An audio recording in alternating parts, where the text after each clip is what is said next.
All right, all right. Good afternoon, everybody. It is Thursday. Do you know what your school board is doing? We are here today for the Denver Public Schools Board of Education. A lot of stuff going on in education. Um, we'll talk about DPS here shortly. Denver Public Schools, a lot going on.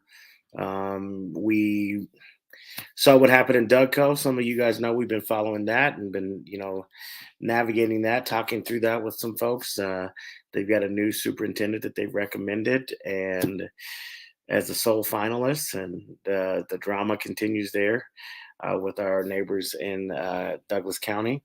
Aurora Public Schools, with their plan to consolidate or close schools as they are addressing the declining enrollment. The superintendent's recommendation did not pass. It was for a 4-3 vote, with some recommendations to come back in 30 or 60 days, depending on which part you're talking about, to give some more ideas. A lot there to talk about in both. But tonight it's all about Denver tonight.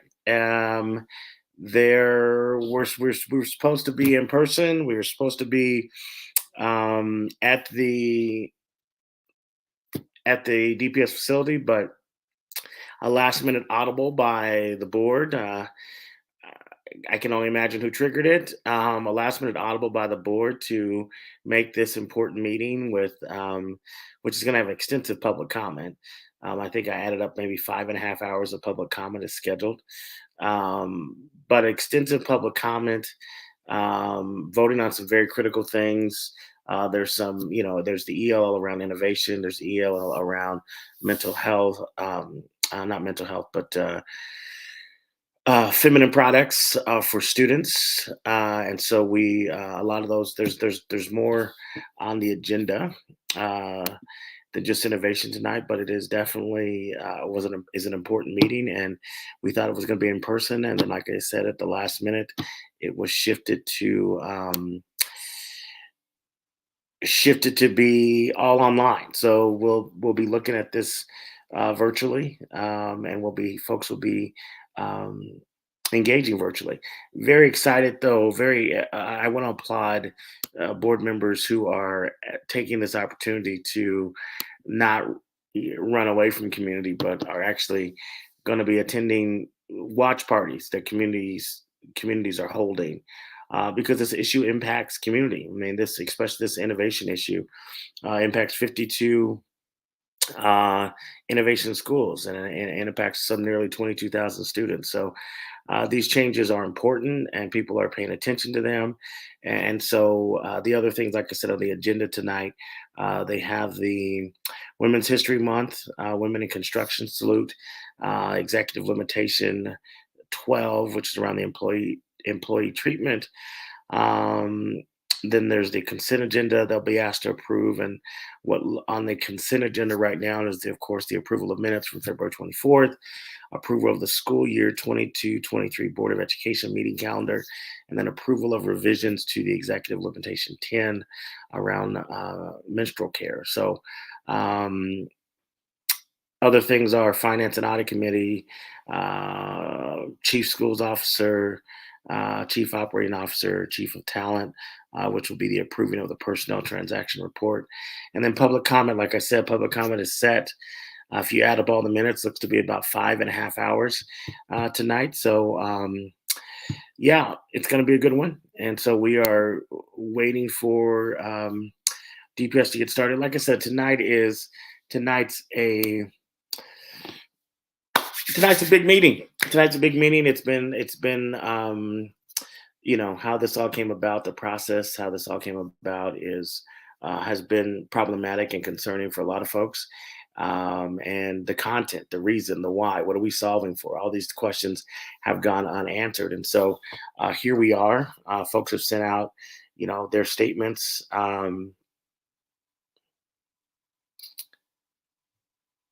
And we've got it's a lot of players in DPS right now. You got 7 board members, and you got a superintendent, and everybody's got an opinion on this. And I think The board members need to remember who they represent.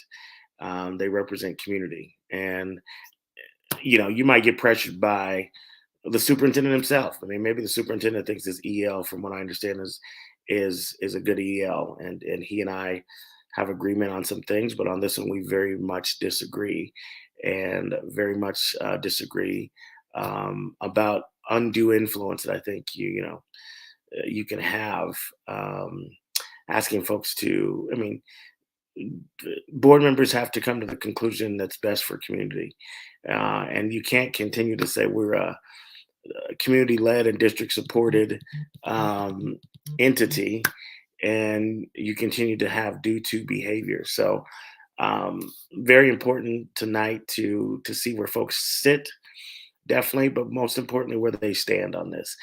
Shared my thoughts earlier with a number of the board members. Um, Posted those as well, and the thing that really, as I'm reading text messages, the thing that really got me today, and I just said this. I'll read what I said to them. I hope that this EO does not pass this evening. I hope that we will push against the structures and systems that have been in place since 1859 and 1923, and loudly affirm that we need to innovate and break free from those things not designed for the success of a majority of the district. We cannot go backwards. Tonight is not about teachers' rights, because if the truth is told, innovation does not jeopardize those. They are actually enhanced by it, as teachers get say in constructing how they will use their brilliance, to meet the needs of the students trusted to them.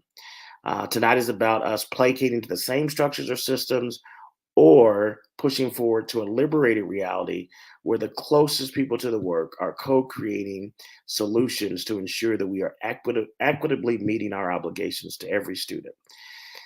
I've had the opportunity of serving in the district for 15 years in different capacities, and I'm better for it. I know the kids and families that I've served, grateful that they are better for it. And I wouldn't have had the opportunities that I had it not been for innovation, and would not have been able to work with the students and families that I did had it not been for innovation. And voting this ELL down tonight will affirm our commitment to breaking the chains of mediocrity and the ideology that one size fits all, which is an ideology that has failed kids in the same communities over and over and over again. Right? That this ideology that, look, here's the only way to teach, here's the only way to learn, here's the only way to demonstrate mastery, here's the only right, that doesn't work. And so we need to make sure that innovation is not a scary word. Innovation is not something that we're afraid of. I asked them tonight to affirm tonight that we will not be a due to district,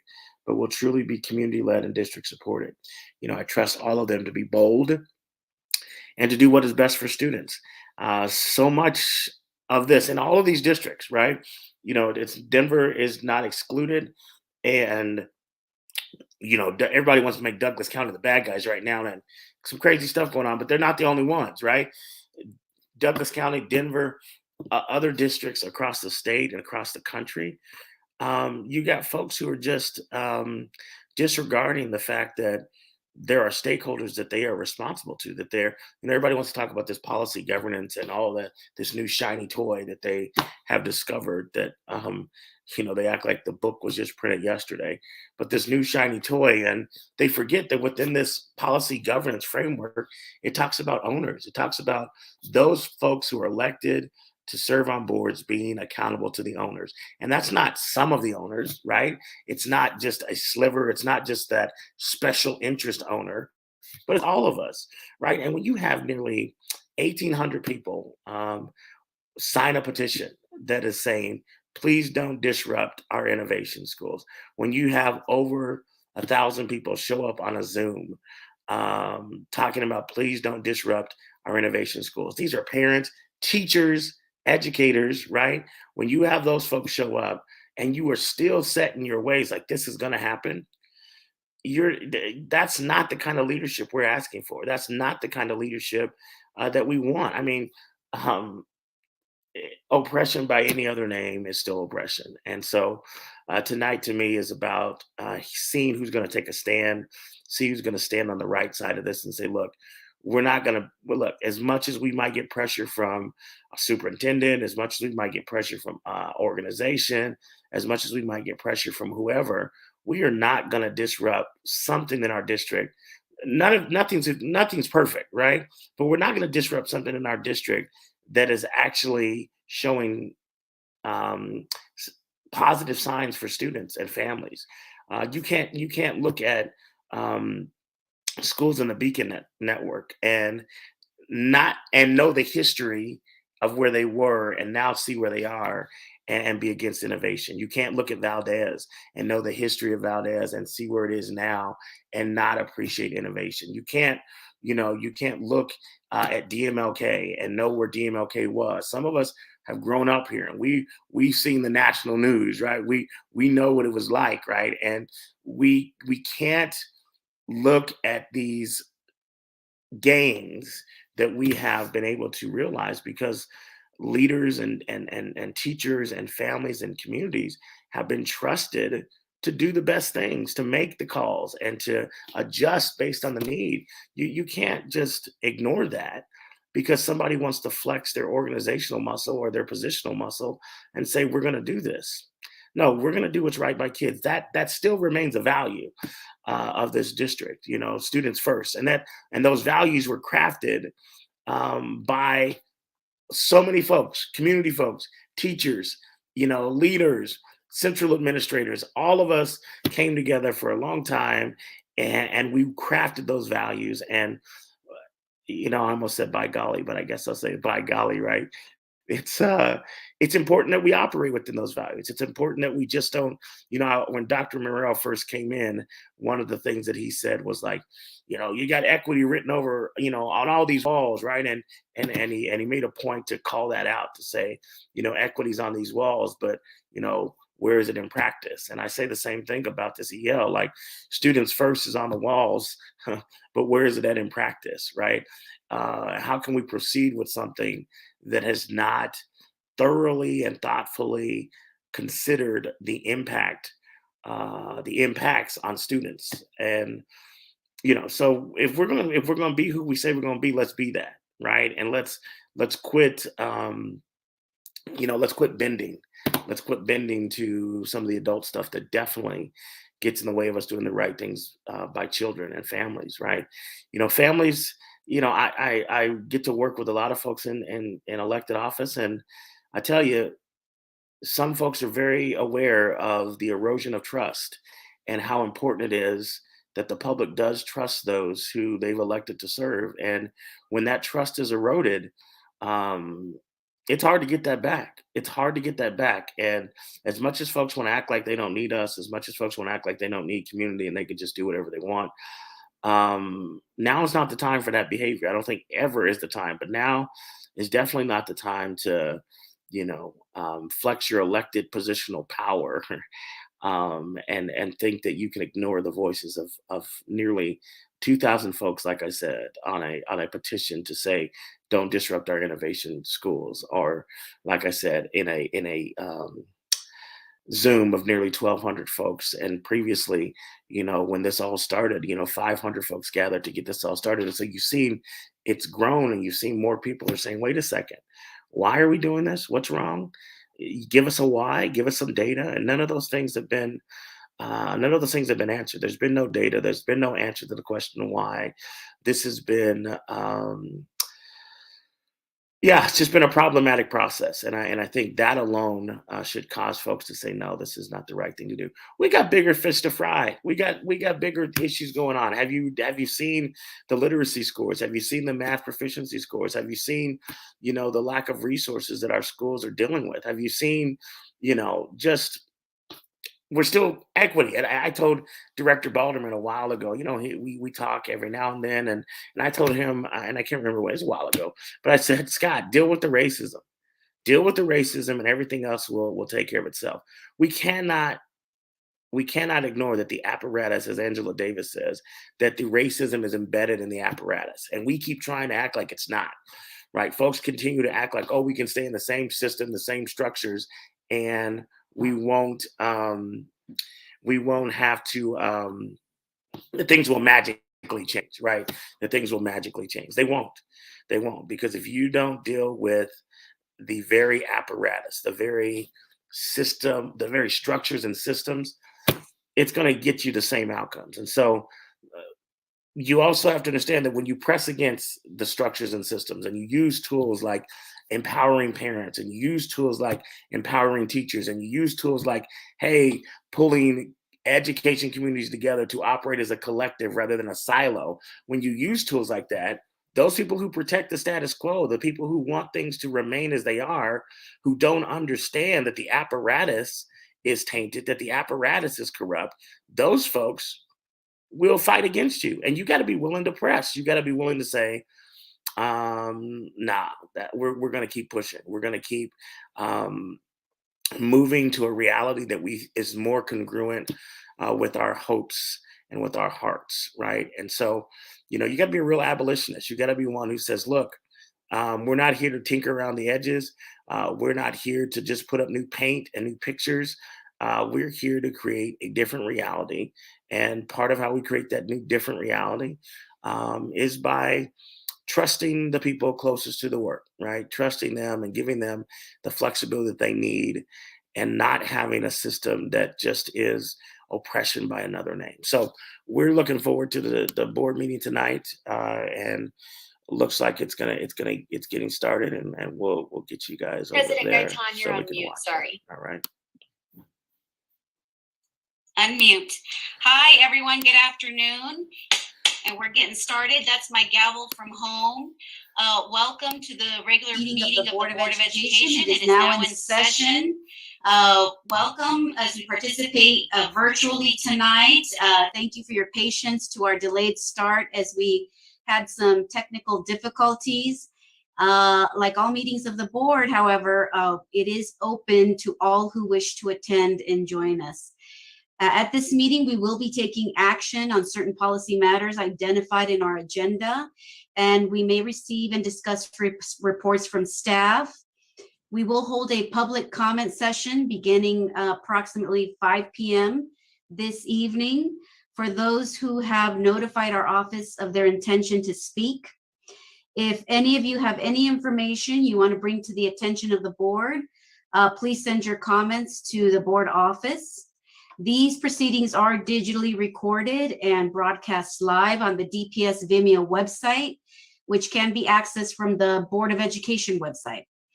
I'll pause here for Spanish translation. Saludos a todos, buenas tardes y disculpen por este comienzo un poquito retrasado. Tuvimos algunas dificultades técnicas. Bienvenidos a todos, especialmente a todas las personas que están participando de manera virtual. Queremos darle las bienvenidas y como todas las reuniones del Consejo, esta reunión está abierta a todos quienes deseen asistir. En esta reunión tomaremos acción respecto a ciertas cuestiones políticas identificadas en nuestra agenda y también pudiéramos recibir y comentar sobre informes del personal. Para quienes están participando de forma presencial en esta reunión, les solicitamos que por favor mantengan su cubrebocas. Llevaremos a cabo la sesión de comentarios públicos comenzando más o menos a las 5 de la tarde para quienes hayan avisado a nuestra oficina de su intención de hablar. Si alguno de ustedes tiene información que quisiera hacer del conocimiento del Consejo, por favor envíe sus comentarios a la oficina del Consejo. Estos procedimientos son grabados digitalmente y transmitidos en vivo por el sitio de internet de DPS Vimeo, el cual puede accederse a través del sitio de internet del Consejo de Educación. Para la interpretación al español, por favor, llámenos al 1-484-841-8240. Repito, el número es 1-484-841-8240 y el número de clave es el 829-622-648. El número de clave es 8296-22-648. Muchísimas gracias. Once again, thank you. Welcome so much for participating and having an interest in Denver Public Schools and the DPS community. So we will start off with our first item on the agenda, and that's to do a tradition, a very dear tradition started last year, which is to read the land acknowledgement. and I'll go ahead and read that to our viewing audience. Recognizing DPS commitments to no justice, no peace, we, the DPS educational community, place our minds and bodies in this space while acknowledging Indigenous relatives who have lived in and cared for this ancient land from time immemorial. We acknowledge the close relationship that Arapaho, Cheyenne, Southern Ute, and Ute Mountain Ute, and natives of other tribal nations continue to have with the waters, plants, and all moving things that call this land home. And we pledge our respect for those enduring Indigenous connections to the place we now call Colorado, by Dr. Ting Tinker, citizen of the Osage Nation. And now I'll ask Director Quattlebaum, would you please read the equity statement? Yes, Madam President. Racial and educational equity is our collective responsibility. We will achieve equity when we dismantle deeply rooted systems of oppression that have historically resulted in inequitable access and distribution of opportunities and resources for those who represent marginalized identities, including race, ethnicity, gender identity, sexual orientation, language, and ability. We will create conditions where we all belong, are included, have clear purpose, why, and have the autonomy to lead in our respective areas. By creating these conditions, we will eliminate the predictability of success or failure of our students and team members. Thank you, Director and Secretary Quattlebaum. I appreciate that. And now I'll ask Ms. Atwood, would you please call roll? Director Anderson? Present. Director Balderman? Present. Director Esserman? Here. Director Gaitan? Present. Oh, okay, go for it. And then I'll hand it over to Vice President Anderson. Okay, and so I had the pleasure of meeting this young lady at Highline Academy. I was invited by school, and she was one of my tour guides. And so I am going to try to get this right. Her name is Temailolua Towolia, but she goes by Lolu. And Lolu has been the recipient of the Ray Harris Curiosity Award. Let that sink in. And she currently is performing above grade level in reading, math, and writing, and she's in the 5th grade. And the attention to detail that she had on the tour in pointing out different things, and her just a dynamic individual. And so I say to DPS, be on the lookout for Lolu. She's gonna do great things. I am so excited to have had the pleasure of meeting a leader at such a young age. She's a shining star for DPS. That's so wonderful to hear. Thank you, Secretary Quattlebaum, and we'll hand it over to Vice President Anderson. Thank you, Madam President. I am actually going to celebrate the women on our board for making Women's History Month. Michelle Quattlebaum is the 5th African-American woman to sit on the Denver School Board in its 162-year history. Dr. Carrie Olson is the first educator to sit on the Denver School Board in its 162-year history. And our president is the first undocumented citizen to serve as president of a Denver school board in our 162-year history. So I want to shout out the women that currently serve on our Denver school board, because they continue to do the great work to keep this district moving forward. And also shout out to all of the women leaders that currently serve in the Denver public schools, across our schools and our various teams that we have. So to all of our women in Team DPS, thank you. And to all of our board leadership and our women leaders in DPS, thank you for serving and thank you for running for these seats. Thank you so much. Appreciate those very, very kind words, Vice President Anderson. I don't know who raised their hand first, Director Esterman or Director Lorvik. How about Director Esterman? Are you ready? I am, yes. So I'm going in a slightly different direction here. I'm going to acknowledge an educator.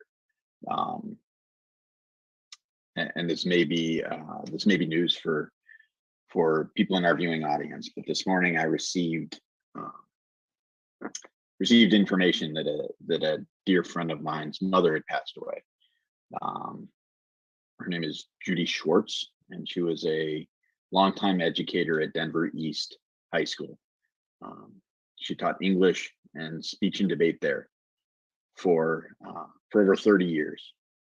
She left to serve a 2-year stint in the Peace Corps in the Philippines, came back, and while working at North High School for a couple of years, received her master's in counseling and finished her career at what was the Emerson Street Center. She was a lifelong DPS person. She proudly raised 2 children who were DPS students and proud DPS graduates. And I know that she touched many lives, and I was very fortunate that she's one of the women in my life who shaped who I am as a person and as an educator. And I'm holding her close tonight and wanted to be sure to honor her. Those are some really beautiful words. Thank you for sharing. Director Lorvik. Thank you so much. I tried to track down the name of the individual I'm going to share with you, but it was a little tough. I took a day and visited schools across the district, particularly our innovation schools, and had lunch at Valdez Elementary. And I figured I would just, grab my lunch there in the cafeteria, and had arranged for such things. And I got my food. It was cheesy breadstick day. And I sat down at the table, and I just sort of found a table in the corner, and I sat by myself, and I was going to check my email and eat my school lunch. And a young woman walked over. And she said, "Excuse me, are you sitting by yourself?" I said, "Yeah. Would you like to come over and sit with us? I'll introduce you to my friends." And she walked me over to the table. She didn't know I was a school board member. She didn't even know what the school board was when she found out I was a school board member. As someone who had spent time sitting alone in cafeterias as a child, as someone who continues to look, I was amazed by, I think it takes courage to walk up to a table with someone you don't know like that, let alone an adult. And the hospitality and the kindness and the connection and the relationship. And I did check in with her principal. It's like, so many students in one day, the name didn't hold on to it. But I'd like to just thank her and all the other students out there, those young women who are creating space and welcoming, and it was such a beautiful moment, and I'm very grateful. Yeah, that sounds like a very beautiful moment. Thank you for sharing. Director Balderman. Thank you, President Gaitan. So Dr. Olson and I made the connection that we were going to highlight the same women, and it happens to be the students of the DPS Climate Action Committee. The students have been, a majority of them are women, and they have been, I don't know if we get this right, Dr. Olson, but I think they've been coming to public comment for 2 years now, going on 2 years. We'll find out. Hopefully they can clarify that, because they're the first speakers of public comment tonight. So hopefully they can clear that up for us. But they're going to be presenting hopefully next month around the end statement around climate action. And we, when time permits, Dr. Olson and I meet with them on Wednesday evenings, and I will hand off to Dr. Olson to recognize them. They popped to my mind immediately because of their persistence in getting our attention around something about which we can all agree. We all are concerned about the future of our climate, especially in Denver. And we not only are concerned, but we're committed to action. So I would like to commend these young ladies for all of their hard work, and their 2 female sponsors as well. And I'd like to acknowledge that they also, some of them form part of the superintendent's cabinet, and the ones who aren't on the superintendent's cabinet, they also share their views there. So they've lifted their voices up very high for our viewing audience. If you haven't been to dpsclimateaction.org, I encourage you to go there because it has all of their sponsors. So I'd like to recognize Amelia Fernandez Rodriguez, Caroline Brown, Mariah Rosenwig, Farah Dejama, Ellie Goldstein, May Kate, and of course, we wouldn't be anywhere without Leanne Kittle, who we already acknowledged, and Robin Slideck, and Heather Jackson. These 2 adults have shepherded this through and helped make sure that the students are well prepared, although the students haven't needed much help. I was on last night as they were bringing more people into the fold to talk about climate action and prepare their remarks for tonight. So I really appreciate this opportunity to acknowledge the young women leaders in our community. Thank you, Madam President. Yay for the young women in the climate action group. That's so wonderful. Thank you for acknowledging them. And finally, I'd like to give a special shout out to a John F. Kennedy High School scholar by the name of Erica Aragon. Erica is a very solid softball player, a John F. Kennedy Commander softball player. She's an extraordinary leader in her high school. And she just recently signed with Adams State University. So she is off to Adams State University this fall. And go Commanders, lots of Commander pride, even though I'm a Lincoln alumni from Lincoln High School. I still am very, very proud of Erica and all of our commanders at John F. Kennedy High School. So special shout out to her and all those students at JFK.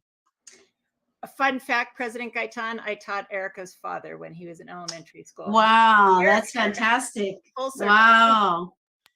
That is fantastic. You'll have to congratulate him for his daughter's accomplishments.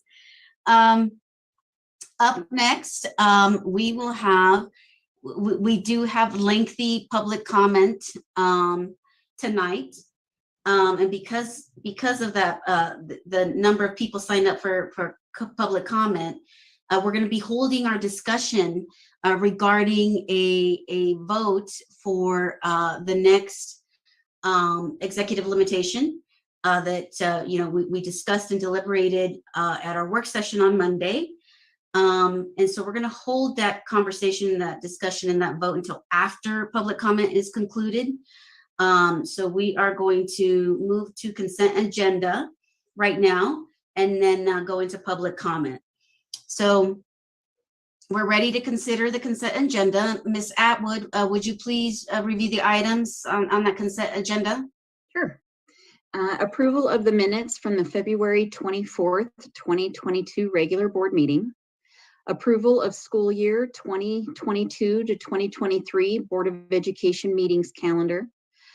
I should be saying the number, sorry. 5.03, approval of revisions to executive limitation 10, menstrual care. 9.01, approval of the personnel transaction report.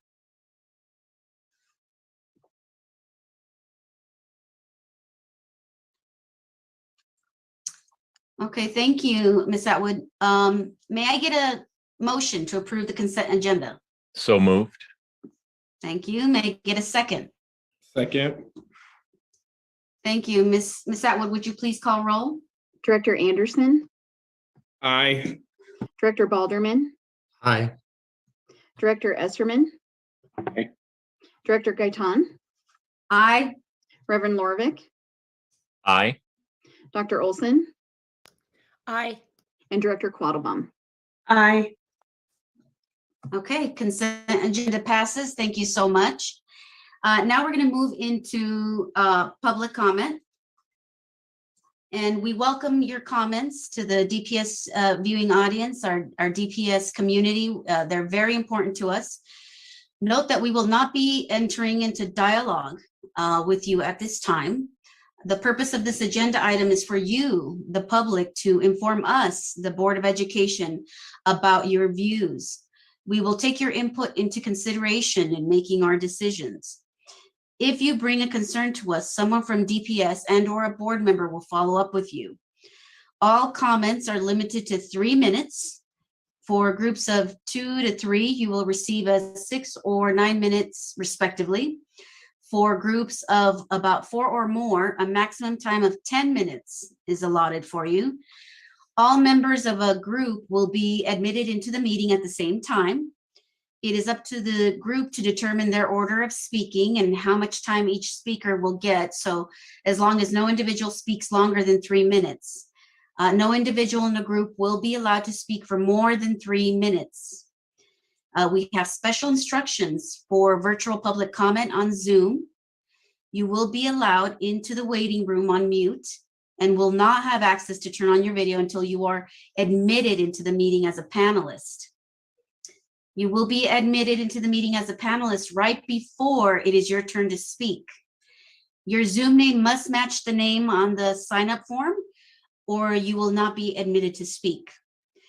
Please do not turn on your video once you have been admitted as a panelist, as you will appear in the Zoom meeting along with whomever is speaking. Please stay muted until it is your turn to speak. Once your name is called, you can turn on your video and unmute. Once you are done speaking to the board, you will be removed from the meeting. You can go to the Vimeo link to watch the remainder of the meeting. We will use the chat feature to directly communicate with you while you are in the waiting room. Please identify yourself when you get called upon to deliver your comments. And remember, substitutes are not allowed. Only the person who signed up to speak may address the board. At the 3-minute mark, I will interrupt you to remind you that your time is up, and I will give you 5 seconds to wrap up your comments. If you do not wrap up after 5 seconds, my apologies in advance, but you will be muted. This gives everyone a chance to speak. Also, the board does not allow public comment that is defamatory, which includes false statements purporting to be true that cause a person damage or harm. The board also will not allow threats to any individuals, which include statements meant to frighten or intimidate a person into believing that they will be seriously harmed. Please also remember that young students may be present and listening. Please refrain from using language that would be inappropriate for young students. A Spanish language interpreter is available for those who have let us know that they require it. Un intérprete del habla español está disponible para quienes lo necesiten. Este es el momento de escuchar los comentarios públicos. Queremos escuchar sus comentarios porque son muy importantes para nosotros. Queremos aclarar que no dialogaremos en este momento. El propósito de este punto del programa es que ustedes, la audiencia, compartan con nosotros, el Consejo Escolar, sus opiniones. Tomaremos en cuenta sus comentarios y sugerencias a la hora de tomar nuestras decisiones. Si comparten una inquietud con nosotros, un miembro de DPS y/o del Consejo se comunicará con ustedes. Todos los comentarios tendrán un límite de 3 minutos. Los grupos de 2 o 3 personas tendrán 6 o 9 minutos respectivamente. Los grupos de 4 o más personas tendrán un máximo de 10 minutos. Se admitirá a la reunión a todos los miembros del grupo al mismo tiempo. Será a discreción del grupo determinar el orden para hablar y por cuánto tiempo lo hará cada persona, siempre y cuando ninguno de los miembros de forma individual hable por más de 3 minutos. No se le permitirá a ningún miembro del grupo hablar por más de 3 minutos. Tenemos instrucciones especiales para los comentarios públicos virtuales en Zoom. Se le permitirá ingresar a la sala de espera en silencio y no tendrá acceso para encender su video hasta que sea admitido en la reunión como panelista. Será admitido en la reunión como panelista justo antes de que sea su turno de hablar. Su nombre de Zoom deberá ser igual que el nombre que usó para inscribirse para hablar. De otra manera, no lo dejarán entrar en la reunión. No encienda su video una vez que haya sido admitido como panelista, ya que aparecerá en la reunión de Zoom junto con quien esté hablando. Permanezca en silencio hasta que sea su turno de hablar. Una vez que se llame su nombre, puede encender su video y encender su micrófono. Una vez que haya terminado de hablar con el consejo, se le removerá de la reunión. Puede ir al enlace de Vimeo para ver el resto de la reunión. Usaremos la función de chat para comunicarnos directamente con usted mientras está en la sala de espera. Les pedimos que se identifiquen cuando se les llame para presentar sus comentarios. No se permiten suplentes. Solo la persona que se inscribió para hablar tendrá la oportunidad de dirigirse ante el consejo. A los 3 minutos le interrumpiré para recordarle que se ha terminado su tiempo y le daré 5 segundos para concluir sus comentarios. Si usted no concluye los 5 segundos, nos disculpamos de antemano, pero se le apagará su micrófono. Esto permitirá que todos tengan la oportunidad de hablar. Tampoco aceptaremos ningún tipo de lenguaje que cause daño o que amenace a ningún individuo en esta reunión. En vista de que jóvenes estudiantes pudieran estar presentes y escuchando, por favor, absténgase de usar lenguaje que pudiera ser inapropiado para los jóvenes estudiantes. Un intérprete al español está disponible para aquellos quienes nos hayan notificado que lo requieren. Muchísimas gracias. Thank you. And we're going to get started here with public comment. And speaking of climate action, we have 2 big groups here coming in to share with us. Let's bring in the first group. Hi, Amelia. Do you want to get us started? Yeah, I'm just gonna wait for everyone to join. Let me know when you see everyone, okay? I don't want to start the timer until we've got everyone. Amelia, Yeah. the rest of your group is not in the waiting room. Caroline Brown isn't in. Oh, there she is. Okay, who else? Okay, let's wait. I believe. So Lucy, Mariah, let me read those. Lucy, I have Amelia, Caroline, Mariah, Farah, Gabe, Allie, and Maya in the first group. And then there's another group after that. Okay, yeah, so none of the other ones. So Farah isn't in, Gabe, Ellie. Yeah, I think Gabe this and is Ellie a- weren't able to make it, so that's okay. And I think Farah wasn't either. What about Maya? Maya's here. Maya. Okay, there you are, Maya. So the 3 of you for this group, and then we can move on to the next group. Is that okay, Amelia? Yeah. So Okay. yeah, I don't know if there is. But yeah, I think she was supposed to be here, but it's okay. I think we can start. Okay. So I want to thank you all for the very kind recognition of all of our hard work. My name is Mariah Rosenzweig, and I'm a junior at East, and we are DPS students for climate action, and we'll go around and introduce ourselves. Okay. My name is Amelia Fernandez Rodriguez, and I'm in 9th grade at DSST Conservatory Green High School. And I've been a member of this group, DPS Students for Climate Action, for almost a year now. I want a livable world for me and my generation, and it's not fair for me that 1 pound of CO2 that one DPS student produces is affecting another disproportionately affected DPS student in another area, and they're breathing that air. And so passing this policy means putting students first, showing integrity, equity, collaboration, accountability, and fun, because it's not fun to live in a melting world. And also we have 10 times more signatures on our petition than years DPS has been in session. And we have a lot of support. Yeah. Okay. Hi, my name is Maya Kitai. I'm a junior at South High School, and I'm a proud member of the South Sustainability Club, as well as DPS Students for Climate Action.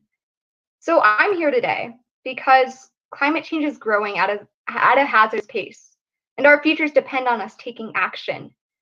Without significant commitment to protecting our environment, we cannot stop climate change or maintain a healthy planet for the future generations to come. Climate change impacts all of us, not just me, not just you, but every student, every staff member, and every parent in the DPS district. I can't wait to work with the DPS board to lead our entire country towards a greener, healthier future.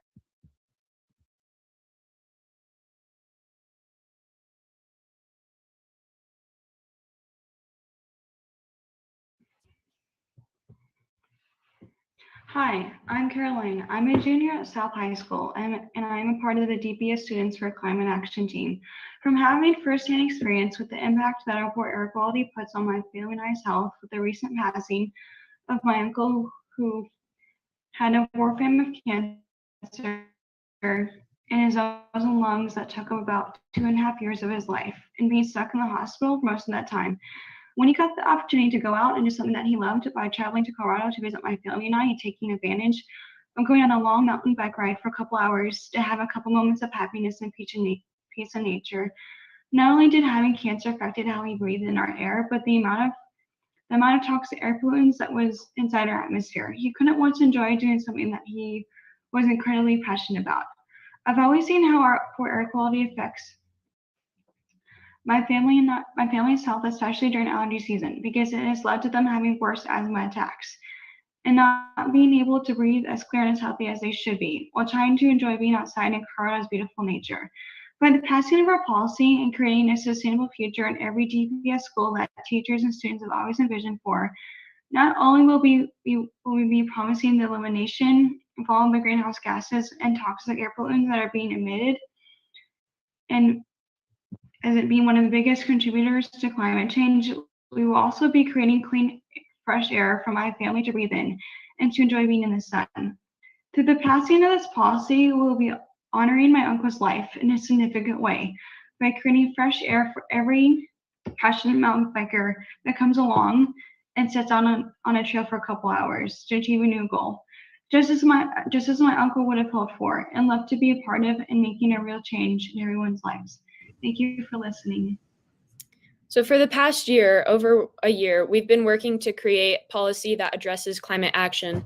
And next month, April 21st, our environmental policy will be voted on. And this policy will add climate action as a core value of the district to be upheld by the superintendent and considered in all decisions. This policy is a vision for the clean and interconnected future we as students want to live in. And I'm incredibly excited to say I will go to school in a district that is a national leader in climate action, a district that empowers student voices and takes bold actions to innovate an equitable and sustainable future.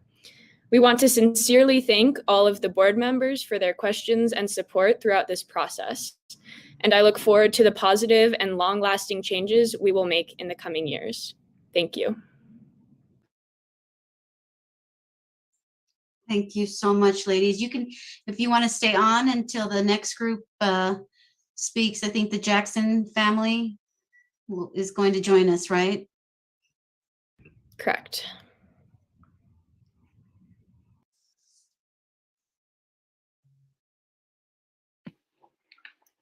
Ah, there's the Jacksons. Hi, welcome. Hello, we are so happy to be here.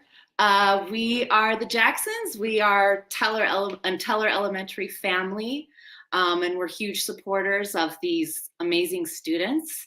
And we are just so excited to be a part of this this district that's going to make this really impactful change. So our fourth grader Hallie is worried about the health impacts of heat and pollution. And so she says, I don't want climate change because it's not good for you. I want to be healthy and stuff. And Callaway, our second grader right here, wants to be a part of the solution. He says, I'm going to build a machine that takes carbon dioxide and feeds plants inside and then puts the leftovers out. The plants are eating the carbon and putting out the oxygen. I'm here because I want to empower kids to advocate for their future.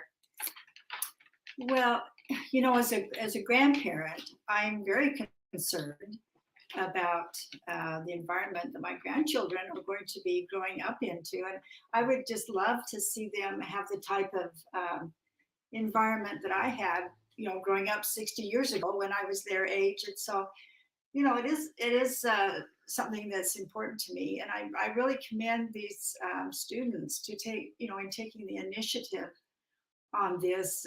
It gives me great hope for the future. As parents and grandparents, we just want our kids to have a livable future.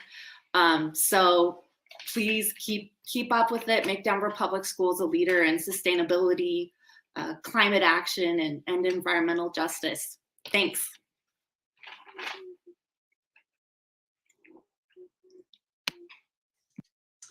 Excuse me. While I clear my throat. Excuse me. Thank you. Thank you so much to the Jackson family. Appreciate that.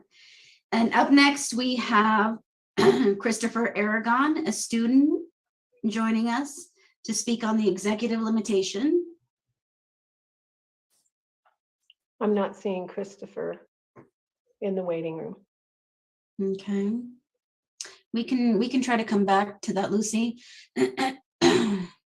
Do we have Camilla Marquez, another student?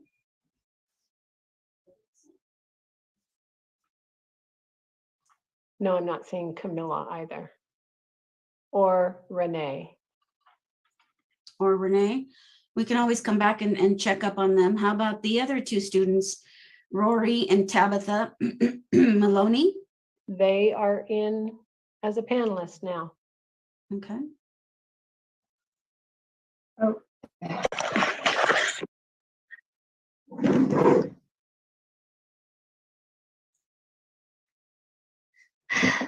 Dear school board, I'm right. To start things off, I would like to know if you took enough time to think this through. I like the way my educator teaches me, and their classroom is cool. What I'm saying is please rethink this. I got questions about this. Here they are. 1, will my teacher still have classroom money? 2, will she still teach the way she wants? 3, will we still be able to go on field trips every month? 4, will our calendars change and will this make our days feel rushed and hurried? 5, will my teacher still be able to buy us books? Our reading levels and interest teachers about growing foods and seeds. 7, will we continue to have weeds? I care because they are helpful. Imagine if you had one mom, how hard would her job be? Now imagine if you had 3 moms. Much easier. I was learning about what I was saying, think it through before you do. So now I ask, did you think it through? Did you take your time? Thank you. Is this Rory? Are you Rory? Thank you, Rory. Tabitha, who's Tabitha? Hi. Hi, Tabitha, welcome. Thank you. All right, switching it so I can read mine. Okay. Okay, thank you. Hi, my name is Tabitha Maloney, and as you just had the honor and privilege to hear from my typically shy but astute second grader who spends more time reading and listening than speaking in his life. Here's the thing though, before attending DGS, he was picked on and bullied and had a small voice in his school community. Since changing districts and joining the DGS community 2 years ago, Rory has not only found his voice, but has risen academically to heights we never imagined, with a genuine love for learning that is infectious. His enthusiasm and success in school is a direct reflection of the impact that DGS staff and teachers have had on his educational journey. Like many of you on the board, I'm not an educator by profession, but I understand, value, and appreciate the impact that education has on our society and communities. I also have a list of questions that I would like you to think about and consider as you move to vote on the revised executive limitation, E11 or EL-12 employee treatment. In a letter shared just yesterday, you shared the revised EL and closed the letter by stating the following, and I quote, "We remain committed to developing a community engagement plan as we continuously improve on working alongside our communities. Close quote. Do you believe that a meeting held 3 days ago and a revision shared with the community members just 1 day before a vote is in alignment with your commitment of community engagement? 2, this revised executive limitation has the potential to impact nearly 2/3 of the current flexibilities that innovation waivers provide. Have you truly taken the time to understand the interconnectedness of innovation waivers and evaluate the collateral damage of this revised policy? 3, does DCTA Article 5-5 not prescribe a specific structure for school leadership team and other leadership structures that would threaten our DGS partnership model and place our renewal at risk? Was this collateral damage considered or understood? 4, does DCTA 8-1 allow for only limited calendar flexibility in terms of professional development and not nearly enough flexibility to support schools with more variable schedules? Will this impact Rory and his days feel more rushed and hurried? What data and research has been completed to identify the root cause that this EL is attempting to address? Has it been pressure tested or verified by a committee of educators and leaders across the district? Are you attempting to solve an issue and create a significant amount of collateral damage that impacts those we should be most focused on, the students? My final question, knowing that the potential collateral damage to existing innovation schools exists, can you stand behind the implied blanket refusal of any future innovation plans that contain waivers of the DCTA agreement or TECTA in the name of teachers' rights? Or can you do better? Thank you, Tabitha. Up next, we have, looks like one of our students we called out is now with us, Camila Marquez.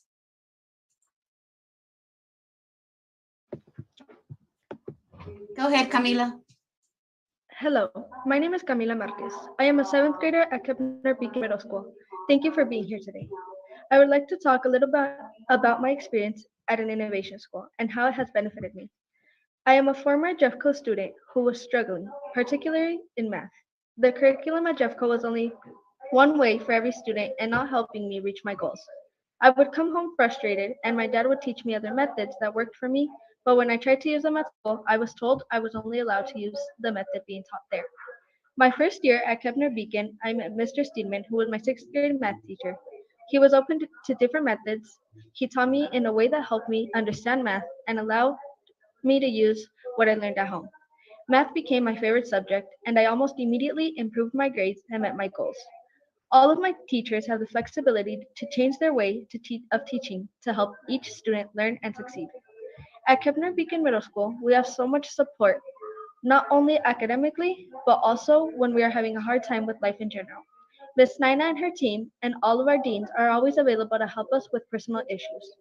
During the pandemic, I had a few losses in my family, and Ms. Perry, who is one of our 3 social workers, was available for me to talk to.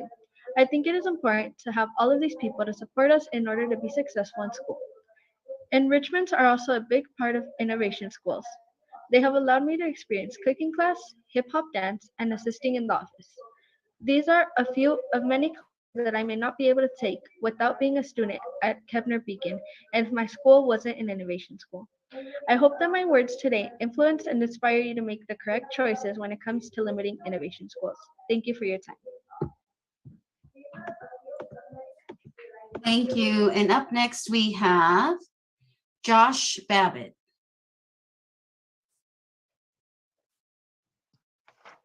Hi, good afternoon. My name is Josh Babbitt, and I thank you for allowing me the time to speak today. I just want to take a couple of minutes to explain why this proposed executive limitation has motivated me to speak before you today.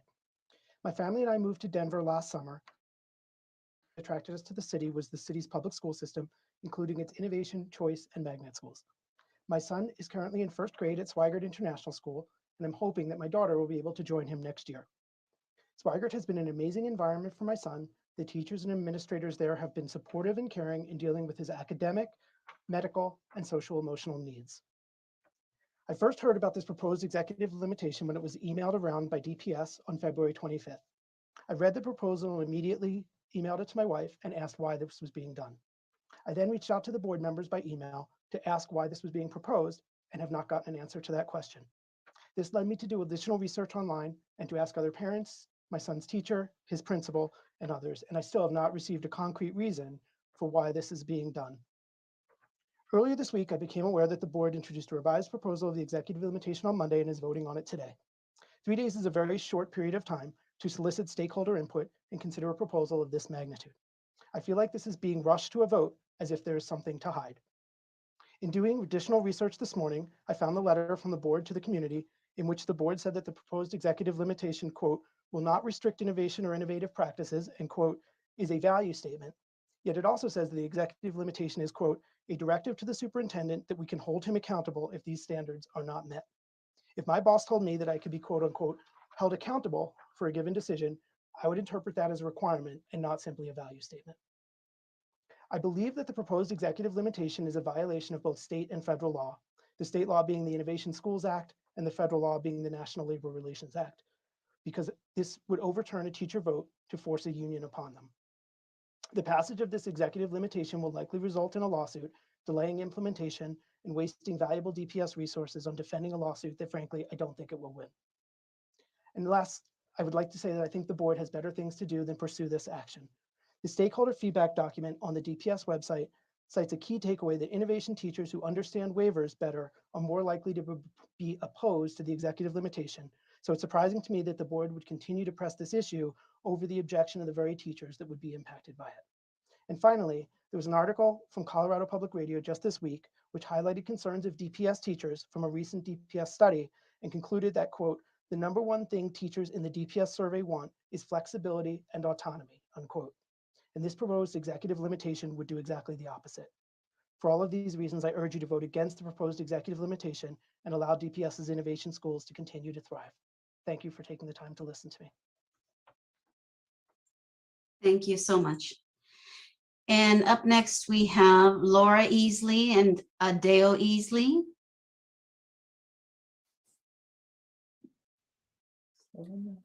I'm a black kid from an innovation school.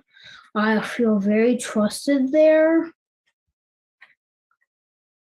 And my name is Adeo. Can I say please? Please don't change things so fast. Thank you so much for making time for me and my son to speak today. My son, as he said, is a student at an innovation school, and I'm a parent of a DPS graduate of this son who is in an innovation school, and then a son who will be starting in the same innovation school next year. I'm also an educator with 9 years in the classroom, 2 years as a school leader, and 7 years doing school and district support since then. Currently, I'm working. One of the main focuses of my work this year is on teacher well-being.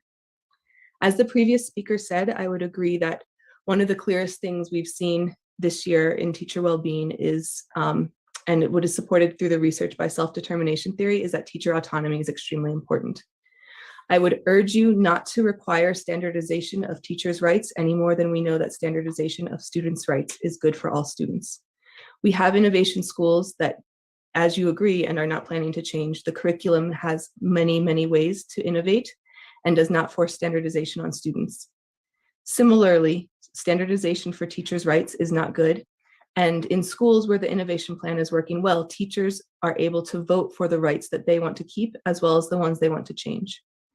In my son's school, there's been 2 particular times where flexibility from the union contract has allowed teachers to thrive in a way that they're not able to thrive if they were required to follow the union requirements exactly. The first one is that our school has been doing trust-based observations for the past year as opposed to LEAP. And this has been working so well that the district has actually come to take a look at how trust-based observations are working in our school and are thinking of making a shift in the next collective bargaining agreement to move away from LEAP and to use trust-based observations. Because of this flexibility that we have to innovate, we are actually able to support teachers' rights in this way and more than if we had to follow the teachers' rights in a standardized way.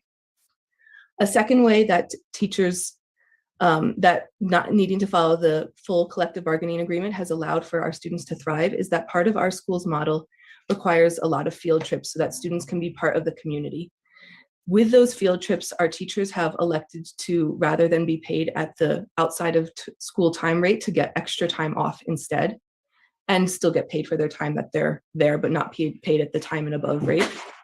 And because of that, we're able to make the field trips more affordable for all families.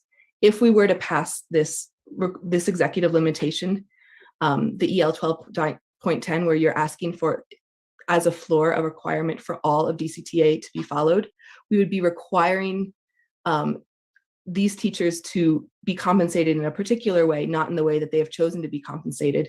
And because of that, we would not be able to offer such low-cost field trips that allow all of our families to participate.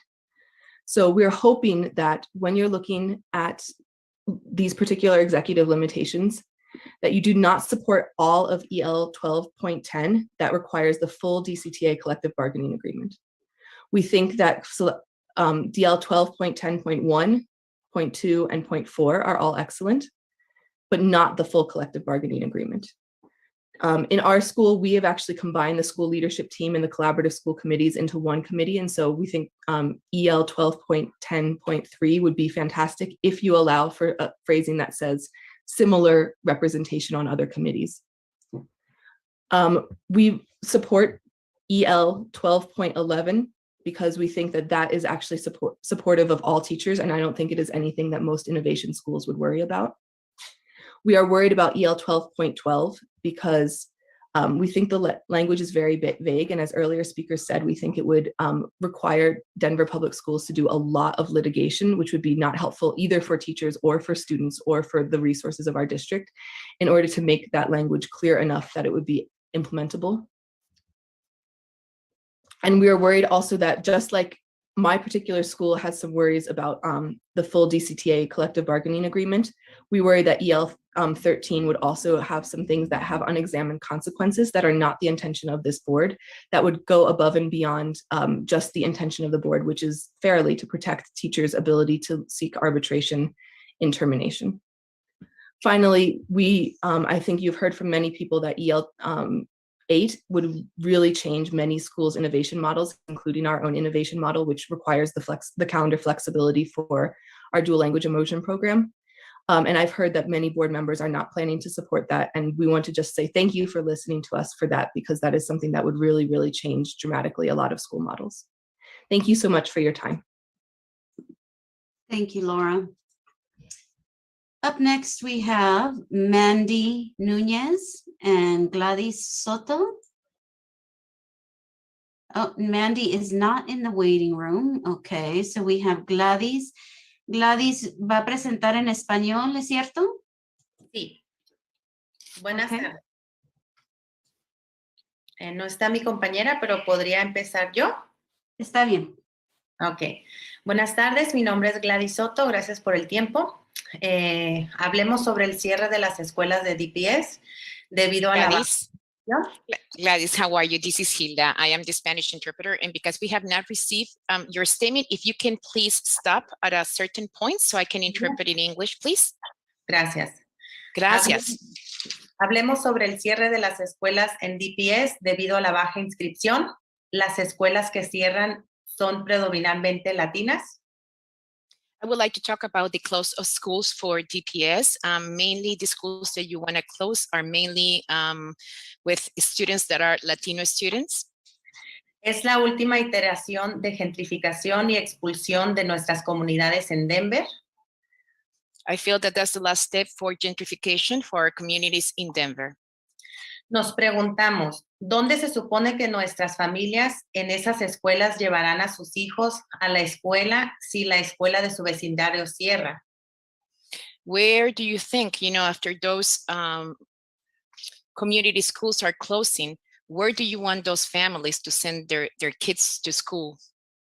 Nos preguntamos, ¿qué significa esto para el acceso a la educación pública para las comunidades latinas? What does it mean for the Estados en autobuses a otras escuelas más cercanas? ¿Qué pasará con el modelo Tinley en estas escuelas que van a cerrar? So are kids going to be transported to another kind of schools that are close to their homes? What is going to happen to the Tinley model in those schools? Como padres consternados, tenemos muchas preguntas que no han tenido respuestas. As parents, we're very worried and we have a lot of questions that have not been answered. DPS también está bajo un decreto de concentración, lo que significa que los estudiantes deben recibir instrucción en el idioma nativo. I know the DPS is under a consent decree, which says that the kids should receive instruction in their primary language. Entonces, si las escuelas que están cerrando, en su mayoría también las escuelas son están debajo este decreto, DPS está asegurando a nuestras familias que en las próximas salones y a las escuelas donde van a ir estos niños que se van a quedar sin escuela, van a tener asegurados sus salones en español y la educación en español o bilingüe. Can you assure us as parents that those kids that are coming out from those schools that are being closed right now, are you going to assure that they are going to go to another school where classes in Spanish are available to them? Seguimos con las preguntas. ¿No habrá acceso fácil para las familias? Porque muchas familias son de bajos recursos. So, and we keep going with the questions, is there going to be lack of access to school for families that has lack of resources? Y aparte de afectar a nuestras familias económicamente, los están afectando mentalmente y emocionalmente, causando otro trauma encima de los demás traumas que ya tenemos en nuestras familias latinas. I feel that besides affecting our families from the economical point of view, you are also affecting our family with another trauma now. You're affecting them socially, emotionally, and you're adding another trauma in top of the other ones that we are carrying.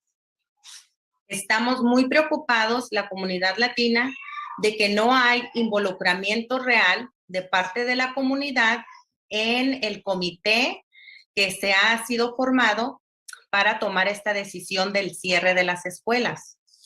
As parents, as Latin parents, we are very worried that our voice is not being taken in consideration. Committees where you guys are taking these kind of decisions.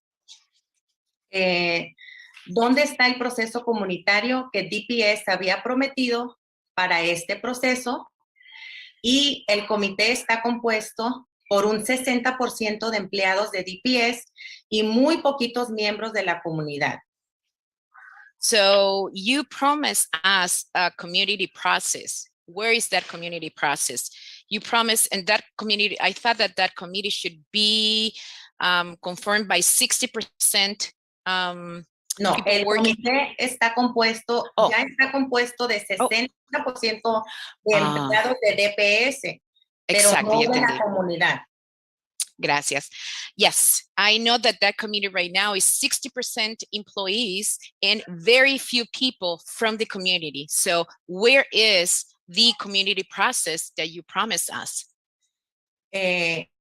grabaciones de las reuniones, las notas y el acceso público para escuchar lo que se platica en los comités es muy limitado y les pedimos por favor que haya transparencia para los estudiantes, para los maestros y para las familias que van a ser afectadas con el cierre de escuelas. Gracias.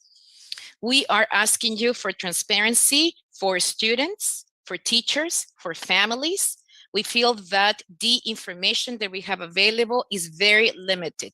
There is no recordings. There is no notes of meetings. There is no access from the public to that information. So please, Gladys, yes. I'm sorry, can we, Gladys, un comentario más y voy a tener que cerrar el comentario, ¿ok? Sí, ya dije gracias. Yes, and thank you so much for your attention. Thank you, Gladys. Gracias, Gladys. Gracias. Thank you, Gilda, for interpreting. Up next, we should have Cheryl. Do we have Cheryl Spector? Okay. How about we go back to Mandy? It looks like we have Mandy. I think Christopher is next. Christopher Okay, Christopher. Aragon. All right, Christopher Aragon. Yes. Hi, Christopher. Hello. Go ahead and share with us. Hi, my name's Christopher Aragon. I'm a technical student, and I just want to share my experience at Kepner Beacon. I've been there for 2 years. It's been very nice. I love all my teachers. The activities are very fun. The enrichments. Yeah.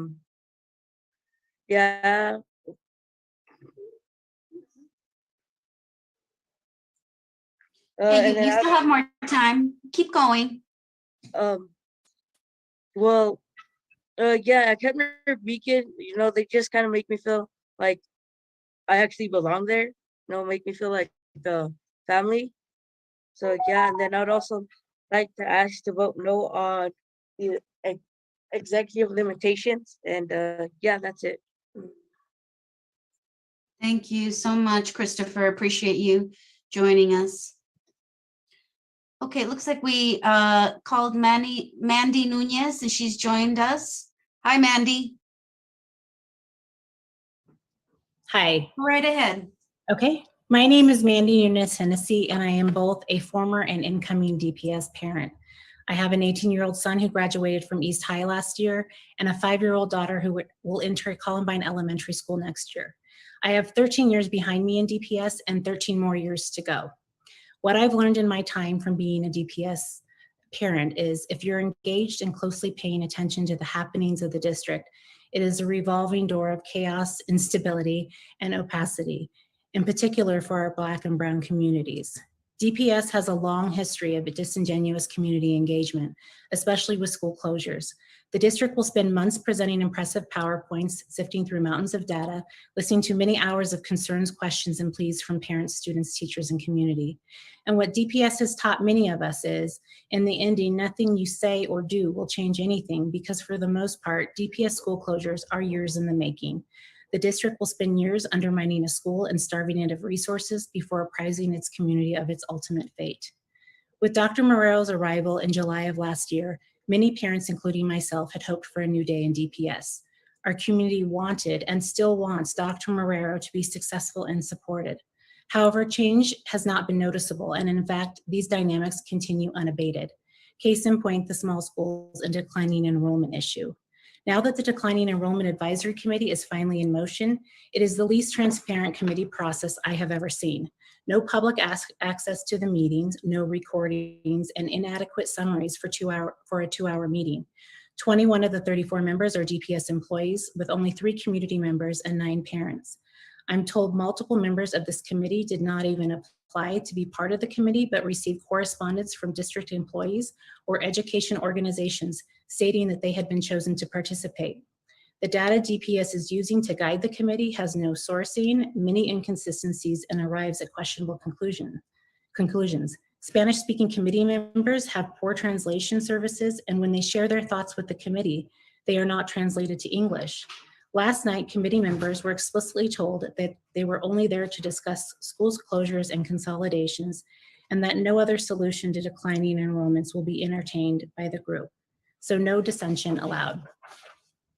Dr. Marrero, you spent the first 4 months of your tenure as superintendent on a listening and learning tour, where you stated your goal was to build strong relationships in every region of the district, but especially with those who have been unheard in the past. If the only option to declining enrollment is closure and consolidation, which would decimate our Latino neighborhood schools in Southwest Denver, then it appears once again that nothing has changed and DPS still continues to ignore its most marginalized communities. How can DPS parents, teachers, and community have confidence that DPS has our children's best interests at heart? How can we start to think differently about declining enrollment and honor the history, the culture, and the needs of these communities to have— Mandy, please wrap up, Mandy.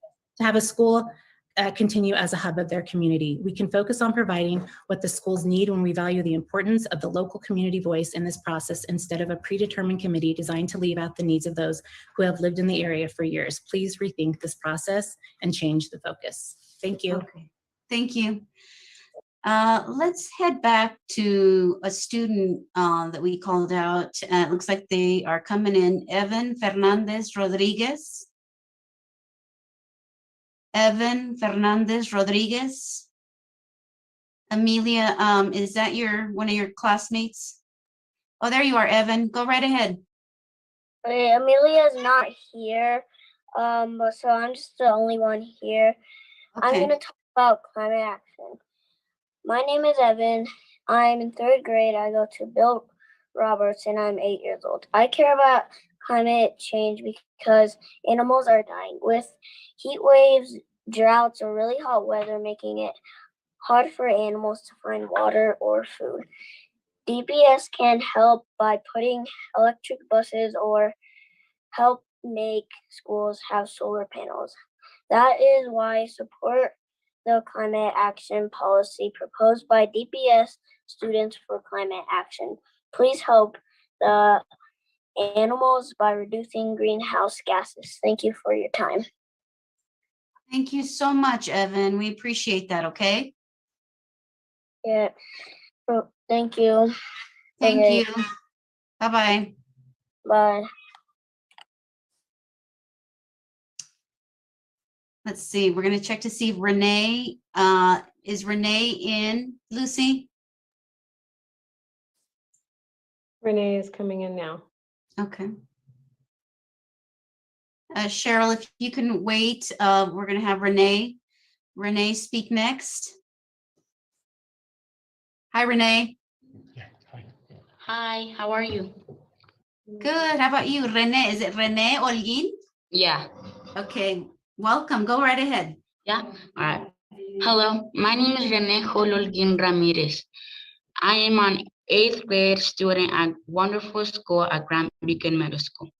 Throughout my 6th, 7th, 8th grade year has been great. We have done a lot of field trips and socials and many more. I support Beacon Network Schools because we do lots of fun. For example, we do enrichments and we do technology and we do many more. The teachers teach us fun stuff like lots of science, lots of social studies that involve other stuff. There are actually a few things that makes elimination schools very good. Another unique thing is that everybody gets along and communicate very well. Sometimes it's hard, but even though it's hard, you can still make good friends. Well, thank you for having the time to listen to me and speak, and do not vote for the exhibited limitations.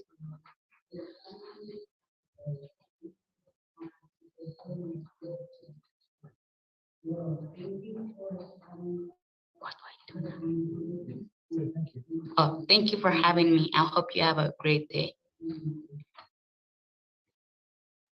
Hi,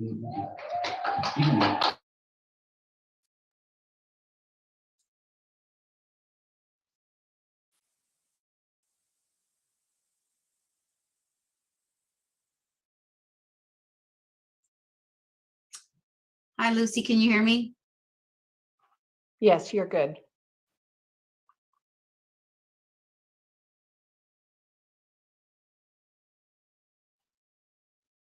Dr. Olson, I think that President Gaitan is having Wi-Fi issues. Can you take over, please? Sure. So are we next with Cheryl Spector? I have my list, but I want to be sure that's Yes, where I am. yes, Yeah. I All believe right. so. So next on our list, our speaker is Cheryl Spector, and her topic is Climate Action Now. Hi. Thanks. I'm Cheryl Spector, a parent of 2 DPS students. I'm also a 30-year resident of Denver and a professional sustainability consultant. I'm here to strongly voice my support of the climate action in statement that the students of DPS have brought to the board. I'd first like to express my gratitude to all of you who serve on the board all the time and the work that you do to make our schools better. By passing the climate action in statement, your board will be leading the evolution of education.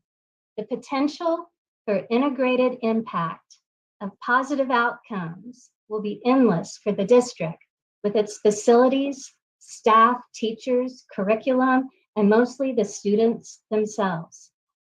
I quote from the climate action statement, DPS will provide students with racial, environmental, and education equity to obtain the knowledge and skills necessary to become contributing citizens in our complex and changing world.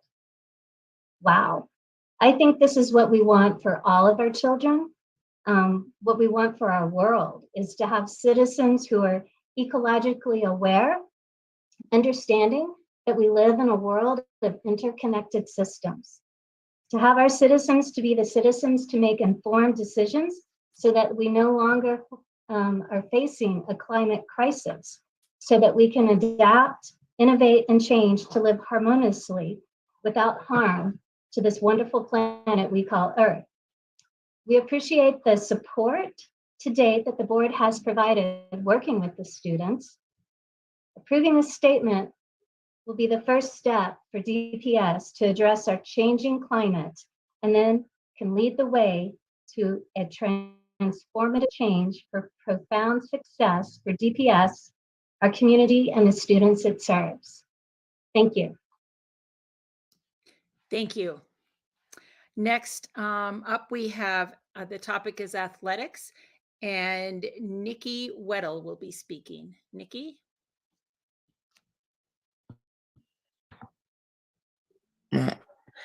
Yes, hello. Hi. Good evening, everybody.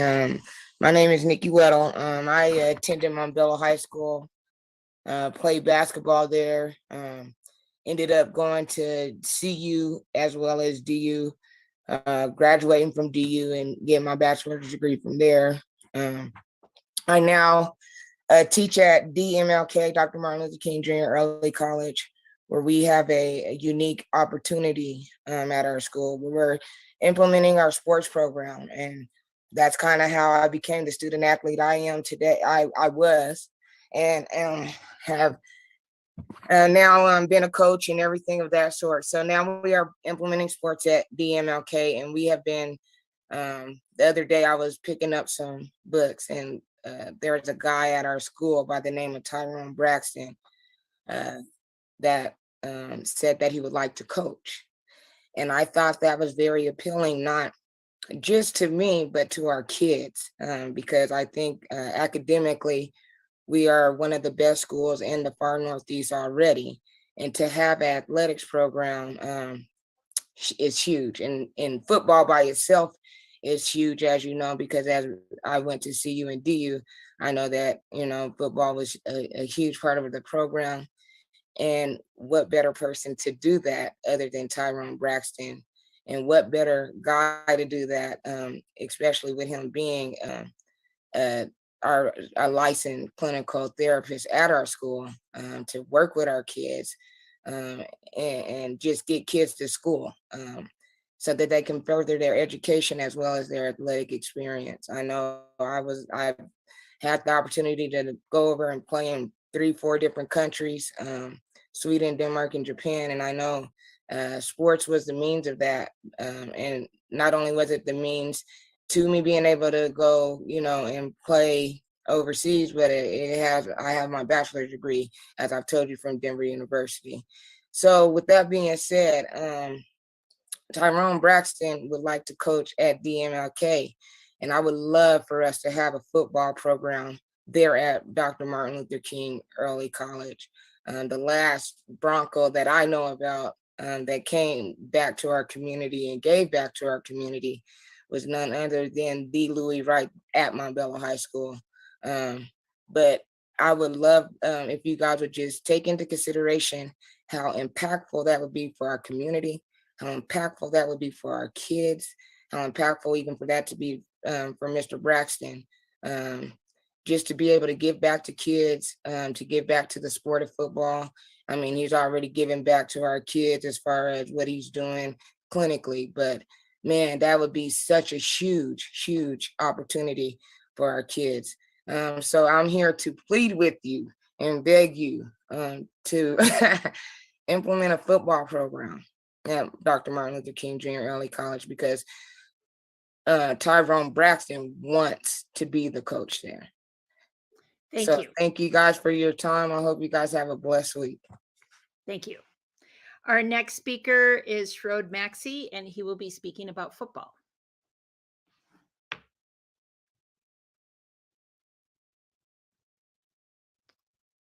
Hello, you're on mute. There you go.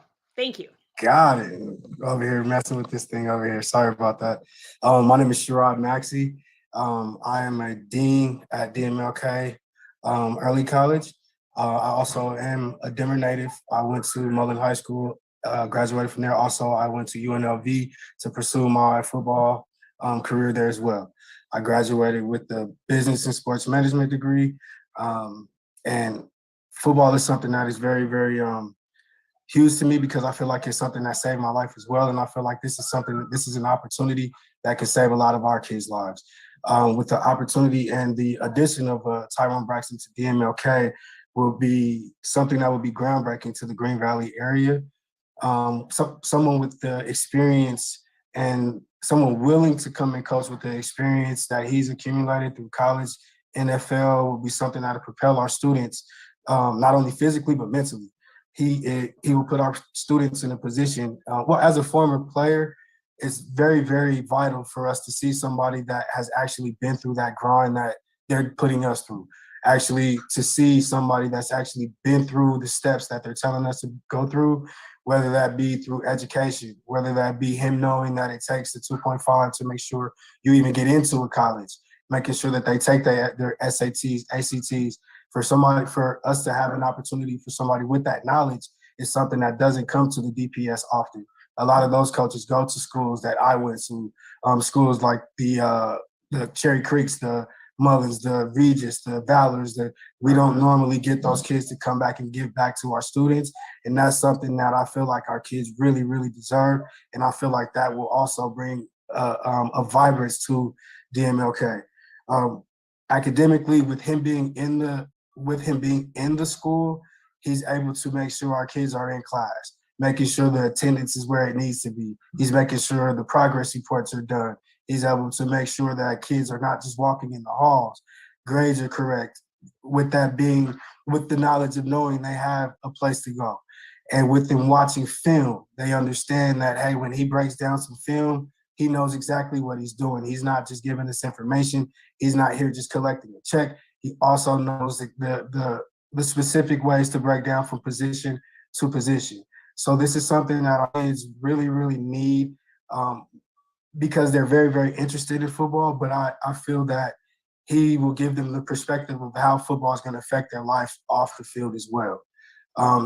To be able to understand that there's going to be some obstacles that they're going to go through, and you still have to push forward through that. And with him being also a social worker in our school. That's very, very important with the things that some of our kids go through. He's gonna have the opportunity to. Thank you. Yes, sorry about that.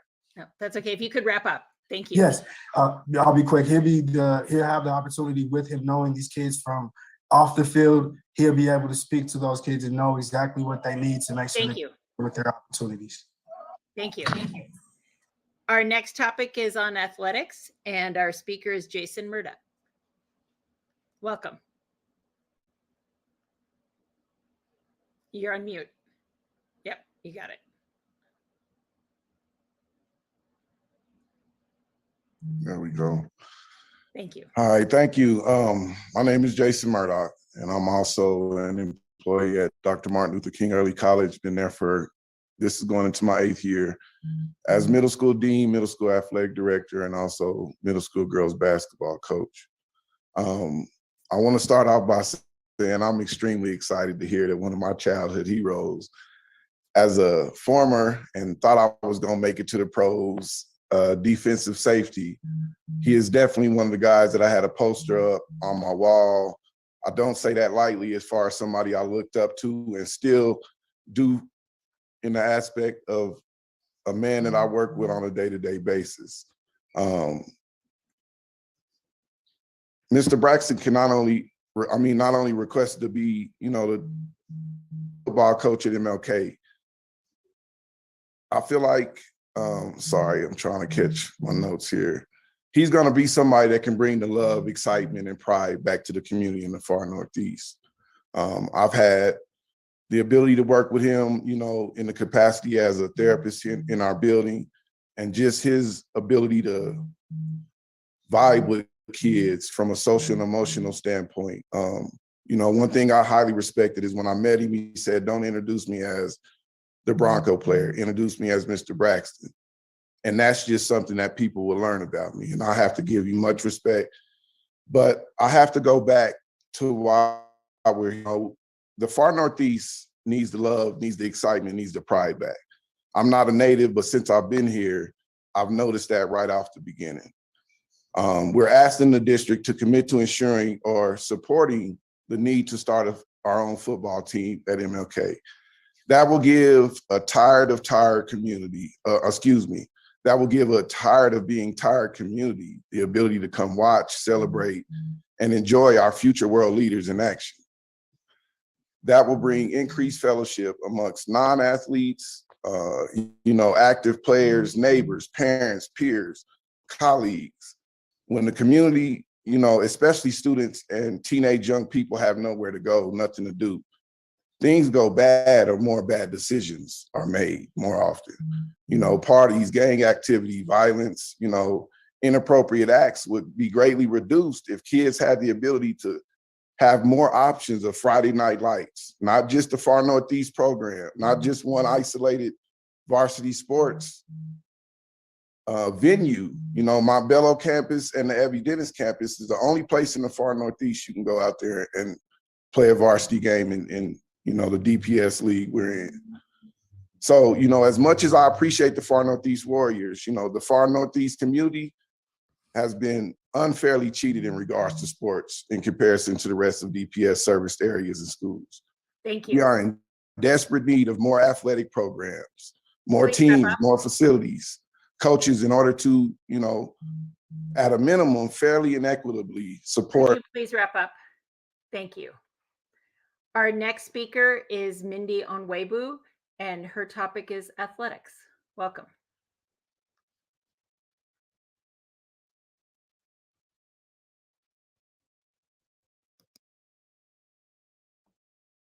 Good evening.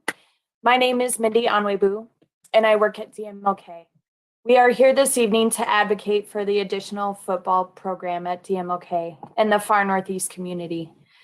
Mr. Braxton has been a counselor in our school for several years. He knows our kids and has created a positive rapport with many people in the building. The impact of having a coach on site is invaluable. When you are able to be an additional set of eyes on your students in the building, accountability changes. When your coaches are able to walk the hallways throughout the day, or check on students from time to time, and right away, behavior changes. Mental health supports are more important than ever in schools today. And if we have someone who is willing to grow a program from scratch and who is qualified to support their mental health needs as well, we have a winning combination.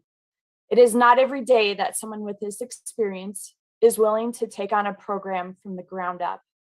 I hope that we are able to figure out a solution to a need for an additional football program. Thank you for your time and consideration. Thank you. Our next speaker is Tyrone Axton, and his topic is athletics. Welcome. Welcome. I'm trying to get this camera. Okay, there we go. Thank you for having me, and I just loved what all my coworkers said about me, but they make it seem like I'm Superman or something like that. I'm just a regular guy who just connects with the kid. And I've been at MLK, Dr. Martin Luther King Jr. for over 5 years now as a licensed clinical social worker. And so what I really want to talk about is the need for athletics, and not just for me to have that job, because I could have been coaching many places for now, but it's I love the school, I love the community where I'm working, but the logistics, the last several years, I had students who I've met with who played sports and they had to go to Montebello after school. And so taking the bus over there is just a logistical nightmare. So we lost a lot of good kids who were good athletes, but more importantly, who were not getting the life skills that you get from team sports. When you play athletics, and it's not just football, it's all team sports. In any athletics or any musical instrument, you gain life skills of dealing with adversity, dealing with winning, making sure you commit to something and motivate and work hard and get past all the drama. But especially for the kids up in the far Northeast, it's being able to have that extra time after school where they're still busy, because a lot of research says that majority of kids who get in trouble, because I worked at Gilliam for many years before that, who get in trouble after school in between, let's say 3 and 10 o'clock at night. And so we want to take up that time. And logistically up in the far Northeast, it's just difficult for the majority of our students to play athletics. So it definitely be a benefit to that area up there. And I appreciate all the members on the board of what you do. This is the first time I've ever been to a board meeting, and I was impressed of all the different stuff you got going on. And not only a football player, but a proud dad who both of my kids graduated from DPS schools from kindergarten on, and one graduated from Wisconsin, one graduated from CU Boulder. So appreciate all that you do. Thanks a lot. Thank you so much. Our next speaker is Allison Friedman, and she will be speaking on the topic of healthy start times. Welcome.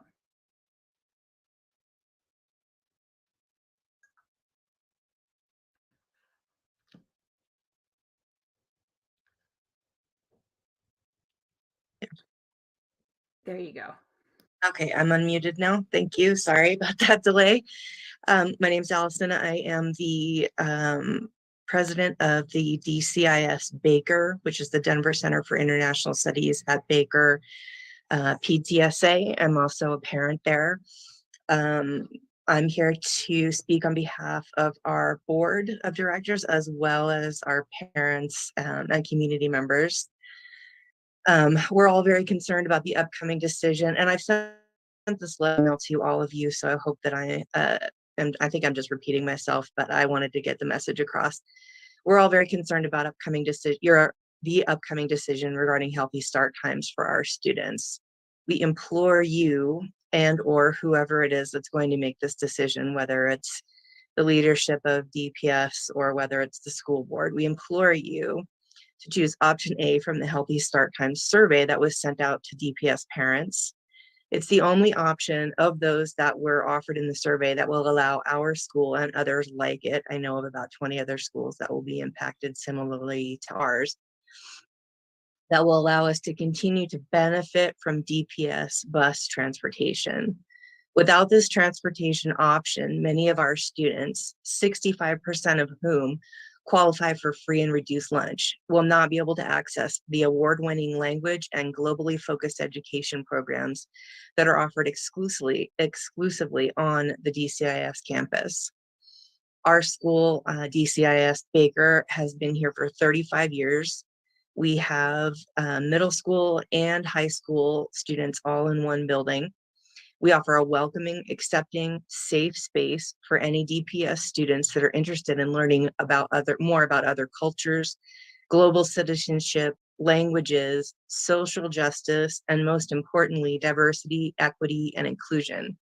Students from a variety of neighborhoods, cultures, gender identities, and socioeconomic backgrounds mingle in our hallways each day, learning about each other.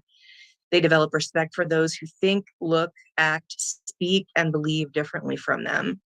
Denver Center for International Studies at Baker is truly a one-of-a-kind place where all students are supported, enabled, and encouraged to meet their full potential. If the DPS leadership team chooses any other healthy start time besides option A, they're sending the message to our students that only those with the resources and financial well-being to provide their own transportation to DCIS at Baker are welcome to the invaluable educational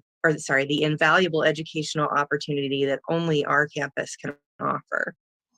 I know several other schools, like I mentioned, will be impacted negatively with the loss of DPS buses if you choose another option aside from option A. Please consider wrap up first. Please consider students first as you make your decision. Consider diversity, equity, and inclusion that will be lost on our campus if those who need busing the most lose access to this transportation provided by DPS. Thank you. Thank you. Our next speaker was to be Shay Smith on DPS Students for Climate Action, but I understand he's not yet here, so I will alert our audience when he returns. And we had one group to speak about educator workload in student services, and the first 4 people are not here. So we will go to the second group, speaking to educator workload in student services, and that group consists of Jen Holtzman, Dr. Kelly Holmes, Tim Farrow, and Mary Lintz.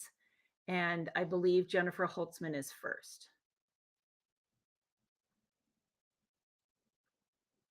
Hi, thank you. My name is Jen Holtzman, and I've worked for the district as a special education teacher for 9 years. I believe all students have a right to an education in their least restrictive environment. I enjoy working with students with more challenging behaviors because when they make growth, I celebrate them knowing they have to work twice as hard as typical students to make those gains. We know that DPS values offering inclusive services for all students at their neighborhood schools. This board passed a resolution in 2019 to move our district in the direction of more inclusive practices.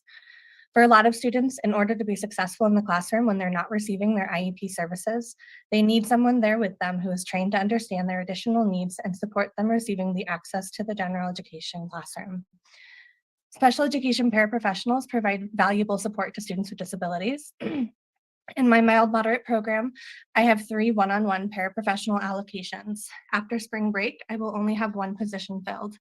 When I don't have paraprofessionals, I cannot meet the needs of any of my students. When I reflect on why there is higher turnover, I've come to 2 main issues. Special ed paras don't receive enough training to be or feel prepared for the level of need of the students they work with, and they are not compensated appropriately for the skill level required for their job. Training of special ed paras has always been left to the teacher, and this is not something I feel I can do adequately, even if the para starts before the school year starts, on top of everything else I need school starts. Paraprofessionals hired mid-year get even less training. If special education paras were offered ongoing district level training on the basics of special education and behavior management, special education teachers would be able to provide more specific training on how to work with individual students. Special ed paras, whether they support students in a center-based program or one-on-one in a mild moderate program, exist in our schools district-wide, and there are common needs that the district could work to support in order to ensure a more appropriate workload for teachers, which would overall support students in getting the services they need. Furthermore, special ed paras are not compensated appropriately for the skills required to work with students with moderate to severe disabilities and behavior needs. If our special ed paras wanted to do the same kind of work but make more money, they could go elsewhere elsewhere $5 or more an hour, which is roughly $10,000 or more a year.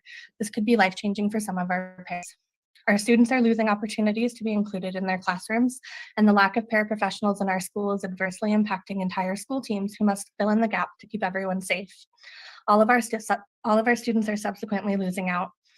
They are an essential component of our school ecosystem that is sorely lost given the current staffing shortage. When we can hire, train, retain, and fairly compensate our special ed paras, our students will see the potential that we know they are capable of. Thank you. Thank you.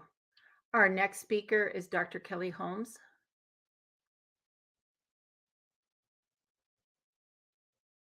Kelly Holmes is not in the Okay. list. Thank you. Do we have Tim Farrow?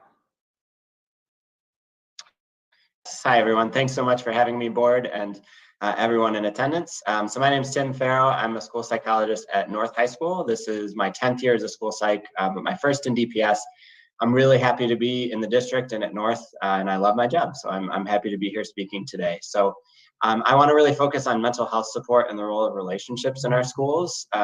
My passion for my job is that schools are often the best place for students to access mental health support and support with other essential needs. Just in the last week, I supported a student who received a text that her father had died unexpectedly. I helped a student who asked for Section 8 vouchers to help with housing for his family, and completed a suicide risk review for a student with an intellectual disability who's been struggling with grief over the loss of a family member. So those are just some examples. And I love my role because I get to support students in so many ways. I know that equity is a huge priority for the district, and mental health access, unfortunately, is a barrier for so many students to accessing their learning and all the great programs that are provided in DPS. I have a few issues and situations to talk about that have come up for me. One is related to suicide risk reviews, and our numbers are much higher this year than they were last year during COVID. So this year so far, we've completed 80 suicide risk reviews. We had only 54 at the school in 20 to 21. And so that really tells us that we missed kids during COVID. Kids weren't able to be identified with those needs because they didn't have, authentic in-person connections with their teachers. And we know now that we've completed 80, or about 5% of our student population, which is a big number. We really need those authentic relationships to make those connections. And we also need sustainable workloads so that educators can build the time to make those in-person connections with students. At North, we have a Google form that educators can use to refer students for mental health support. As of just yesterday, we've had 358 referrals to counseling or mental health team from our educators, and that's about a quarter of our population, pretty close. And every single one of those referrals is from a teacher or other educator who made a relationship with a student and saw that they had a need and passed it along to our team. And every one of those is also extra work that educators have done to really form a relationship and see a student's need. And I think that just highlights the case that educators are so much more than just teaching a single class or focusing on a specific avenue of support. They can do so much more.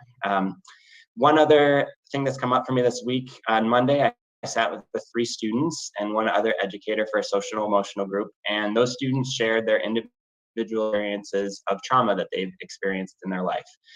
There were tears, there were hugs at the end of the group.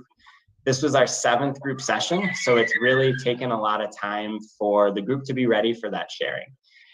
It was wonderful. The students really saw each other and it was really meaningful, and that group is not a part of my core job responsibilities. I am so happy to do that, but it is extra. Yep. So what I see is with all these situations, mental health needs are really enormous. I can give those anecdotes. The Surgeon General's warning that came out earlier this year also highlights that schools are the best place for kids to need to access the support, and educators often go above and beyond to make that happen. So thank you. Next speaker is Dr. Kelly Holmes. I understand she is now here. Dr. Holmes? Hi, it says that I can't. Oh, now I can start my video. Great. There you go. Thank you so much. Hi, thank you for your time. I want to thank Amanda Wentz and Meredith Fatsias from the Psych and Social Work Department for their leadership. I'm Dr. Kelly Holmes. I'm a school psychologist in the 4th year working for the Denver Public Schools. I am also the primary DCTA representative for psychs and social workers. I'm here tonight to talk to you about unsustainable workloads for psychs and social workers and one potential solution for this problem. Let me tell you a little bit about my background, what it was like working in DPS when I first started and what it's like now. I received my PhD from Loyola University Chicago in school psychology. When deciding where to start my career, I chose to join Team DPS because I wanted to serve the whole child. I could have chosen to practice anywhere in the country, but I decided to work in DPS. I was excited about the opportunity. However, almost immediately, I found the job to be utterly unsustainable. Instead of finding a position where I could find some semblance of work-life balance, I was met with a system asking me to be everything to everyone. Within a short time in DPS, I was asked to complete over 30 suicide risk reviews. I was also told that I needed to evaluate students for 504s and IEPs, attend copious meetings, help attendance efforts, work on MTSS meetings, progress monitor students, complete lengthy SLOs, serve all students who wanted services therapeutically, consult with teachers, lead threat appraisals, and provide federally mandated IEP service minutes. The list goes on. I quickly found I was treading water while attempting to do everything and nothing very well. It was impossible and unsustainable. My department leadership responded to my concerns by suggesting I manage up, which meant explaining to my school leadership that I couldn't do all my tasks. And school leadership responded by telling me to manage time better. Last year, I decided to leave education and work in the private sector. Simultaneously, my department posted a job position titled Therapeutic Service Provider. I became a TSP this year as a part of a pilot program, and we are now providing therapeutic services to general education students that is focused. I primarily offer trauma-focused cognitive behavioral therapy to students in great need. This specialization has allowed me to hone my uniquely qualified skills, and I'm impacting my student outcomes. My students have shown significant reduction in their post-traumatic stress symptoms. I recommend that DPS consider future funding for this program and other mental health programs that focus on specialization of skills. Thank you for your time. Thank you. And our last speaker from this group is Mary Lintz. Thank you. First, thank you to the board and Dr. Marrero for all of the work that you've been doing this year. As a DPS alum, the parent of a middle schooler, and a taxpayer, I have a lot of investment in the success of Denver Public Schools. I'm also an occupational therapist in DPS, and I help people with disabilities. My job is to help people with disabilities have the greatest autonomy possible throughout their lives. As an OT, I can work in other settings that pay much more. However, I've chosen to work in schools because I feel it's my greatest opportunity to affect the long-term outcome of basic independence for those with disabilities, and in a great many cases, even their ability to live functional and meaningful lives as participants in the next generation of tax-paying and community-shaping citizens. The district has a legal obligation to provide education and services to all students. Unlike the private sector, a district can't put students on a wait list. We also recognize and sympathize that school systems are tied to a multitude of limitations, especially fiscal right now. As a related service provider, we don't have the protection of caseload caps. I'm currently 40% over the recommended load for my FTE. This affects the quality of my services in all areas. If a student for services, we are obligated to begin their services immediately. But as more and more get added to our caseloads, the quality of service and ability to maintain the level of paperwork associated with so many students erodes. In addition to not being in the best interest of students, it also increases the risk of legal potholes, which put the district at risk. The bottom line, I feel, is we would like your help in encouraging department leadership teams to identify tasks that can be eliminated or streamlined. I have worked in other districts, and DPS is the heaviest in paperwork tasks. For example, we're currently mandated to document progress reports quarterly, which is a federal mandate. However, we're also required to document progress in another section every 6 weeks in addition, which is solely a DPS requirement. I believe that things like this were born during a time when districts were flush with tax dollars, if there ever was a time like that, and FTE with the goal of being a Cadillac.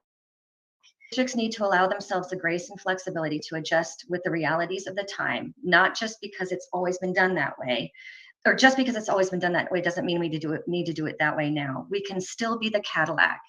We would just like to ask the district for help in streamlining and eliminating redundancies so that we can be the best, most efficient and effective professionals that you all are paying us for. Thank you.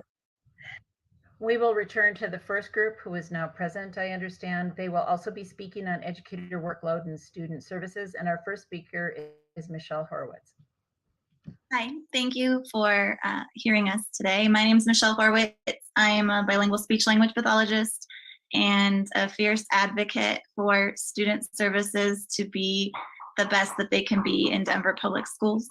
As you might know, we have a caucus of educators called the Special Education Teachers as Specialized Service Providers, advocating collaboratively for change and equity in student services, which is access.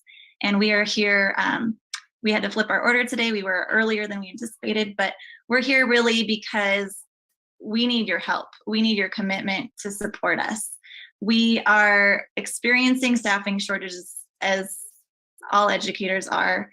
And a lot of that is because we are part of centrally managed resources that provide direct services to our students. We're special educators, we're speech language therapists, we're nursing services, we're psychologists, social workers, counselors, occupational and physical therapists, services for low incidence disabilities, 504 gifted and talented educators. And we're in this profession to really help the kids that need it the most. And what we're coming across again and again is our staffing ratios don't let us do the job that we signed up for. We don't have the resources we need to make gains that we can see with our students. And what's different about a lot of specialized service providers is we can work in fields that are not schools. And so there are opportunities for us elsewhere. And we really want to keep our qualified and professional skills for our students in our schools. So what we're coming across is when we're finding that there isn't a lot of accountability for funding, like legislation is coming through with special education funding. Special education includes all groups. And when that funding goes directly to school-based budgeting, it's not always accounted for in a way that directly supports those kids. And so those kids can be a lot of different kids. A lot of kids need special services. But without that funding going to those kids specifically, our staffing ratios have gone berserk and we don't have what we need to do our jobs. So there's an immediate need to address this problem. As you might know, in the last DCTA MOU, we came up with a workload committee and we're meeting collaboratively with directors in student equity and opportunity.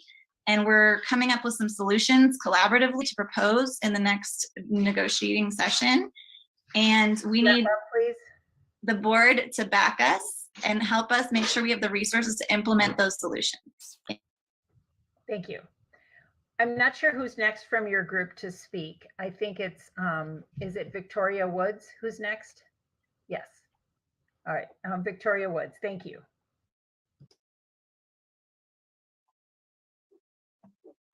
Thank you. Hello, Victoria Woods, and I have worked with the district for 3.5 years. I have a personal passion for my role as a special educator. I left business to join special education because I have 2 sons with autism. My oldest son is quite impacted by his disability, and I wanted to become the kind of teacher that I want my sons to have. Therefore, I personally seek out and want to do everything I can for each student on my caseload. The district priority is to have an inclusive environment for our students and to see our students have that type of teacher. While I am lucky enough to have a supportive principal, we are not able to give our most vulnerable population the time they deserve. Our caseloads are unmanageable, and that is why we are seeing such a shortage with special education teachers. When reaching out to some district supports with behaviors, root cause analysis, etc., we sometimes do not hear back. We need more support, we need manageable caseloads, and we need the district to hear our voices. I currently service 6,365 minutes a week with ability levels ranging from preschool to 7th grade level, and this is from grade levels 6 through 8. This does not account for the time it takes to evaluate students that I have on my caseload, differentiate work for inside the classroom, problem solve with the general education teacher, do check-ins and check-outs with my students, create behavior plans, do trainings, or the time it takes to write IEPs. The issues and solutions. The first is that our caseloads are too high, and that we can solve this by evaluating the minutes a special education teacher has on his or her caseload. Thank you. And also, wrap up. yes, more resources and to prevent higher turnover. Thank you for your time, and I appreciate it. Thank you. And our last speaker on this topic is Mary Hoffman. And you're on mute. Thank you. Thank you, Board of Education, for allowing us the time to speak with you tonight. My name is Mary Hoffman, and I've been at DPS for about 6 years now after working in county hospitals like Denver Health and University of Colorado when it was on 9th Avenue before it went out to Aurora. And one of the things that drives my passion to be a school nurse, especially at our system, is so many of the patients I took care of over the years had so many chronic conditions that seemed to me could have been avoided if they had had better supports as a child or had better family supports for both physical and mental health. So that's why I had the opportunity to transfer to DPS, and I've thrived and loved it ever since. And I'm one of 2 DCTA nursing reps on our team. Our basic issue, one of them, is the fact that we need to eliminate tasks that don't make any sense or streamline, such as SLOs. Those don't make any sense to us. They don't apply to us. How do they affect our student outcomes when we do not even have input as to how they are designed? Specifically, I think that SLOs need to be eliminated from the SSP role, and DPS administrators can help us by writing to your Congress people and not supporting the new law. I know I've reached out to my Congress people and I've called them. Additionally, the health needs, the physical health needs and the mental health needs are so high in our schools, all of them across the city. And we don't have enough staff to support all the schools. So a lot of us support other schools indirectly when the principals reach out and say, hey, they need a nurse, can we come over? Which we do gladly. And then for many of our students, we are the first point of contact for healthcare, whether it's for basic immunizations, which everybody needs, or access to specialized services for chronic diseases like asthma care and diabetes care. A lot of people don't know that they have specialized centers for that. So we're really good connections for all of those things. And then just the level of paperwork that we need to do is just a lot. And just the connection working with a joint effort in collaboration with mental health, because we both work together so well, because we have to rule out physical health before we get to mental health problems, right? Because if there's an underlying physical condition that may be aggravating a mental health condition, we need to rule that out so we can make sure our students get to the correct mental health supports that they need. That's kind of what I had. Thank you. I was trying to be succinct. Good job. Thank you. Thanks, Dr. Olson. Our next topic is executive limitations, and our speaker is Meredith Brown. Hello. My name is Meredith Brown, and I am a first-year principal at Cole Arts and Science Academy. Thank you for the time to speak tonight. Tonight I'm speaking because I want to advocate for my community and how these ELs will deeply impact how their school serves them. This week has been Family Week at Cole Arts and Science Academy. I spent part of Monday of Family Week educating families on the executive limitations. Now, they are even more confused.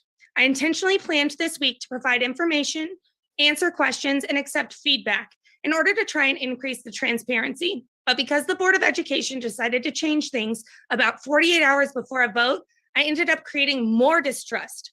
I am incredibly frustrated and disheartened. The revised ELs should have been thought of as a chisel to fine-tune and correct issues in a system. However, it is now so broad, it will be like taking a sledgehammer to the innovation process. In addition, we had organized families to come to the board meeting, and now the board meeting is back to virtual when teachers and students are in schools learning with no masks on. I can only assume this is because some board members are not prepared to deal with the contentious environment that I have been working in since this process began. I've dealt with concerns from parents, teachers, and community members since January 20th. I would really like some support or at least consistency in order to educate my families on these proposals. This is the second time that DPS has initiated a process that has been confusing, lacked transparency, not valued community voice, and has not followed any democratic process. Again, I find myself having to use my voice to elevate the voices of my community when their voice should be listened to without my help. I represent a group of predominantly Black and Brown students and families. They deserve to be well educated on these executive limitations, have a forum to discuss them, and have transparency from the district. Sending out new ELs that I have yet to see a translated version of because towards the district and towards me as a new leader when I already have an overflowing plate of work to do. You have the opportunity to vote no on the executive limitations and prove to the community that you have their best interest at heart. You have the opportunity to do better for our students. The first email I sent about these limitations was to Director Quattlebaum on January 27th, and it contained this line: I hope we can find a protect staff members who are not being treated equitably without punishing the schools who use the flexibility wisely and with integrity. How lucky are we that we can use renewal of innovations to do these things? We can incorporate community voice with teacher voice and with student to make an innovation plan that exemplifies integrity and gives the community a voice for the school that they want to have. I would like to thank Director Quattlebaum for taking the time to visit Cole Arts and Science Academy and see how gravely these executive limitations could impact communities, teachers, and students. I'd also like to thank Vice President Anderson for his stance on protecting a process that supports communities. Wrap up. Please take advantage of the opportunity you have tonight and vote no on the executive limitations on items that will support student achievement. Thank you. Our next topic is executive limitations, and our speaker is Andrea AJ Keglovitis. I might have still said it wrong. Thank you, though, for your help. Please correct me. That's okay. My name is AJ Keglovitz. I'm the assistant principal at C3 Elementary School, which is an innovation school. I've worked in Denver Public Schools since 2005. I also have 2 elementary age children that attend C3. I'm going to keep this incredibly short and simple. I wanted to start by saying thank you for the opportunity to speak to the DPS Board of Education and going on public record sharing about my opposition to the executive limitation proposal. Many, if not all, of the directors have had opportunities to visit schools and hear the voices of innovation students, teachers, communities, and leaders throughout the short period of time since the EL's first read on January 20th.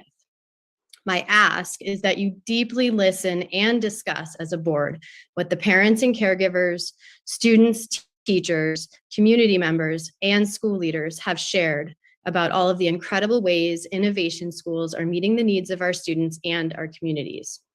Small group instruction, an SEL teacher, in addition to our school psychologist, opportunities to focus on professional development that is self-paced and staff selected. These are all just a few ways that our community works within our innovation plan to offer more.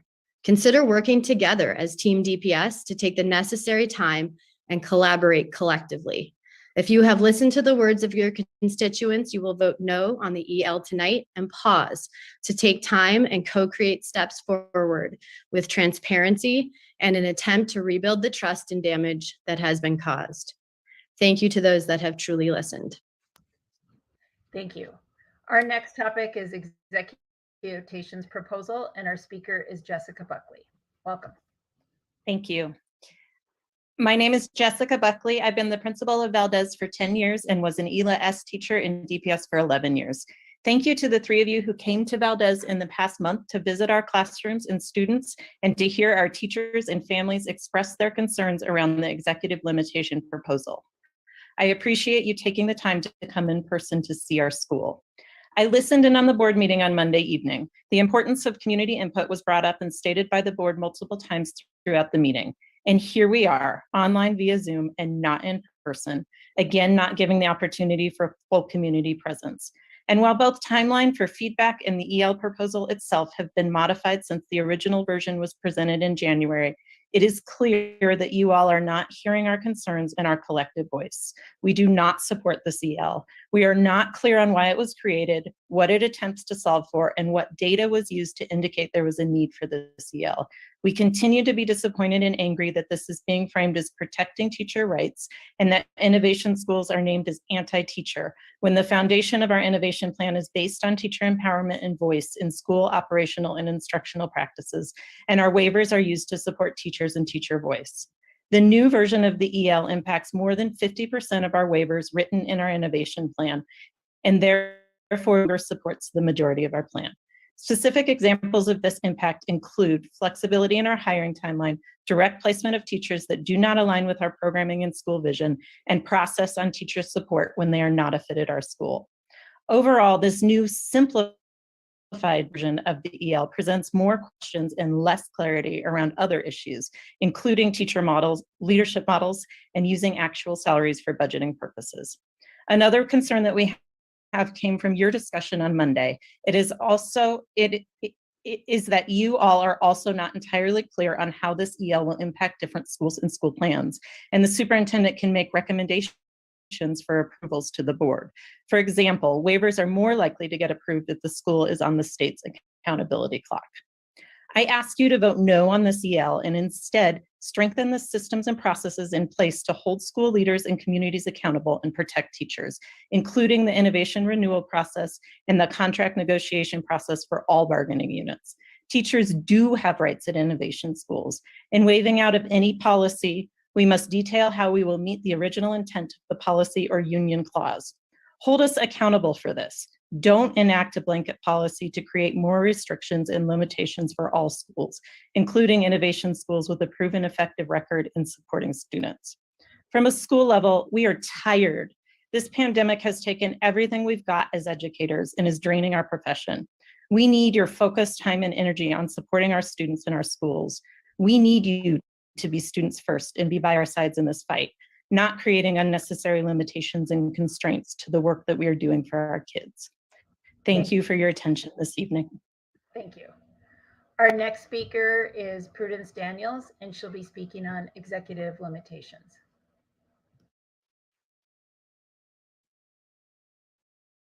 I suppose I could say ditto to everything Jessica said, but instead, good evening, good to see everyone. My name is Prudence Daniels, and I'm one of 3 lead partners at the Denver Green School Southeast.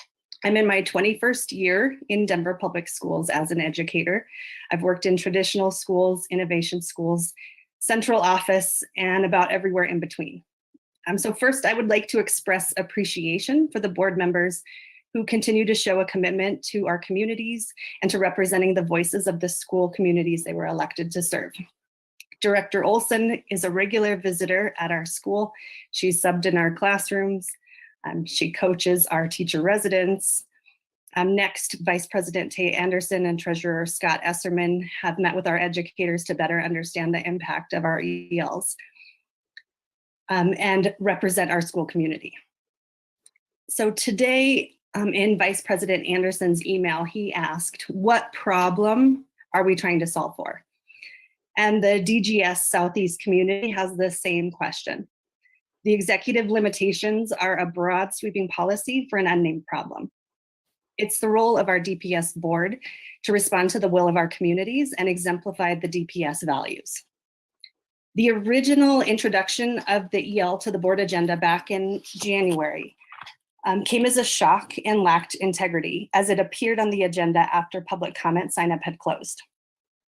It's been incredibly challenging for any of us to see this process as anything but an overreach of power to force the inadequately informed will of a few on us all.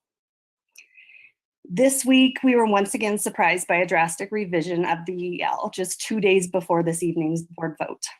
So I'm saddened that instead of bringing diverse voices together to collaboratively approach the challenges we're facing, we're being pitted against one another. We're clearly already living in a deeply divided time. And if anything, our school communities need us to be banded together for the sake of our students and our educators alike. Now, our school loves to celebrate the words of the great Maya Angelou. We often tell ourselves, do the best you can until you know better. Then when you know better, do better. So now that our board knows better, we're imploring you to do better by modeling what it means to be a community-led and district-supported system by voting against the executive limitations. Thank you. Thank you.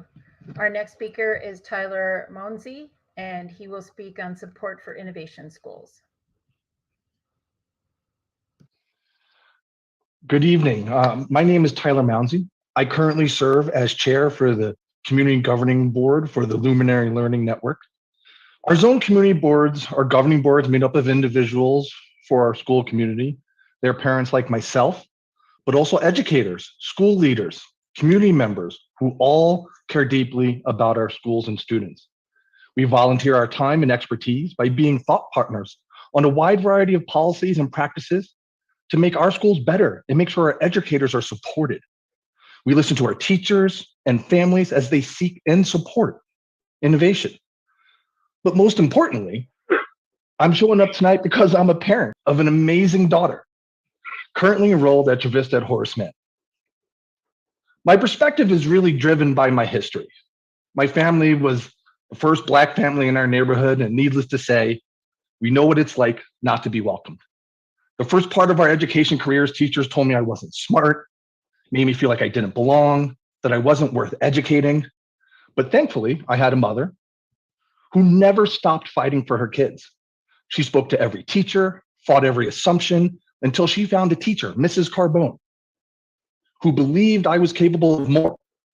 And together, they would meet outside of school hours to try to figure out how to help me. Well, this teacher finally figured it out. Turns out, I have really bad eyesight. Something that was never picked up by any test that was ever required to that point. It's because of this support, this flexibility from a teacher that led not only to me graduating high school at the top of my class, but being the first person in my first generation American family to ever graduate from college. Now, as parents, my wife and I come with that same passion at Travista, and we are met with acceptance. We are met by flexible teachers who could provide an education to my daughter so she can continue to thrive. And we owe this to the teachers who have embraced innovation as much as they have embraced our daughter. The DPS board must trust those closest to our students to lead and support them. Limiting school-based decision-making is just never the answer. So as innovation schools continue to model partnership and stand in solidarity with our communities, we ask that the DPS Board of Education partner with us in support of innovation schools and zones by voting no on this proposed executive limitation. I'll finish my comments with saying thank you so much for the time. It's an honor to be here. Thank you. Our next speaker is Jose Pisa, and he is also speaking on executive limitations. Welcome. Thank you. Good evening, and I want to thank you all first, not only for listening tonight, but for the clear listening that you've been doing over the course of the last month. It's been a contentious issue, and you all have been moving the needle on the conversation. And so I truly appreciate knowing that our board members are in fact listening to the community.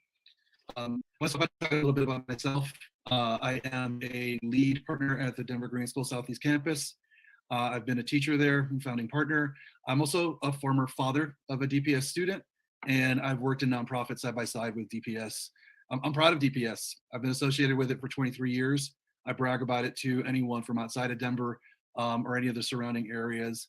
When I sit down with friends from Jeffco, I let them know how good we have it over here. That said, Denver is a big system. And I think as a big system, it's got a couple problems, and I think those problems relate directly to the EL and the ongoing conversations that we're having. And at the expense of being repetitive, I apologize. A number of colleagues are going to keep saying the same things over and over again. I will as well. I think problem number one, we're a big system. Big systems like easy button systematic approaches. They make a lot of sense when you're sitting there looking at the whole system from a very broad vantage point. Unfortunately, those systematic solutions oftentimes are not great. They lead to things like anywhere from as simple as really bad one-size-fits-all curriculums to, I think, a false sense of urgency that the system has put into place. Director Anderson, you asked an amazing question this morning in your email by asking, what are we trying to solve for? I personally think what we're trying to solve for is a sense of urgency that was created at the district level, not in any particular school model, that forced a lot of leaders in schools to feel like they were on the hot seat with their jobs if they didn't create instant results overnight. And I think that led to teachers being mistreated. And I think that you all are in a position to take that sense of urgency away and stop and say, what are we actually trying to really accomplish? And what does success in our schools really mean and look like? And how can we create, in a broken education landscape, better job systems and situations for our teachers? Second problem, it's come up over and over again tonight. It's community engagement. A lot of really smart, intelligent, well-meaning people have sat in your seats prior to you, have sat in the superintendent's job prior to him. And all of them think they have the right answer, and all of them think they have good ideas and know what's best to do for or to communities within the various schools across DPS. It's time to do with. I think you all are in a position to do an amazing job of doing with us. I think both of these problems can be solved in the renewal. You all have shown in your language in the latest version or iteration of EL that you're recognizing the renewal is the place to have this conversation. You all have a seat at that table. You all have the ability to go and show solidarity with teachers in impacted schools, that you're there to ensure that their voices are being heard at the crafting table and at the voting table. At the end of the day, innovation is a tool. And I know there's some in the landscape that want to make innovation a zero-sum game of like only good or bad. And that's not the way anything works. Innovation can provide some of the best, if not the best, working environments for teachers, and can also provide I urge you not to support the EL. I urge you to use it renewals, and I urge you all to show up at the renewal processes to support teachers. Your time is up. Thank you.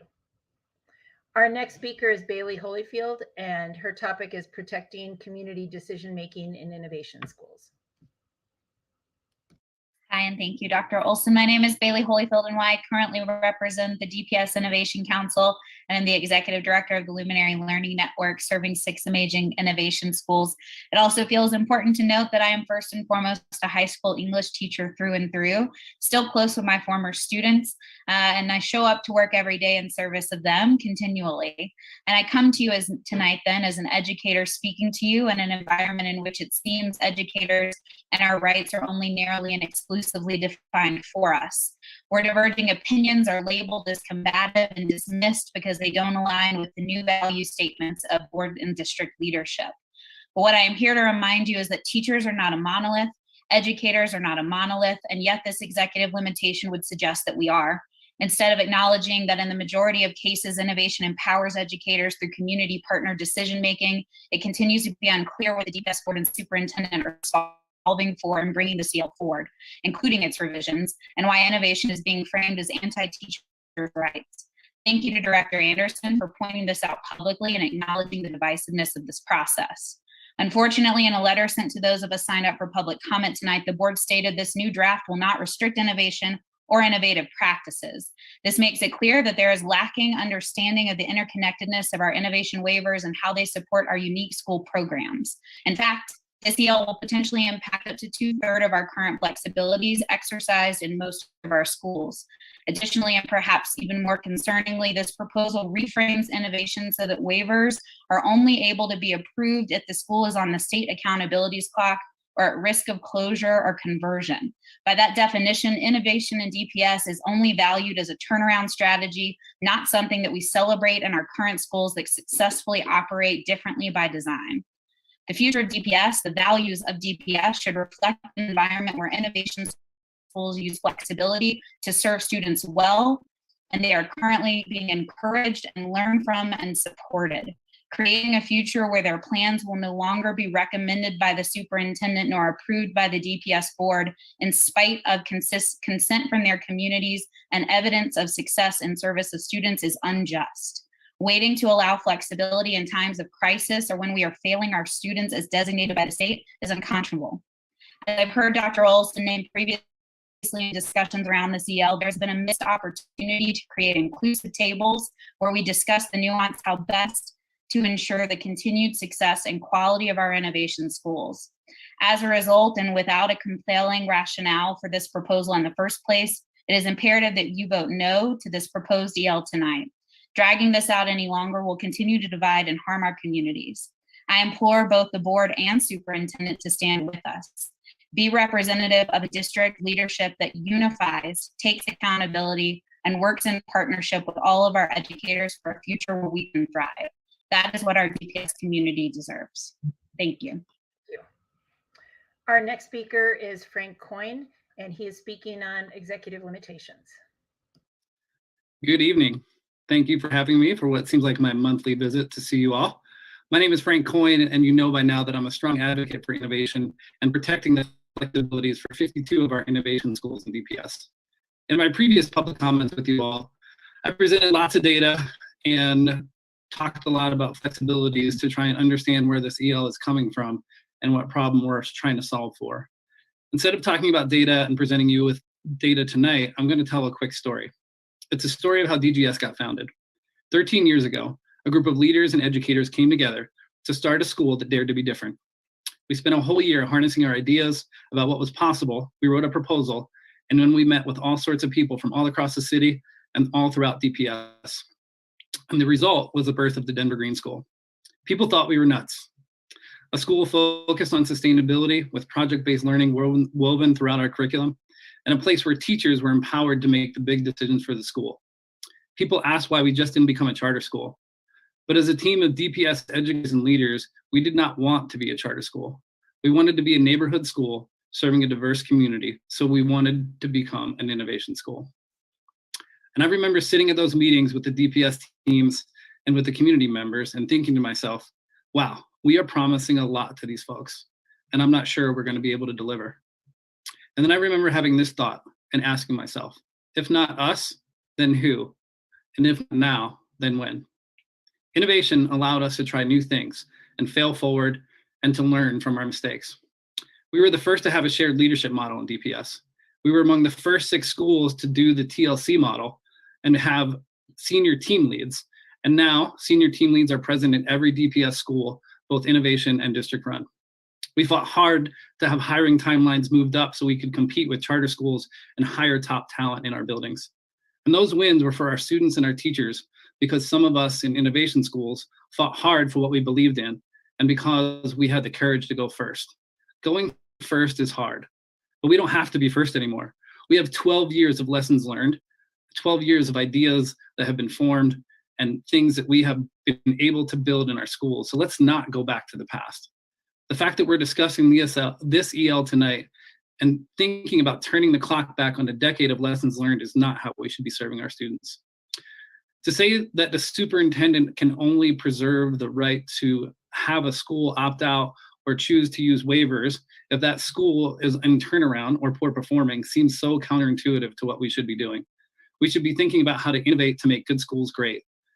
So Dr. Marrero, I'm wondering, for those of us leading right now, this seems like a power grab to us. I hope that's not true. And I hope you instead set up mechanisms for us to be, those of us in different school types to learn from each other. Tonight's vote is about taking a step forward or a big step back. And so I ask you the question I asked myself 13 years ago. If not you, then who? And if not now, then when? DPS deserves it. Thank you. Thank you. And just to alert our viewing public, as you've noticed, we are taking turns as board members running public comment because it'll be long tonight. We offered to help President Gaitan. So I will turn it over to Reverend Lorvik at this time, who will now take over. Thank you, Reverend Lorvik. Thank you very much. And again, thank you to all who are joining us this evening to speak. And now next on proposed EL for innovation schools, I'd invite words from Leah Schultz-Bartlett. Thank you. Can you guys hear me okay? Yes. Awesome, thank you. My name is Leah Schultz Bartlett. Thank you for your time tonight. I'm a Denver resident, a DPS graduate, go Spartans, DPS educator, 27 years. I'm a DPS innovation parent and the DPS leader. First and foremost, I'm concerned about the process. Once again, the proposal changed with short notice to schools and community, and here we are the night of the vote. I continue to be very frustrated with how proposals are brought forward and then rushed to a vote by our board with reactionary feedback from stakeholders. I would say the beauty of innovation process is that it is centered in community partnership and decision-making. The way that this proposal has been brought forward and now rushed to be voted on has not been community partnership, but rather caused reactionary response. It has also created a rift between teachers and leaders, community and district. Our innovation waivers are interconnected. Removing just one of them causes an unraveling of the entire plan. At Beach Court, our community did not waive the majority of TECTA. We kept a waiver of non-core content teachers teaching, and it's vital to our plan. We have a STEAM expert who serves as a Smart Lab facilitator. He's not a licensed teacher, but a STEAM expert. And it's critical that we are allowed to keep him in this role as it is the core of our plan. We also waive placement of teachers as we look for candidates that align to our instructional design and philosophy of our school. I have 2 children in DPS innovation schools, one being Denver Green School Northfield. If the newly proposed EL is approved, it will drastically affect their model. It is a teacher-led model and thrives as such. Going back to TECTA or status quo will unravel their model. As a parent, I am deeply concerned about this potential. Their model serves as an exemplar for teacher voice and leadership, and it would be a great travesty to unravel such an incredible model in the name of teacher rights. It appears that innovation is now being looked at as a turnaround strategy. By law, all communities have the right to create and ask for innovation status. By naming it as a turnaround strategy, it only allowed in only such cases, it does not only does it violate innovation law, but it continues to silence community and educator voices. I will also add that there's more than DCTA educators in a school. There are many bargaining units and some employees that aren't part of bargaining units. I love my teachers, both at Beach Court and that serve my children. And I love the many other team members that make up our schools. The beauty of innovation plans is that they take into consideration all of these groups while staying centered on the rights of children and the rights of community. By only focusing on one employee group and not truly putting students and community first, there will be unintended consequences. I'm still not sure what we're trying to solve for. If it's accountability that innovation schools enforce their replacement policies, then let's solve for that. I would ask that we not move forward with any form of this EL. Please vote no, honor community voices. They have been heard throughout the process of innovation creation and voting process and should be honored. Thank you for your time this evening. And thank you for timing yours so well. We just reached our 3 minutes and we will move now to Cartal Jaquette speaking on executive limitations. Great, I'm just trying to start my video. It says unable to start. Here we go. I want to thank all the board members for taking the time to listen to us this evening. I want to specifically thank Director Esserman, Director Anderson, Director Olson, and Director Qualabam for coming to our school and getting a chance to further understand what makes Denver Green School Northfield such a special school and why innovation is so central to everything we do. It was great to hear Frank talk about how our school originated 13 years ago. A group of teachers that got together and said, we want to help design a school. We want to create a teacher-centered school. And innovation was the way that we could do this. We couldn't be a teacher-led school that put the craft of teaching at the utmost priority for everything we're trying to do unless we were an innovation school. That's what allowed us to create a lead partner model. That's what allowed us to have teacher coaching that led to TLC. That's what allowed us to have a partnership of 12 different teachers that are making critical school decisions. We feel like we prove that innovation is a tool, and it's a tool that can be used for teacher empowerment, for retaining teachers, for achieving everything that we dream that DPS can achieve. We hope that Denver Green School is a source of pride for DPS because we are an innovation school that is teacher-led, that puts students first, that achieves at a high level. And when we see this new proposal, we don't know what role will the superintendent have when they approve plans or not. How will this change 10 years from now? Who will be the superintendent? What things will they vote up or vote down? There's a lot of concerns in the level of ambiguity of this new plan. If the first plan was flawed in having language that scared us, this second plan is flawed. I mean, not much language at all. What is this going to be? Someone voting up or voting down a plan. So there's a lot of uncertainty.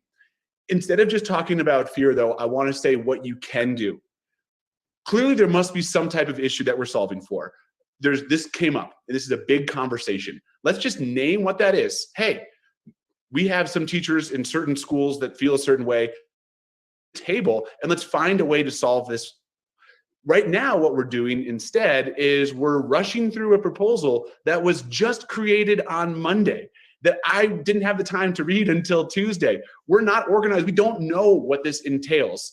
Right now, if we move forward with this, that can't be undone. And that burden will fall on everyone who pushes it forward. If you push this forward, you're creating a system that didn't exist 3 or 4 days ago. How do we know this is going to be a better plan? If we come together, sit at a table, talk with the DCTA, talk as administrators, talk as the board, talk as community members. Where's the community voice been in this? Maybe we can build a great plan. If we solve any problem this way, it'll be a bad solution. This is a terrible way to solve any problem. Rushing through a proposal and voting it through without stakeholder input or agreement. I know that is not what this board ran on, and I'm sure there must be tremendous pressure that is forcing people to do this. That's the only thing I can understand. Are you asking me to wrap up, Brad? That's exactly what I was going to do. Thank you. Let's just wrap it up. You can do better. I believe that you all care about this issue deeply. Please postpone. Let's come to the table and come up with a better solution. Thank you very much. Speaking on ELs and innovation, Brandon Shields is next.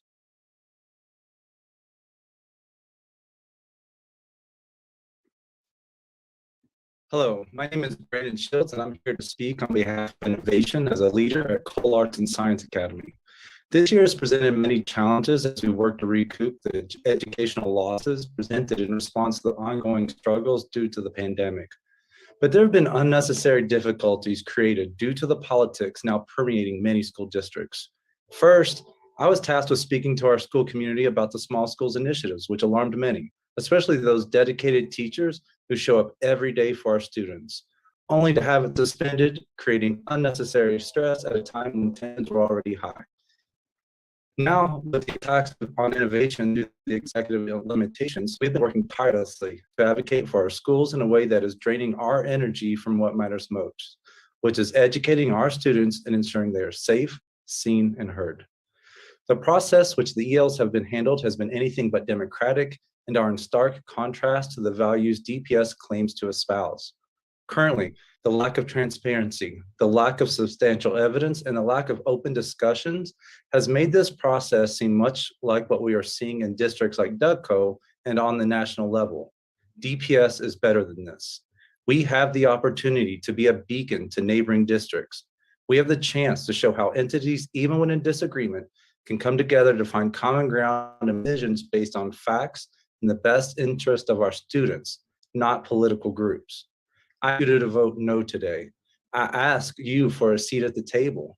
And I ask you, why is this the immediate concern for the DPS board when there are so many more important issues facing education, specifically the lack of achievement with our Black and Brown students and our second language learners? I really thank you for your time, and I hope that you vote no tonight and allow all of our voices to be heard as we move forward. Thank you very much. Our next speaker on innovation schools will be Michael Keglovitz. Thank you. I'm speaking against the EL limitations 10 and 11. Being a parent of 2 students in DPS that attend an innovation school, I am shocked and embarrassed at the process we have seen since January 20th. The first thing that is very upsetting is to hear the directors mention that this has been in the works for 2 years. As a parent, why wasn't I part of this? Who was it in the works with? And tonight to hear that the EL was literally posted a day or 2 ago, and it has not even been translated. I mean, talking about that community, the community that cannot read that, and you're going to vote on this tonight, that is shocking, honestly. If this is the way the school board thinks and values parents and students' input, I'm just beyond words. To state that this has been a work in progress for 2 years, but we are going to bring in public comment the day of, and we're going to vote that day as well. It just seems underhanded and not transparent at all. I mean, if to the people that have kids that are on the board, would you feel your value is inputted at this point? I don't, and I honestly feel like this is the most upsetting aspect of this proposal. Additionally, there really feels like there's no conversation and no collaboration.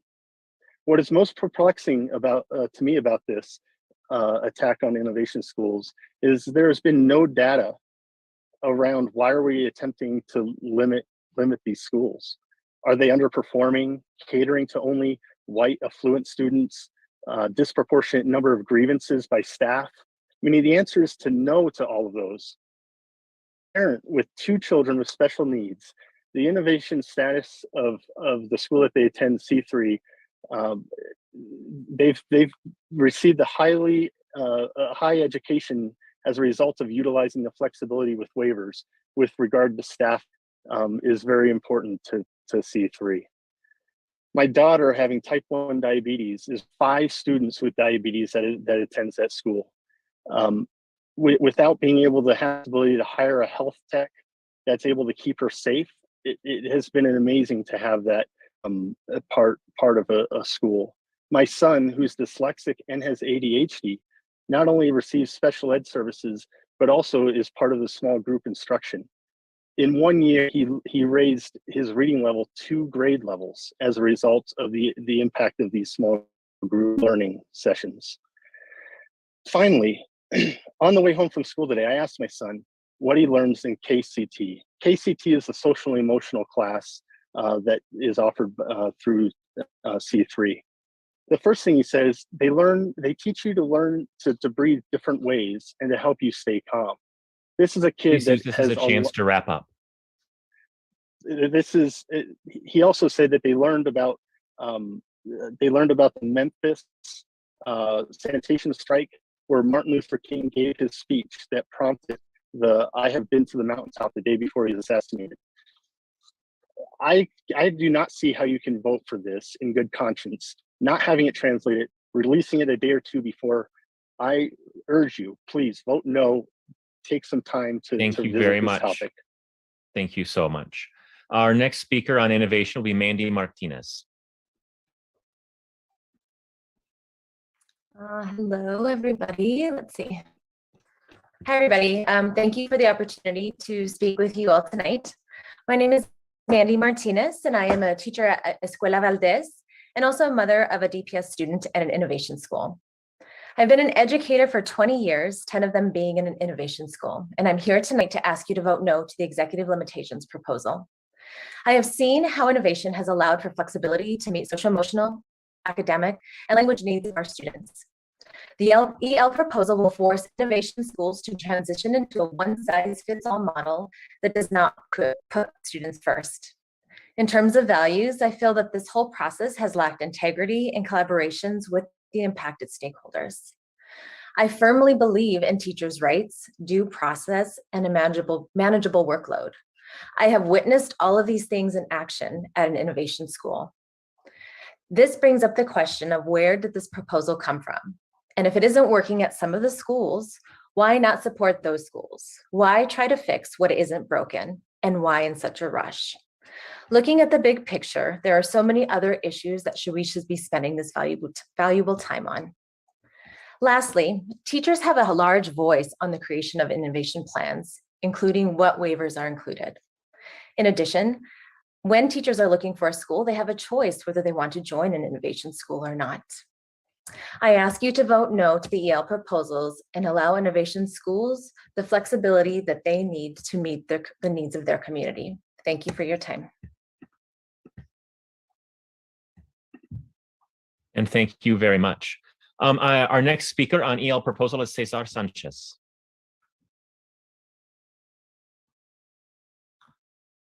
Hello, hello everyone. My name is Cesar Sanchez, proud assistant principal of Valdez Elementary and proud Mexicano born in Parral, Chihuahua, leading in an innovation school. First and foremost, I want to express how happy I am to work in an innovation school where the values of the students first is above everything else we do. And we have systems and processes where teachers are valued, empowered, and respected while accountable to high expectations.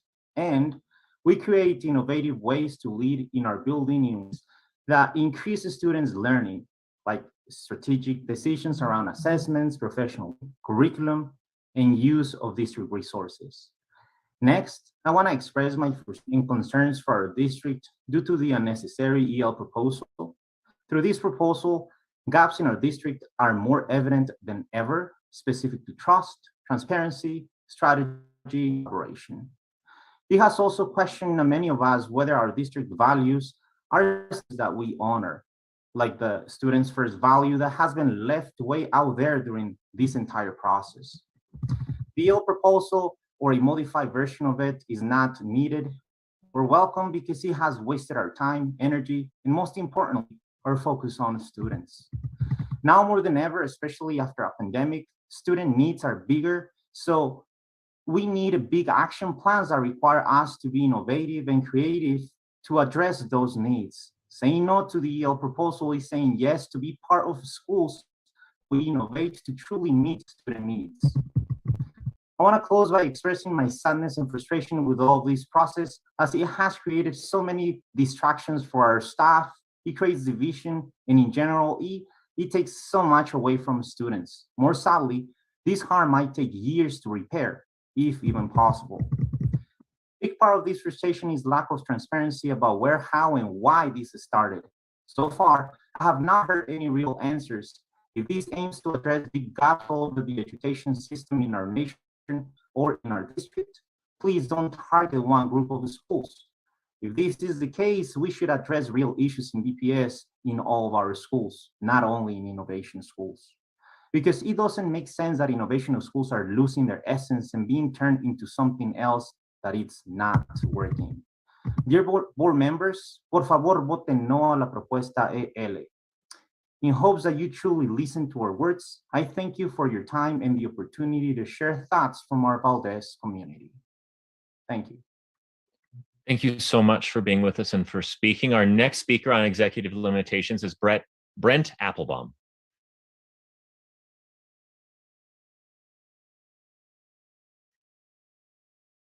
Hello, my name is Brent Applebaum, and I'm the principal of C3, an innovation school in DPS, where I've been in a leadership position for the past 8 years. In the 1940s, the cockpit in a fighter jet, they were designed for the average pilot, 5'8", 150 pounds. It's a perfect design if you're 5'8" and 150 pounds. The problem is very few of the pilots were actually average size. As a result of the one-size-fits-all design, many of the pilots were dying from routine flights. They couldn't reach the controls, they were too tall for landings, and the results were devastating. Rather than only allowing the average pilot to have success, an engineer created an innovative idea. Today, we know this idea is the reclining or adjustable seat, drastically supporting pilot safety.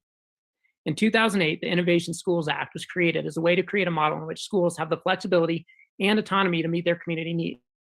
There's a clear recognition that a one-size-fits-all model does not work for every community, and innovation schools have adapted to meet community and student needs. You have all heard from school leaders and innovation school teachers. The vast majority of teachers love working at innovation schools and feel this EL does the exact opposite of what it is intended to do. It is dismantling the idea of teacher empowerment. I'm saying on record that I adamantly oppose the latest version of EL. We have offered opportunities to come up with a robust innovation renewal process with the board, in which I think you would find many of the TECTA waivers would be supported by staff moving forward. However, it would be in collaboration with colleagues and families and voted on collaboratively, creating a school-based model, which is buy-in from all stakeholders. I am also on record saying that I am offering to sit down and draft an EL model that feels fair to innovation schools and this board that results in compromise on both sides. Both approaches have not been reciprocated. Ultimately, the Innovation Schools Act of 2008 created an adjustable seat for education. It allowed for the district to be recognized at the national level. It created opportunities for this district to adapt to its specific needs. It allowed for individual schools to adapt to their community's needs. And most importantly, it has allowed for adjustments to be made to support student outcomes at the classroom level. I am not going to sit here and tell you how each waiver is going to impact our school because you've heard that time and again. What I am going to end with is this. Is my hope is that as you go to vote this evening, that you reflect on this cockpit analogy and ask yourself, which side of history do you want to be on? The static one-size-fits-all chair or the adjustable chair that supports individual needs, creating success for all? I can tell you if I were a student or parent in DPS, I'd be pretty terrified of what the outcomes are going to be if we move that adjustable seat away.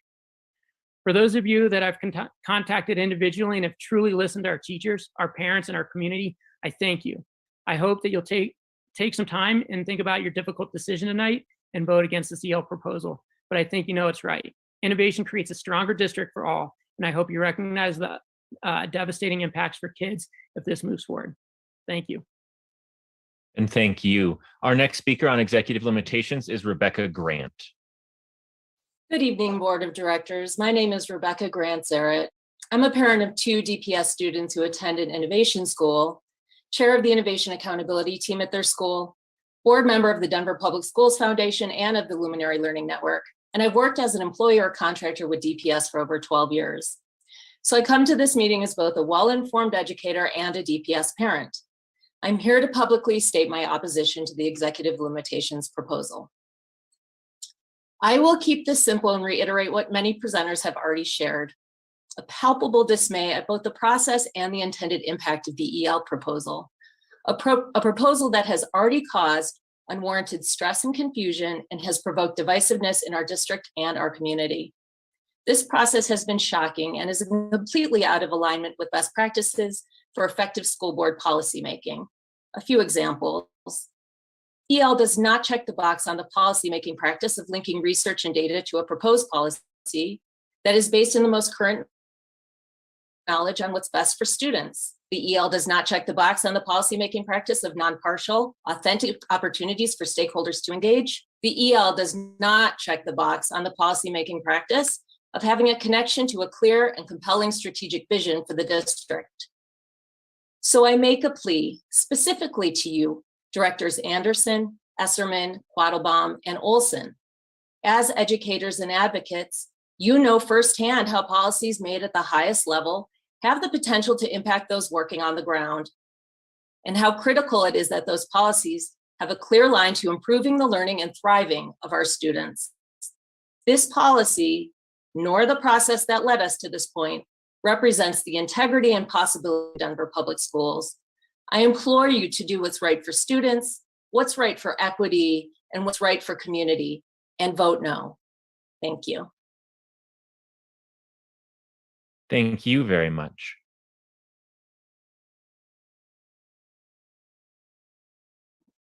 I've been pushing the pause or space bar to unmute. I know that Claudia is our next speaker, and I need to get my list back in the right spot.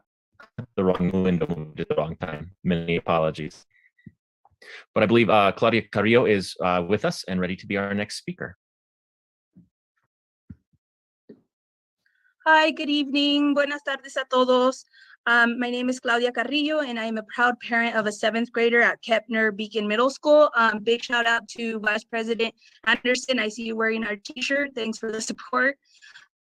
So I would like to just start by saying my son has an IEP, and I needed to find the right school for him, a school that would make sure to teach the way he learned. I remembered my first impression of Kepner, and how they really made me feel so welcomed. I scheduled a tour, and somehow the system didn't notify Mr. Wash that I was coming. I still showed up, and he said, I don't have anything scheduled for today. We have testing, but let me show you anyways. We just can't go in the class, so we can set up a second tour on a regular day. I never went back for a second tour because we just knew that Kepner was the school for us. To me, the way you feel as a parent when you walk in the door means a lot. If you feel welcome, then you will feel good about leaving your child in the care of those adults. Kepner's staff is amazing, and I could spend a long time bragging about everyone, but I don't have enough time today. But what I can say is I see Mr. Wash in the hallways with the kids and in the classroom. I have never seen that before in a principal. The way the principal presents himself to parents says a lot about how the school and staff work. This is possible because we are an innovative school, making Mr. Wash more available to kids, staff, and parents, allowing him to see what his school needs. I would like to ask you to please vote no on executive limitations, and thank you for your time today. And thank you for yours joining us this evening. Our next group is a group of speakers on executive limitations. I understand a couple of them might be on one computer together, but we're expecting to see Dulce Mosqueda, Lorena Limon, Iris Arlem Orozco, Afacio Sanchez Flores.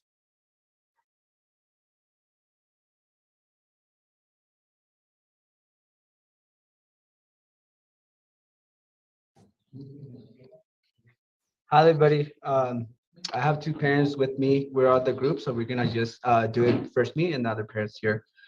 So my name is Bodhi Sanchez. Thank you, members of DPS board, for letting me speak today on behalf of my schools, which are Kepner Beacon and Grand Beacon Middle School. My name is Bonifacio Sanchez Flores, and I'm a parent liaison for our school, the Beacon School. I love my role working with families because I recognize how important it is to listen to our parents' voice. My parents in Mexico, and we speak an indigenous language called Nusabi. See, when I was growing up in the state of Washington, nobody from my school district or at least our school cared to reach out and listen to my parents' voice. Nusabi was my first language. Eventually, I learned Spanish and then English. I know what it's like to be ignored when you don't speak the language of power.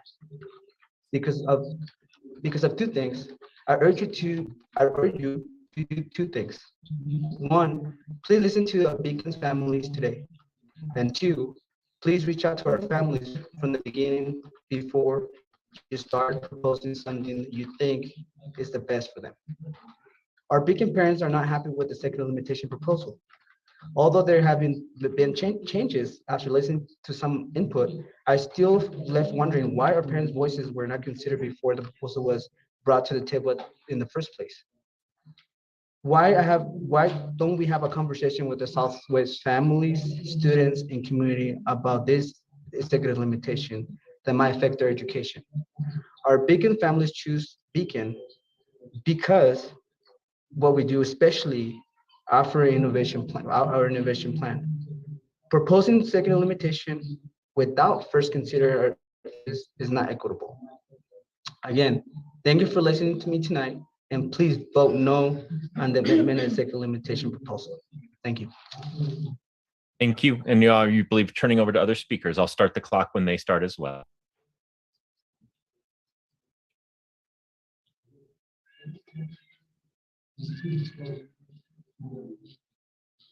Please.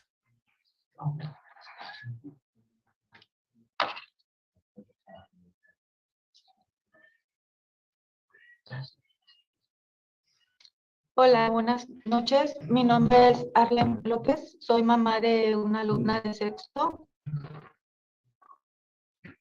¿Me escuchan? Ok.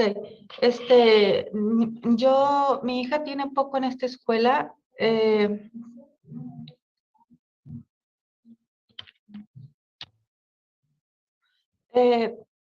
Cuando yo llegué aquí,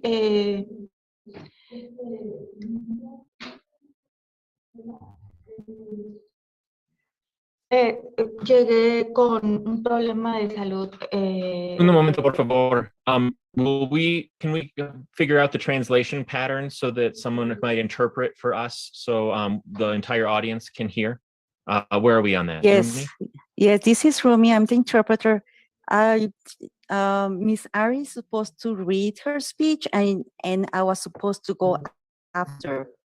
Oh, I didn't her realize. speech. Thank you so much. I just Yes. didn't want to miss anything. Would you make sure that she's on the same page you are? Señora Iri, habíamos planeado que usted iba a leer su discurso cuando Bonnie y que yo iba a leer en inglés después que usted terminara. Gracias. Por favor. Thank you. ¿Lo dijo o lo van a leer? No, si quieres, léele eso. ¿Lo leo? Ok. Para que no te Bueno. Read. Hola, buenas noches. Mi nombre es Arlen López. Soy mamá de Miley, alumno de sexto grado de la escuela Kepner. Quiero dar mi opinión sobre la escuela y decir que solo han sido cosas positivas y apoyo por parte de la escuela. En este momento yo estoy pasando por una enfermedad complicada y en la escuela desde el día número 1 me han apoyado en todos los sentidos, con despensa, contactándome con servicios humanitarios, pases para el VAS e incluso con servicios legales públicos y médicos. a mi hija se le quebraron sus lentes y inmediatamente me apoyaron en la gestión sin ningún costo para mí. Otra de las cosas que me gustaría mencionar es que mi hija en esta escuela está muy feliz, ya que de la escuela donde ella venía anteriormente había sufrido acoso, bullying, no sé cómo, por parte de su maestra, y ella tenía mucha inseguridad, y aquí me gustó mucho que desde el día 2 que llegó ya le hablaban por su nombre, y ella está súper contenta, ha tenido muy buenos resultados en esta escuela, y no quiere faltar ni un solo día. Yo, la verdad que en mi conclusión creo que antes de haber lanzado una iniciativa, hubiesen también preguntado a los papás, a los alumnos, a los maestros, qué era lo que opinaban al respecto, o hacer un censo. Yo repito, mi hija está muy feliz. Yo veo aquí a maestros muy comprometidos, como mencionaba en comentarios anteriores el director, también lo veo muy enfocado en su trabajo. Yo todos los días vengo caminando por mi hija y siempre lo veo fuera, vigilando que los niños se vayan seguros a casa. Y pues de mi parte solo me queda agradecerles y decirles que me siento contenta y apoyada en esta escuela. Hello, good afternoon. My name is Arlem Lopez. I am the mother of Miley Galindo, a 6th grade student at Kepner School.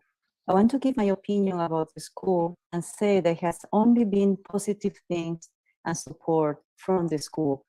At this moment, I am going through a complicated illness, and since my daughter entered the school, it has supported me in everything: food, contact with humanitarian services, bus passes, and even for public, legal, and medical services. My daughter's glasses broke, and they immediately supported me with the handling at no cost to me.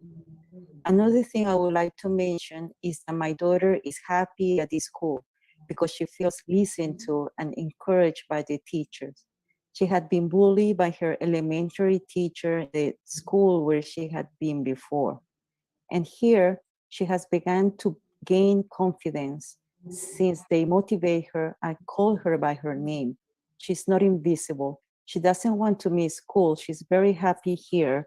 And I want to say also that I come to this school every day, and I always see the principal of the school very focused on his job. He's always outside making sure that the kids go to their homes. I can only say that I'm very happy and very grateful, and thank you so much for the support.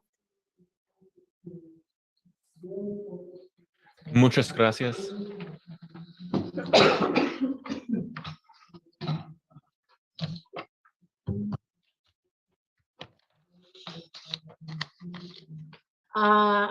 Buenas tardes, mi nombre es Lorena Limón. Yo apoyo los programas que tienen las escuelas Kepner Viken y Grand Viken. Mis hijos estudiaron en Grand y me gustó mucho el trabajo que hicieron en esa escuela de innovación.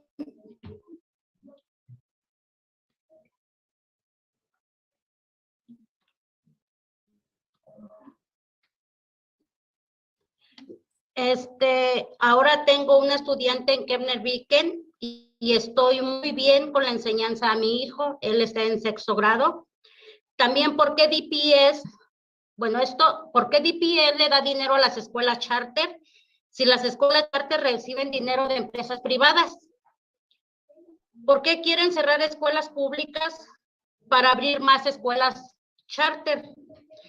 Queremos escuelas públicas, no más escuelas charter. No limitaciones ejecutivas.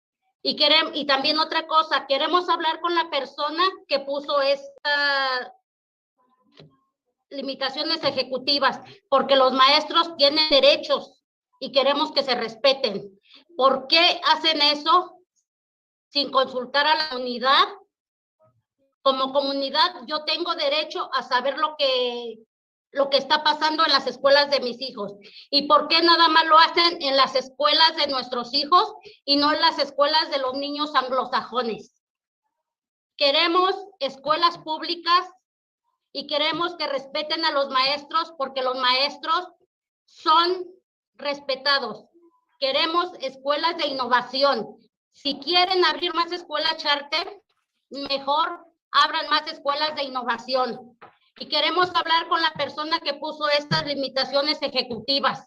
El día que guste, la esperamos aquí en Kepner, Beacon, y que no se esconda, que dé la cara a la persona que está poniendo esas acciones, limitaciones ejecutivas.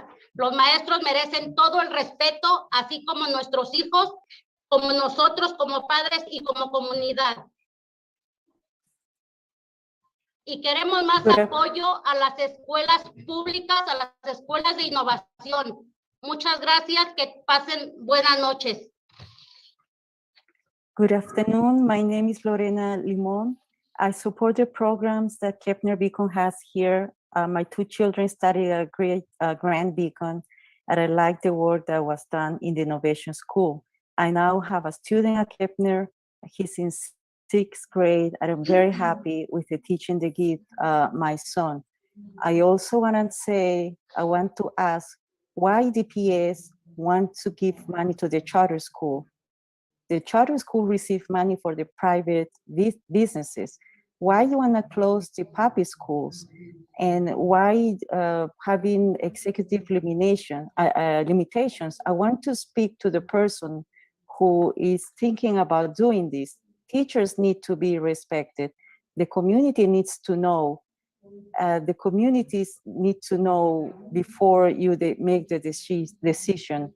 How come you didn't survey and interview the parents? How come you didn't survey, interview the students and the community and the teachers?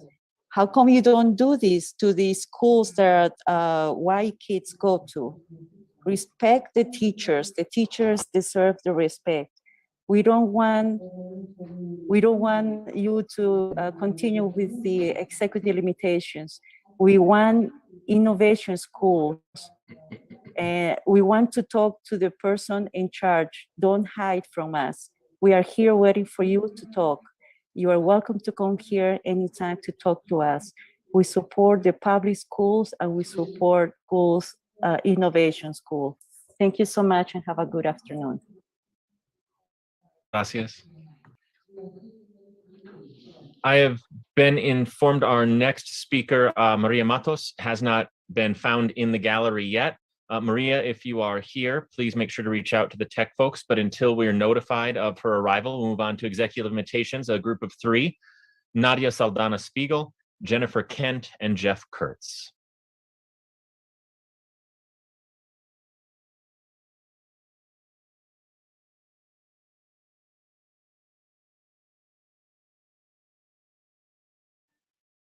I see Jennifer and Jeff here listed. I don't know if Nadia has arrived in the room yet.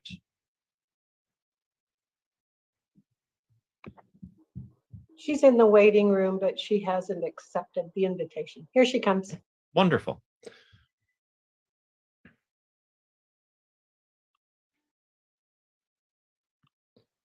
Wonderful. Thank you all for being with us. I'll let you sort of get settled in, make sure your audio works, and we'll go from there.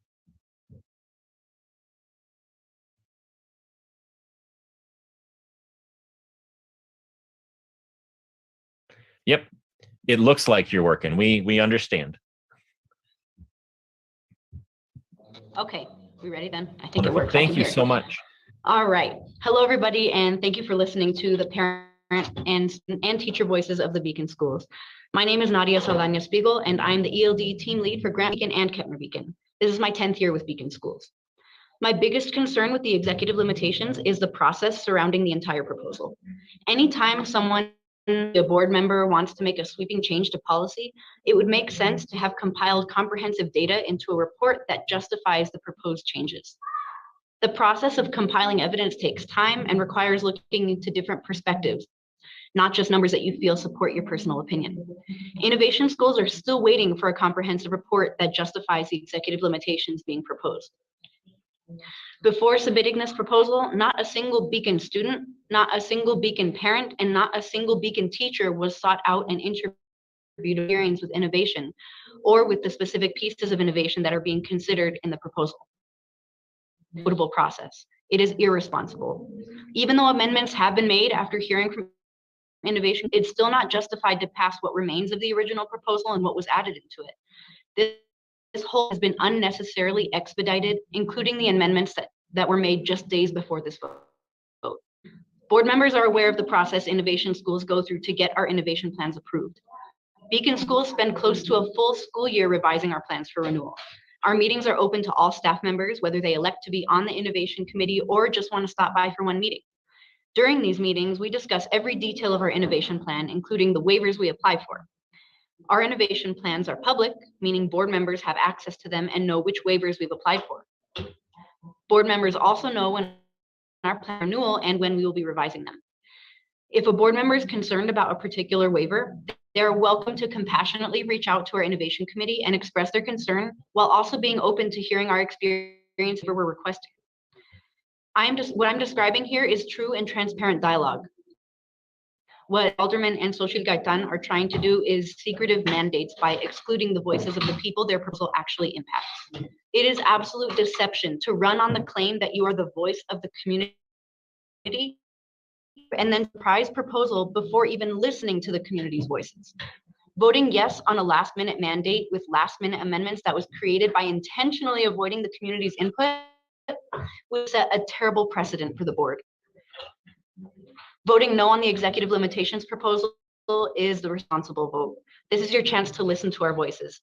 Please be responsible to those you represent and vote no. Our innovation committee is open to discussing the waivers in true and transparent dialogue during our renewal process. Thank you. And thank you. The next person in your group I have on our list is Jennifer Kent.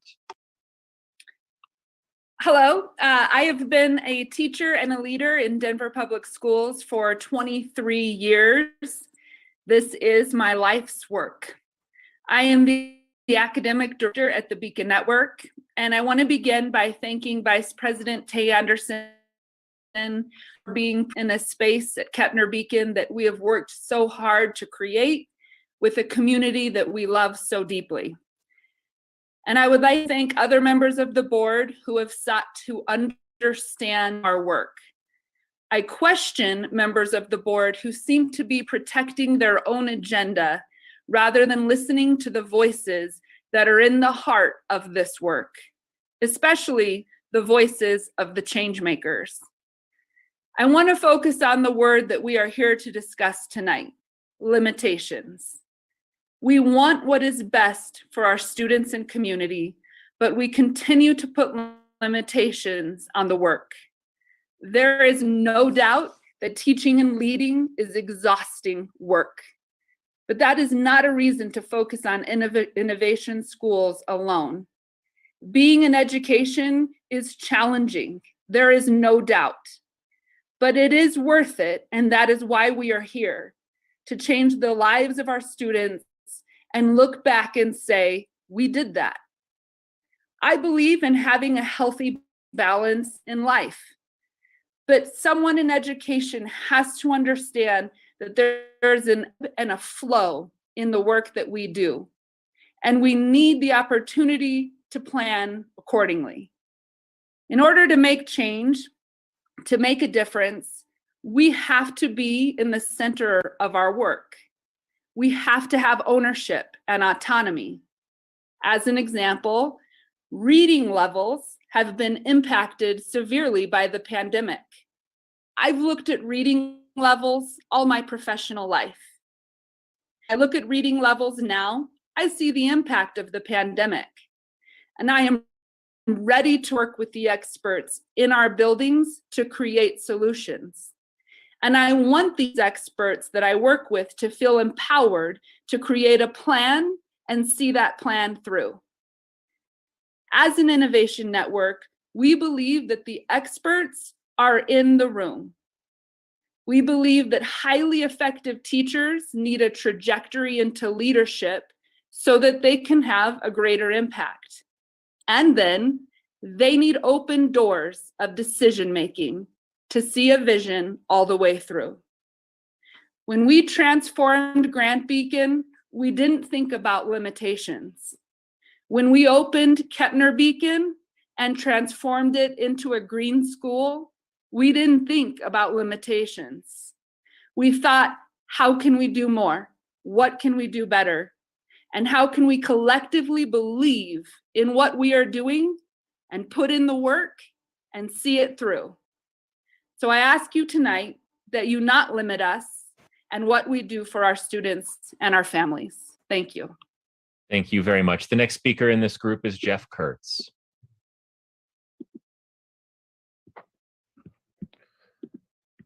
Good evening.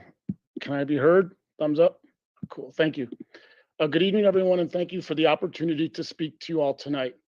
I would also like to thank the Superintendent and Board of Education for their service to the students and families of Denver Public Schools. I'm very thankful for everyone in attendance tonight and our amazing staff and students within the Beacon Network schools of Grant, Beacon, and Kettner Beacon. I would also like to thank everyone who's actually still here listening to my public comment at this time.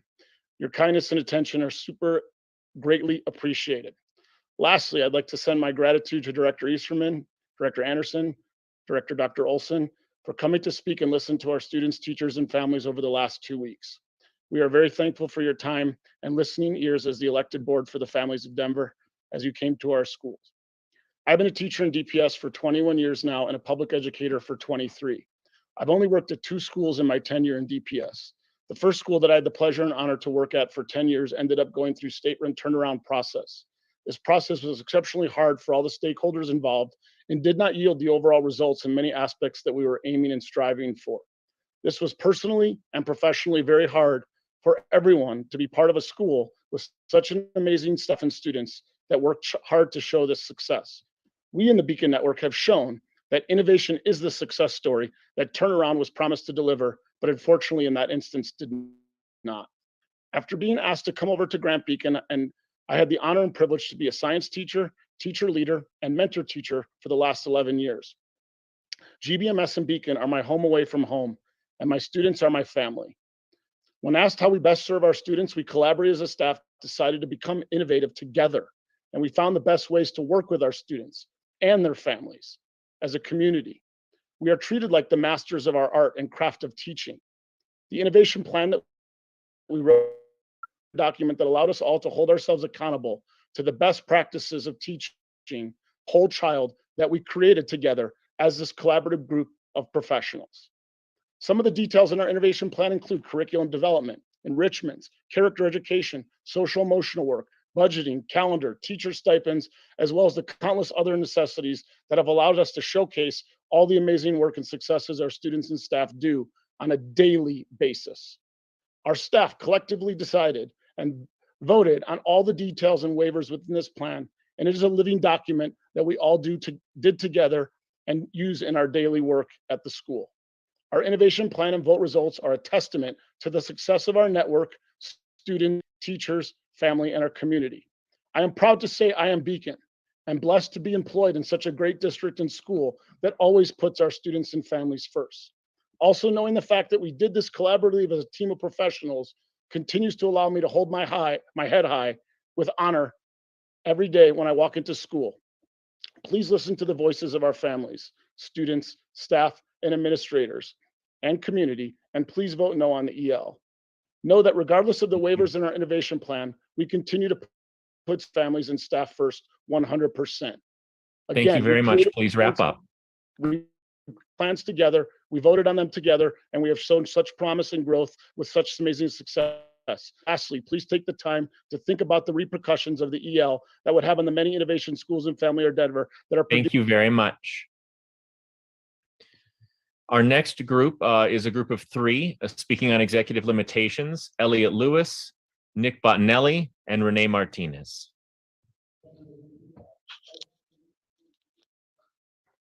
Yeah, I'm Nick Bottinelli. Elliot Lewis is here with me, and then Renee will go third.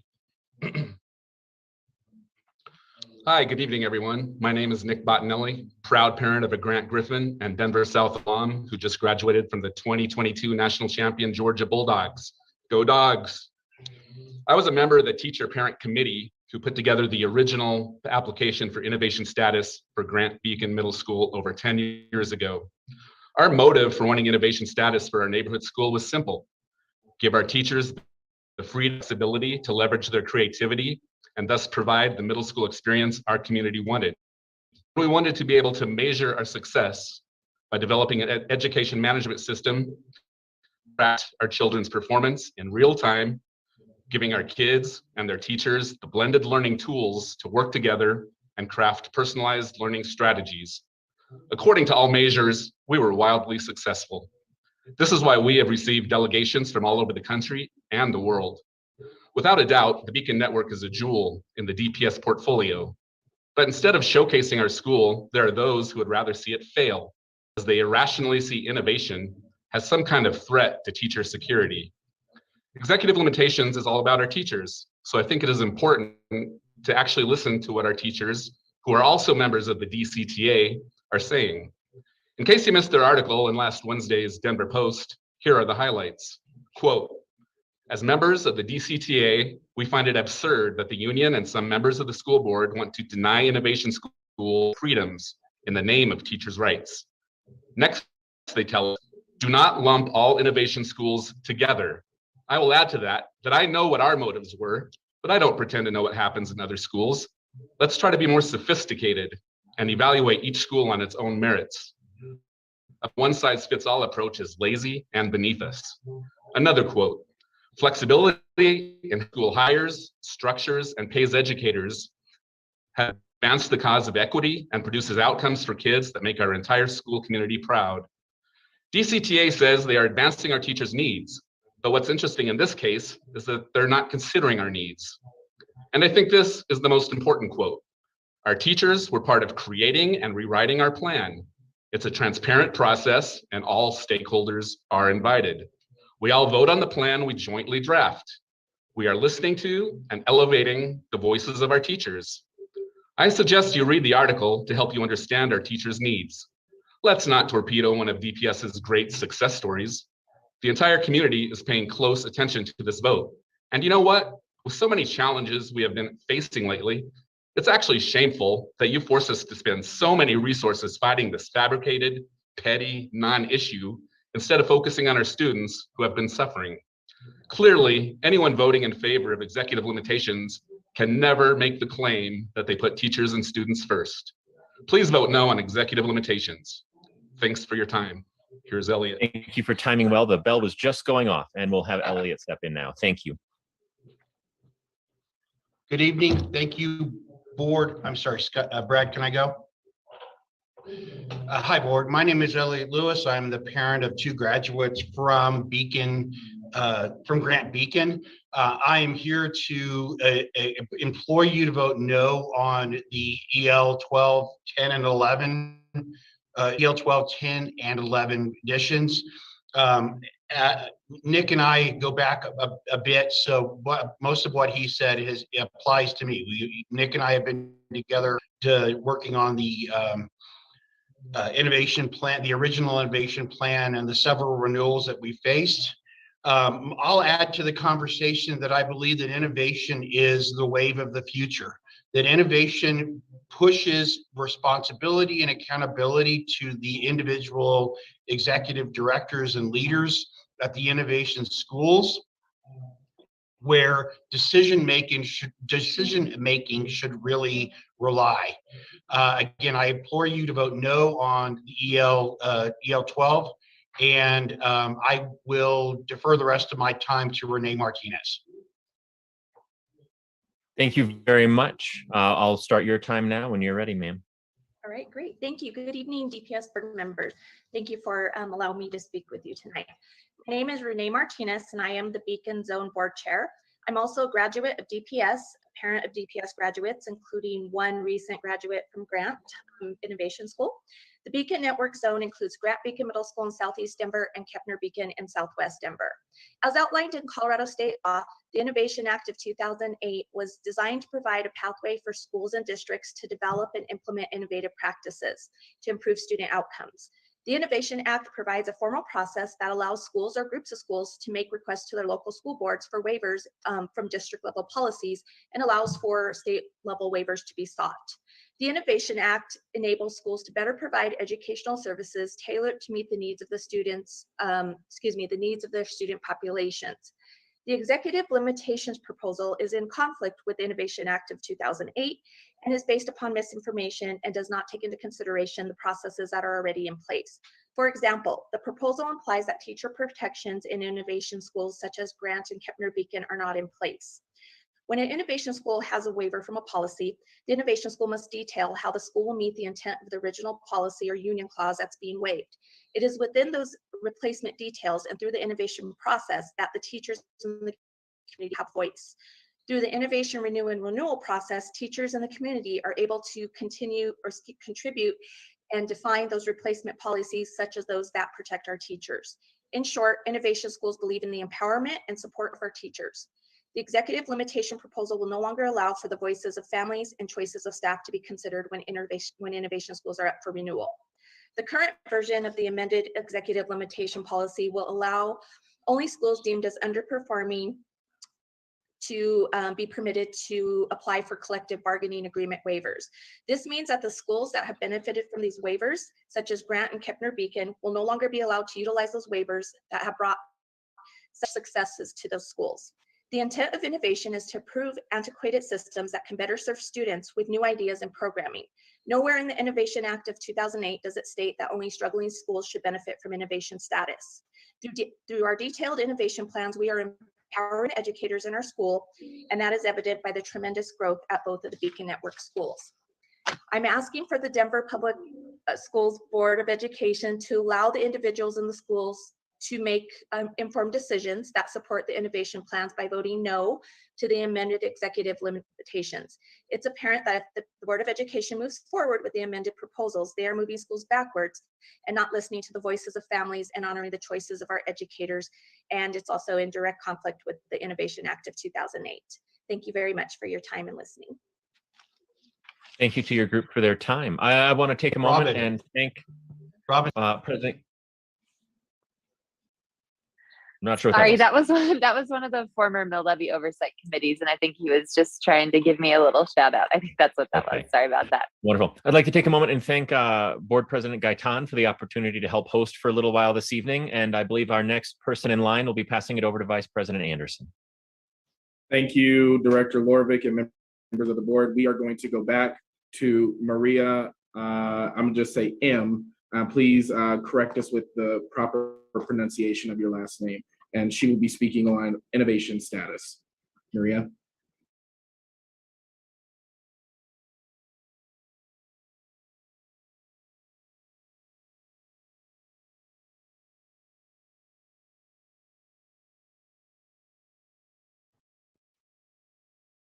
Maria, we can't hear you. You're on mute. Yes, I'm unmuting. Can you hear me now? We can. You can? Okay, cool. It's Maria Matos. Thank you. So I appreciate this opportunity to speak about the innovation status. I am an ECE teacher at Valdez Elementary. I have been there for 6 years.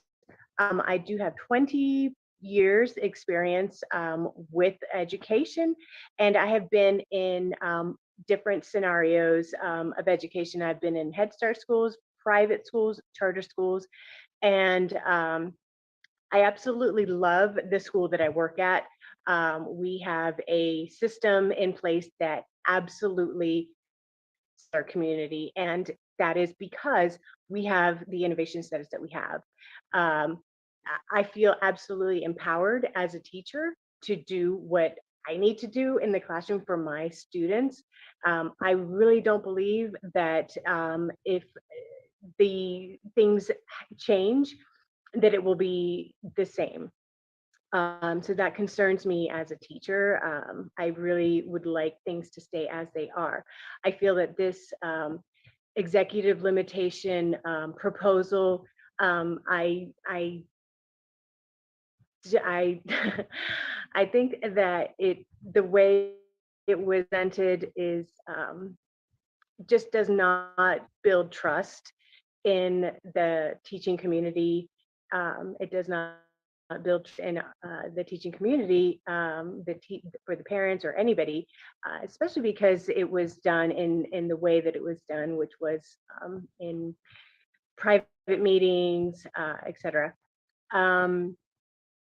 All I can tell you is that in my experience at the school that I have been, the innovation school that I have been, we have had a lot of success.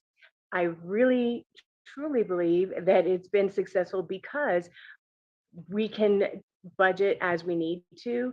I know that my very first year at the school was a really tough year. I had some very challenging students, and I got through because we had a full-time counselor, student counselor, that could support me in the school, in the classroom with those students. It was beyond my ability to serve those students with those high special needs. And I don't think I could have survived that first year without that full-time counselor. And I don't believe that we would have a full-time counselor unless we could make arrange our budget in such a way that we could have such a thing. So I know that, or I feel that our school has been successful because of the way that we can choose how to spend our money and how to support the teachers through the special, the extra special help that we get. Maria, wrap up. You're over time. Okay, sorry about that. All I want to say is, as a teacher in the program and as a DCTA member, Maria, you got to end your time because we're time.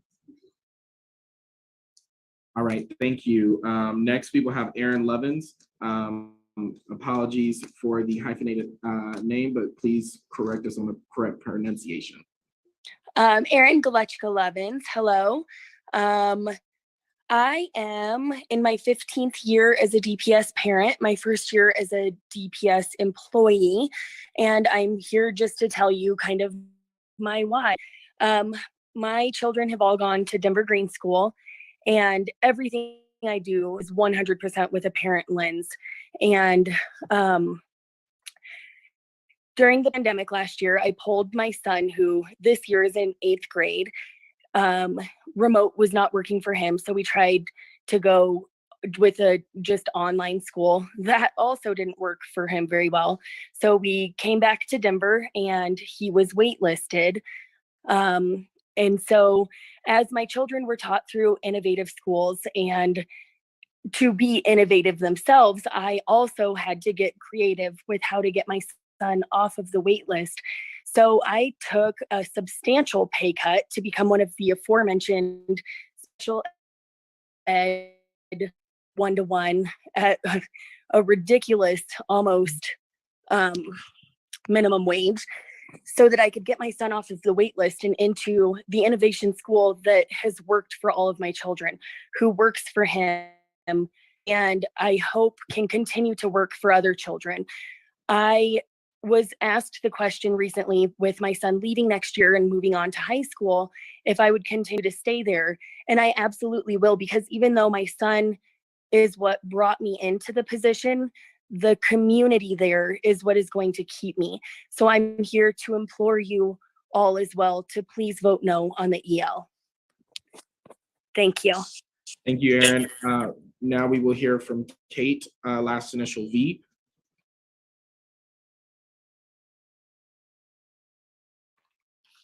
Hi, everyone.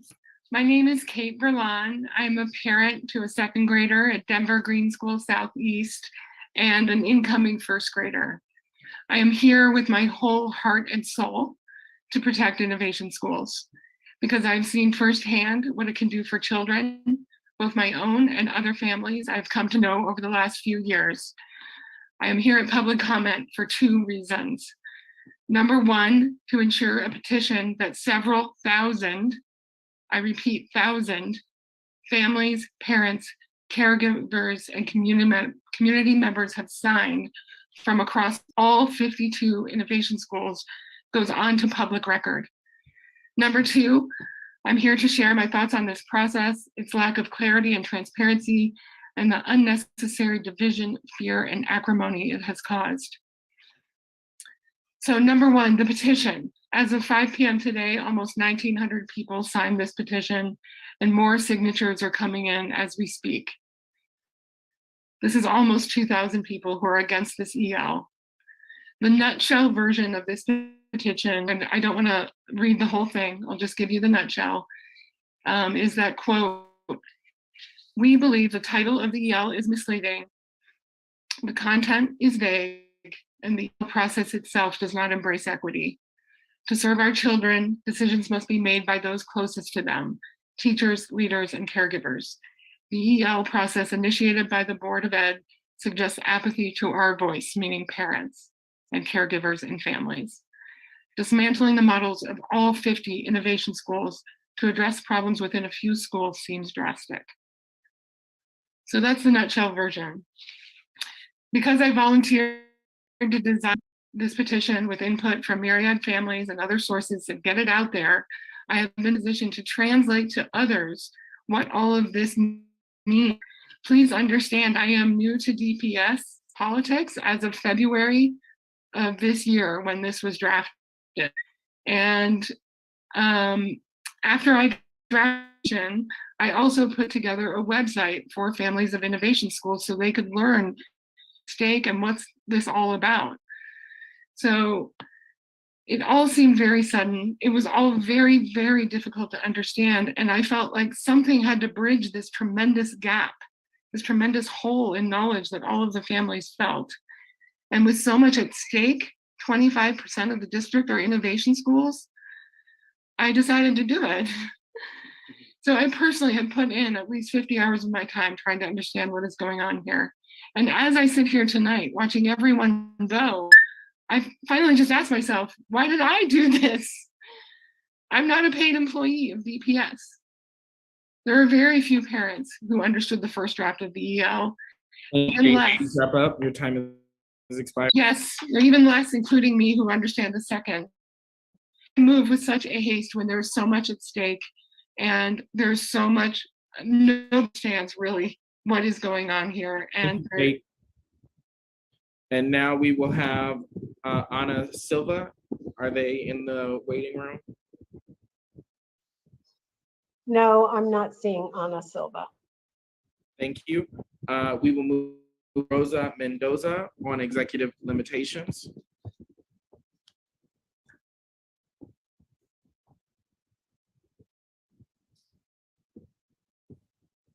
Do we I Rosa have Mendoza? invited her to come over and she has not accepted. Here she comes.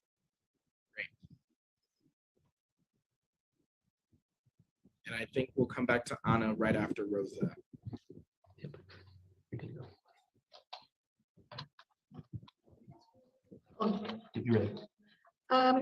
Hola, buenas noches. Mi nombre es Rosa María Mendoza.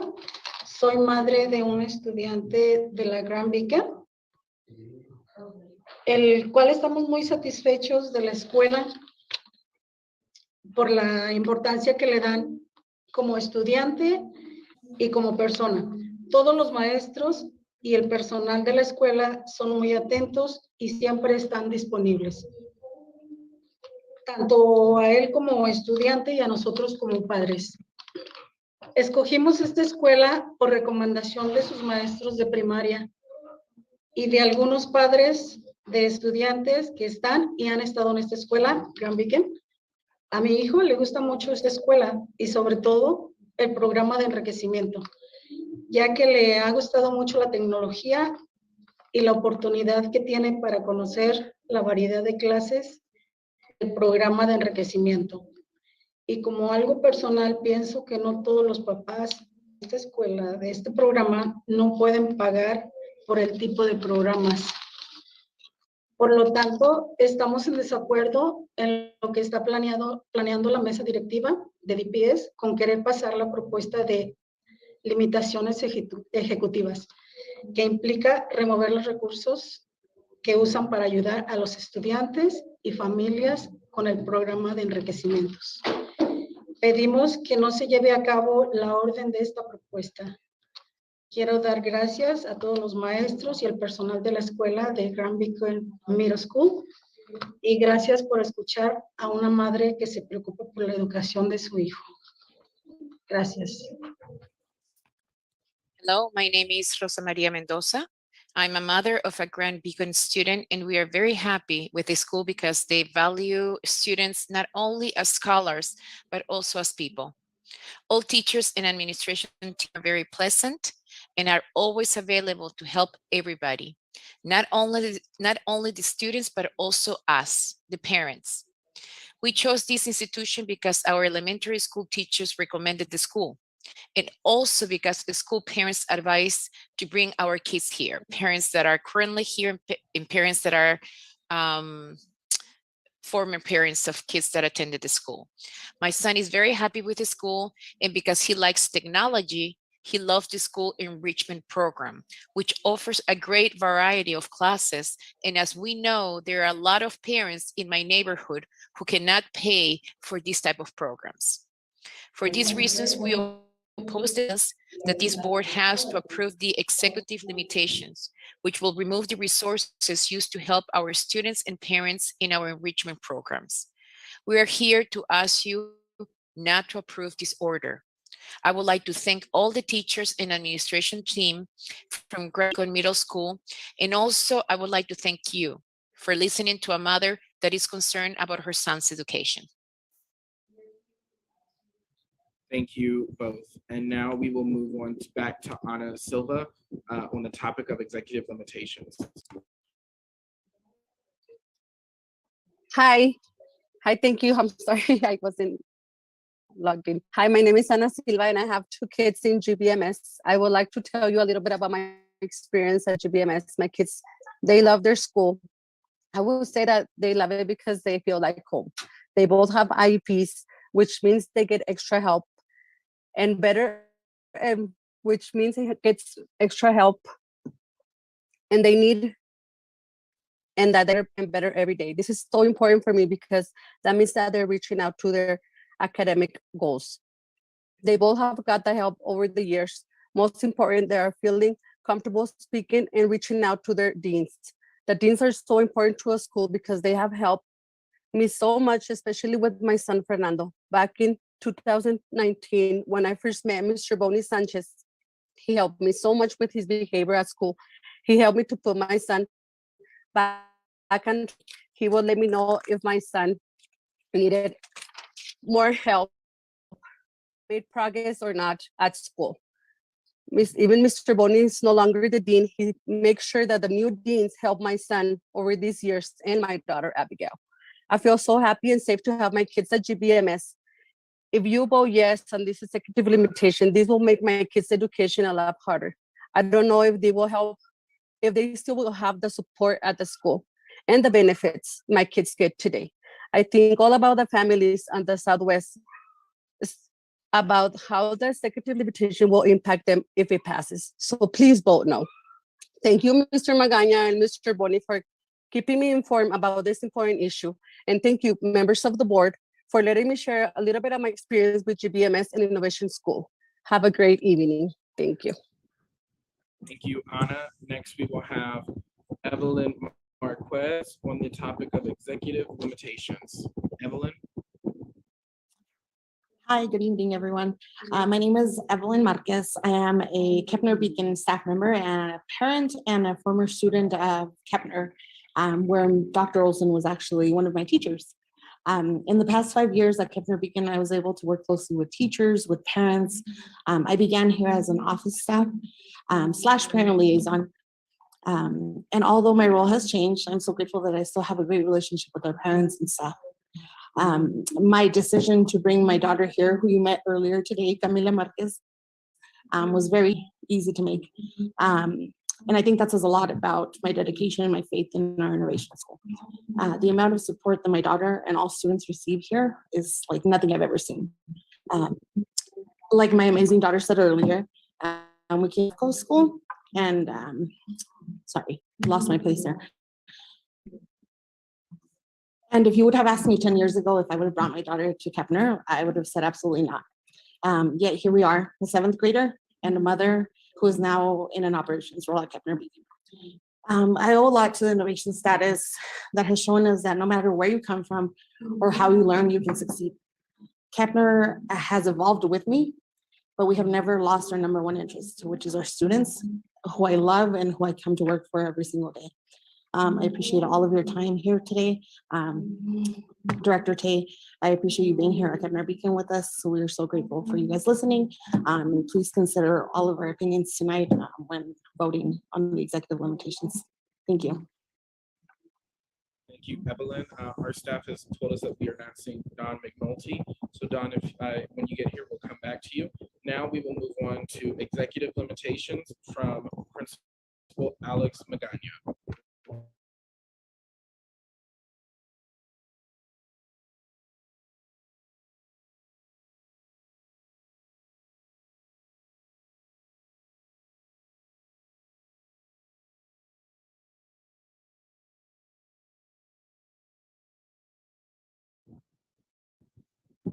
Are we having any tech difficulties?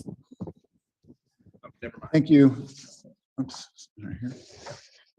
Thank you, Madam Vice President Tay Anderson, and also Madam President, DPS board members, and Superintendent Dr. Marrero. You might know me as Alex Magana, Executive Director for Beacon Network Schools, but you also must know that I'm a Hispanic. I'm BIPOC, Spanish speaking, former teacher, assistant principal, and given 20 years to over 20 years to the district. But another part I know that I was born in, I grew up in Mexico, and my family came to the United States looking for work, and we traveled all over the country looking for work. And that's some of the reasons that drives me to do the work that I'm currently doing. I learned at an early age that you need to know your why and to fight for what you believe in. For example, we were in the library of Kepner, in the Kepner Library, where 6 years ago, families were asking for something better. They demanded something different and new for their children because the school was struggling in a traditional model. I see myself as one of the many students that I'm honored and obligated to serve here in DPS.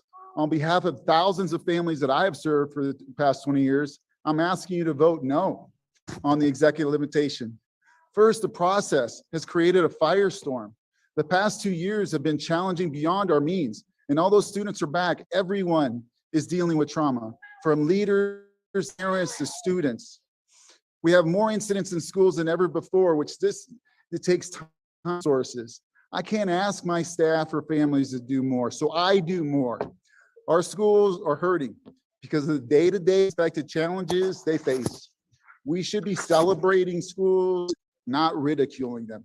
Also, the amended executive limitations eliminate 2/3 of the waivers innovation schools have utilized to serve students.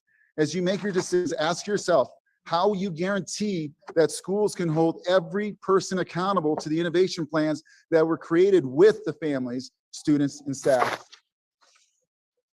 Innovation is not intervention or turnaround.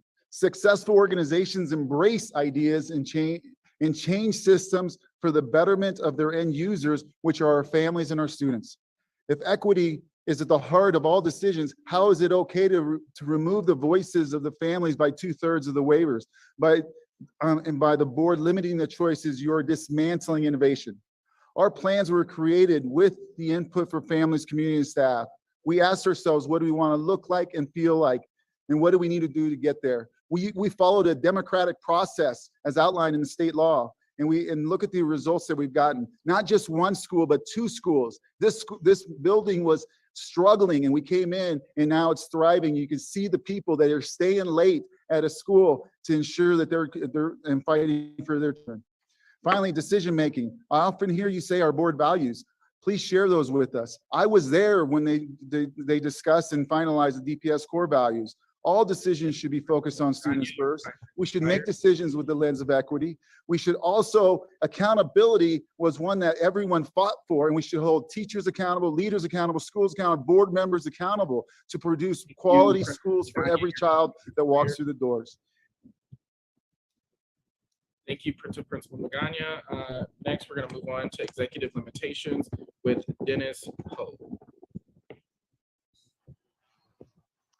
Hi, everyone. My name is Dennis Ho. I echo everyone's points that we've heard so far, and also would just like to add the perspective from a teacher. I am a math teacher at Grant Beacon Middle School. This is my 3rd year teaching at an innovation school and also in Denver Public Schools. Teaching the Beacon Innovation Zone has shown me that teacher voice and innovation are not mutually exclusive. Grant Beacon's leadership structure differs from traditional schools by including 8 teachers on the senior leadership team. It empowers myself and 7 other teachers and deans to solve school-specific issues flexibly and effectively, and it aligns the needs of the teachers, the deans, and the paras, those that work directly with our students, with school policy and systems. I feel like my 6th grade team and my math department team both have a voice and a direct line to our school leadership through this structure. But what I value most about teaching at an innovation school is the autonomy and flexibility that I get over my classroom. We customize our curriculum, our calendar, our assessments in order to best support our school students. I believe our innovation status allows us to personalize education for our students more than any standardized curriculum could. One example is how we use pre-assessment data to drive curriculum scope and support students where they need it most. I can plan specific units and lessons based on the misconceptions that I spot in my students at the beginning of the year.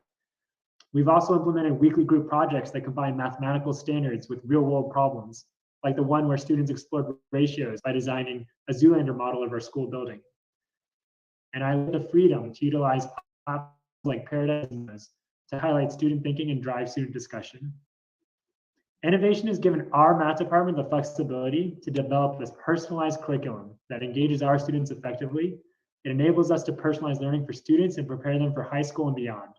That's why I'm encouraging everyone here to vote no on this executive limitations proposal. Thank you all for your time. Thank you, Dennis. Next, we have Jackie Falcon on EL teacher rights and innovation school.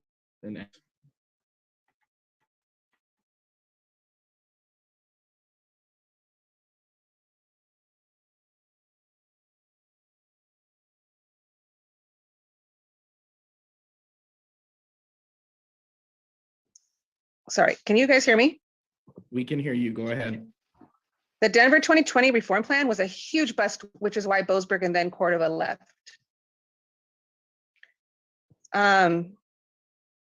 Sorry. Part of the reform plan was implementing turnaround schools, restarts, and innovation schools. Now, innovation schools aren't bad as they allow schools to create a unique program that caters to their particular student population. However, the huge inequities in resources between innovation schools is a problem, and as is their treatment of teachers when they waive their workplace rights under the DCTA contract. Busting the union has always been a goal of the DPS reform plan, and Denver charter schools and innovation schools have been helpful in that endeavor.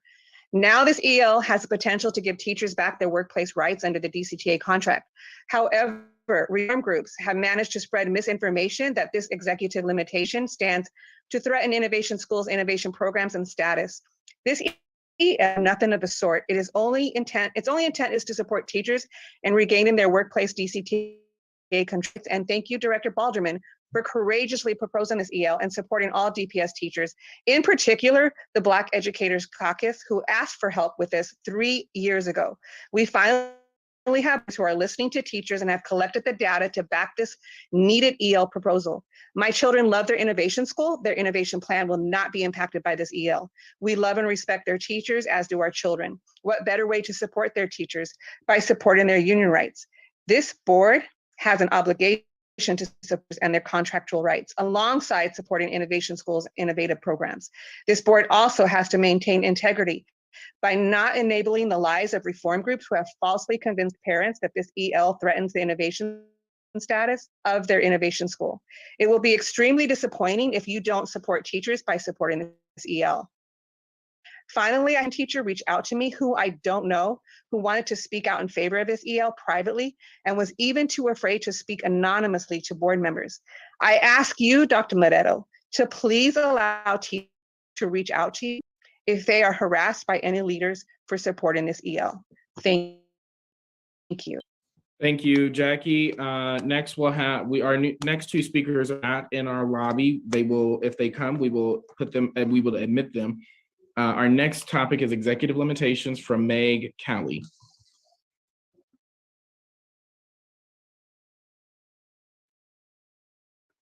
Good evening, everyone. My name is Meg Caley, and like all but the previous speaker, I am standing firmly in opposition to this executive limitation, even with the rewrite that we were informed of just a couple of days ago. Putting on my Farmer Meg hat, I have been a partner and supporter of the Denver Green School since its inception 12 years ago through my work with the farm that is on school grounds, where in 2011, we trailblazed the first on-site farm to cafeteria program in the state of Colorado, and it remains an exemplary model across the nation. We have also partnered with DGS teachers over the last decade to develop curriculum connecting all grade levels to the farm, and we're currently working to update all of those units through a prestigious USDA Farm to School Award. And none of this work would be possible without the opportunities provided by Denver Green School's innovation status and their commitment to constantly innovate to best support teachers and students. Putting on my proud parent hat, wearing two hats this evening, like a lot of people, I have even more firsthand experience witnessing how amazing our teachers are and how crucial it is for them to have autonomy and flexibility in choosing the systems that best engage the students in their classrooms. Hearing from Ms. Armstrong about the particular curriculum she's using to teach math and reading in my daughter's first grade class and the social emotional learning that Ms. Cuevas taught in kindergarten, it's been amazing to see these educators empowered to run their classrooms how they see fit. And I've always loved the groundbreaking democratic shared leadership model of Green School with lead partners and classroom teachers working together to make the decisions that govern the school. I am appalled at the proposal of the school board to dismantle all of this. Innovation schools like DGS exist to help solve problems that traditional schools have faced, and these are created and replicated. I cannot speak to issues that may occur in other innovation schools. I just want to speak from my own experience, but there is already a system in place to remediate those issues, and it's coming up in a few short months when all the innovation schools go through their renewal process, where 60% of the staff must approve of the plans. In my view, the school board has no right to step in this heavy hand and instate blanket policies that will affect a quarter of the schools in the district in one fell swoop, with no regard to the unique situations that their leaders and communities face and with no community input. The process of executive limitations seems like an abuse of power. There's been no transparency, integrity, or inclusivity in this process. Like everyone else, I'm questioning, where's the data and analysis showing the problem you're trying to solve? What is the rush? And where's the opportunity for school and community input? Over 1,000 people showed up to the town hall a couple of weeks ago. Nearly 2,000 people signed this petition asking you to stop this process. Please consider the impact of your actions and that there will be numerous and nuanced unintended consequences for thousands of people. Thank you, Meg. Need you to wrap up, please. Okay, and wrapping up, I just want to say that after 2 years of pandemic and crisis across our communities, this is not the action we want to see taken. It's time to let communities lead and Thank you, Meg. Your time is expired. Equity. All right, next we have Innovation and DPS by Matt Meyer. Thank you, board directors, for creating the space to hear from the DPS community tonight. I teach 5th grade at Denver Green School Southeast, and I'm a DCTA member. I appreciate the board's focus on how to best support teachers. However, I'm concerned that the revised executive limitation is an overly prescriptive approach that will still limit innovative practices. In the presentation on March 10th, 2 facts stood out to me. First, teachers who reported knowing more about the innovation plans had higher levels of opposition to this executive limitation. Second, teachers supported the proposal very significantly across innovation schools. I think this fits with the many important stories that you've heard tonight, both in support of and in opposition to this proposal. The policy problem that you are faced with is that innovation is working well at some sites, while at other schools, staff want to return to the standard district framework. I propose that rather than putting the limitation in place this evening, that the board give Moreto space to lead by updating administrative policy ADE, which governs innovation in Denver. It has not been updated since 2015 when Tom Boasberg was superintendent. The upcoming renewal cycle is an opportunity for him to address the legitimate concerns that have been raised by creating a more rigorous renewal process that ensures a clear path for schools to end their plans if that's what they want. A new policy ADE should be grounded in a theory of action that is aligned to the board's end policies. Furthermore, it should end the practice of only allowing innovation in schools to budget on actual teacher salaries, which creates financial pressure to maintain a plan, even if there are concerns over the waivers. The innovation framework creates an important process for schools, not central office, to drive change to improve board policy, state statute, and collective bargaining agreements. Since Denver Green School has been shared several times in public discussions, I wanted to end with an example from Robert F. Smith's STEAM Academy. They have waived portions of Article 18 of the teacher contract, which states that teachers may request that disruptive students, and that's a quote from contract language, may be removed from their class for the remainder of it. I fully agree with the Robert F. Smith replacement policy, which states that even labeling students this way does not align to a restorative approach. And while I deeply appreciate many aspects of the contract, this is not a teacher right that I want to protect. The revised executive limitation would end this Robert F. Smith waiver. Tonight, I ask that you ensure that schools that want to use standard policies have a clear path to do so, while also ensuring that schools that want to make an informed choice for site-based autonomy can continue to develop replacement policies that make sense for them. Please vote no on the revised executive limitations. Thank you. Thank you, Matt. Next, we will have executive limitations and Paula Zindel. Apologies if I mispronounced your last name. Yes, my name is Paula Zundel, and I have been a teacher at Denver Green School Southeast and a proud DCTA member for the past 11 years. I've also been a DCTA rep at my school for approximately 5 years. I want to thank the board for allowing me to speak. I appreciate, first of all, that many people had good intentions with this executive limitation. Nevertheless, I think it is too vague to implement, and it could unfairly penalize effective innovation school models that support teachers' rights fully. Here are my main points. First, if there's a problem with some innovation schools, why is the district approving their innovation plans over and over? I am at a great innovation school. Please don't create a policy that penalizes schools that support teachers like my school. The simple solution is for the district to not approve the innovation plans of schools that are not meeting teachers' needs or rights.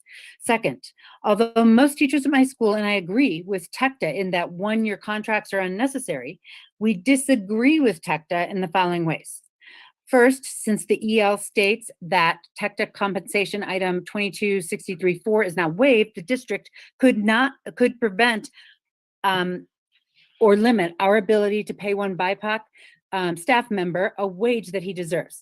This person cannot make even close to an adequate income without DGS being able to pay him a higher salary. He is exceptional at supporting our students who need the most support.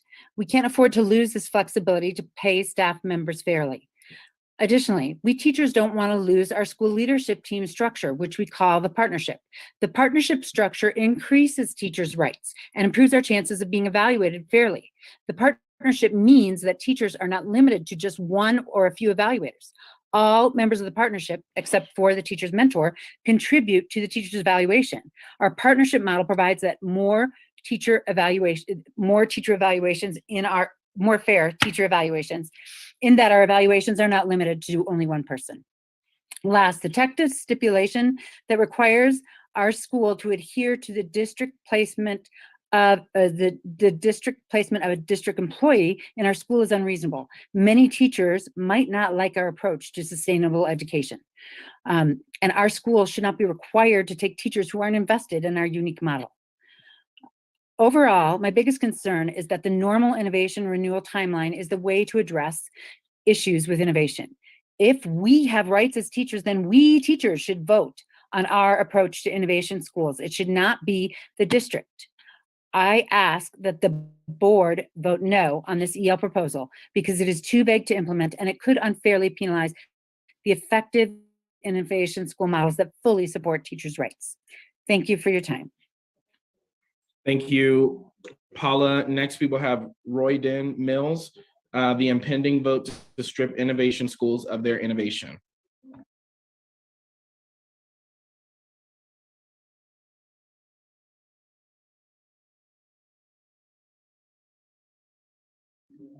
We cannot hear you. You're muted.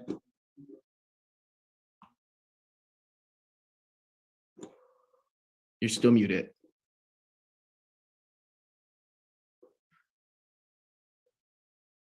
I think it might be on your computer.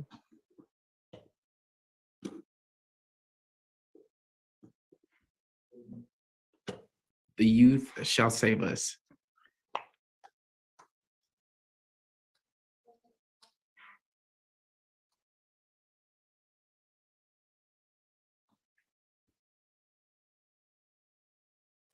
Lucy, are we able to come back to Royden after we get his sound working and move to our next speaker? Absolutely. I'll bring Katie Shively over. Thank you. And we will move over to innovation with Katie Shively, and we'll come back to Royden when we get the tech issue fixed. Royden, I'm going to turn off your camera. Hi, I think I'm on. Oh, there. Okay, great. Oh, I'm sorry. There we go. All right, hello to the board. My name is Katie Shively. I work at Valdez Dual Language School. I'm here to ask you to vote no on the executive limitations. I've been a teacher at Valdez, I think for 12 years, but maybe longer. I've lost count. I was in 2 other district schools in DPS before this, after I came to DPS from another district. I've been invited to become an AP and even work at the district level, but I love being a teacher. I'm a teacher. I love being with the kids. I love being with the teachers in a school. I helped write our original innovation plan, and we've had at least 2 renewals. Thank you to Reverend Lorvik, to Esserman for our school to learn about how we're innovating to meet student needs to close achievement gaps. I know all the board members have been gathering community voice in many ways, including all this listening tonight. Being innovation is not against DCTA or against the district or against anything else. Being innovation is being for our students, and particularly for equity and opportunity and achievement. Innovation gives us as teachers ownership in our assessments, our curriculum, ensuring growth for our students. Every teacher I know is in our building and other innovation schools is doing something innovative within their own classroom because they're empowered to do so and they know it serves their students. We were awarded a National Blue Ribbon Award and the Colorado Succeeds Award for our results in closing achievement gaps. Teachers write the innovation plan, we vote on it every 3 years, including the waivers, and we have so much more voice on an ongoing basis than in a district-run school. I know you all worked hard to come to consensus on a revised proposal, but the revised policy still affects 2/3 of our waivers that connect to our ownership for what we're doing for our kids and for equity, again, in this dual language model. Also, we're not sure why you even had to come to consensus, what the other side was. It was actually very refreshing to hear someone on here tonight speaking against this. The only person I've heard that wants this. It's been very confusing where this has been coming from because there's, again, been 1,000 people on the meeting, 2,000 people signing the petition asking not to do this, not to limit what is happening in innovation. This EL is taking away teachers' rights to adapt for our students, even though you say your intent is to protect our rights. My best guess is this is a bad teacher move and punishing the whole class for the problem of a very small few. Thank you. Please wrap up. I started by thanking you for listening. I urge you to put that listening into action and vote no on EL to protect teachers' rights so we continue our great work for our students. for Thank you. equity. Thank you. I see Royden Mills is back, so we'll go back to Royden, and then we'll go. We don't have Megan, so we're going to move over to Felipe after Royden. Hey there, can you guys hear and see me now? We can. The youth. Yeah, thank you. That says a lot, doesn't it? Sorry, I really apologize for that. We've all been on this now for 3.5, near 4 hours, and I can't believe my moment came and I blew it. My name is Roy Mills. I am a teacher of 16 years at an independent school in Southwest Denver, which my own children attended for many years. And 2 of my children, my youngest, now attend Maury, an innovation school, with my oldest child is now at East High. And that's where my wife went, my in-laws, and my parents. So despite the fact that I teach at an independent school, my family has been in DPS for decades. And I get that I am super privileged to teach where I do. I guess I would say the majority of that privilege is innovation. At my school, parents who are extremely fortunate enough to be able to afford to pay just under $30,000 a year for a pre-K through 12th grade education. And my children did not go to my school because we can afford to. We can barely afford to look at the buildings. My school gives a super generous scholarship to teachers' children. That's why they went there. But that's neither here nor there. I am not a proponent of independent schools over charter schools or over public schools. I myself am a product of public schools. And for me as a teacher, it is not about the kind of school. It's all about children, needing the best education available to them. And for me as a teacher, just like the teachers in DPS, it's our job to do whatever we can to bring it to them. But the reason my parents at my school, who again are super privileged enough to do so, pay what they pay is because my school does what Maury and other innovation schools do. They teach to each child through innovation. They recognize differences in learning styles. They recognize learning differences. And they do it so they can best scaffold an education that will allow children to succeed. DPS may call that innovation, call it common sense. I call it smart education. But whereas like in education where I teach costs an extreme amount of money, DPS innovative schools not only teach to the child through innovation, but they offer this obvious wealth of diversity, of cultural diversity, religious, socioeconomic, LGBTQ+, et cetera. Why you would want to strip the schools of something other people pay $30,000 a year for it's mind-boggling. I mean, it's not wise. It is the opposite. I mean, there's nothing of helping teachers or protecting or serving children in this proposal. It's going to strip teachers of their innovation. That's going to demoralize them and thus demoralize the students. And as a local journalist wrote about this today, I think he said something like, it's creating a problem by destroying a solution. And I think please wrap up. Yep. That being said, once the decision is made, once the vote is cast, we are alone, staring at ourselves in the mirror, we will all know. Thank you, Roy. This room has expired. System. Next, we will hear from Felipe regarding EL innovation. And Felipe, pronounce your last name for us. Hi, everyone. My name is Felipe Vieira. I am a longtime Denver progressive advocate, community organizer, and wanted to thank you, Madam President Gaitan and Vice President Anderson, for having me. I came to the United States undocumented at the age of 2, and I am the first in my family to graduate from high school and college. And I have had the opportunity the last several years to work alongside families and teachers who love their innovation school and cherish their innovation school. My first experience with Innovation School was a few years ago when I managed a youth soccer program through the Colorado Rapids Major League Soccer Club. And I came to Alex at the Beacon Network and asked him if we could bring our programs to both the schools. And because of innovation, we were able to leverage the passion of teachers for soccer to build an amazing soccer program at both the schools. Teachers led the program, they coached and received extra pay because of it. In the last several years, I have Alex and his team with parent engagement. I've seen firsthand empowered teachers enjoy their ability to lift their voice up On the teacher council and on the Beacon board, I've seen parents love and engage in their schools and advise their principals and leaders at their schools regarding parent engagement and other aspects of their schools. I've seen students engage in leadership and advocacy opportunities through their student voice committee.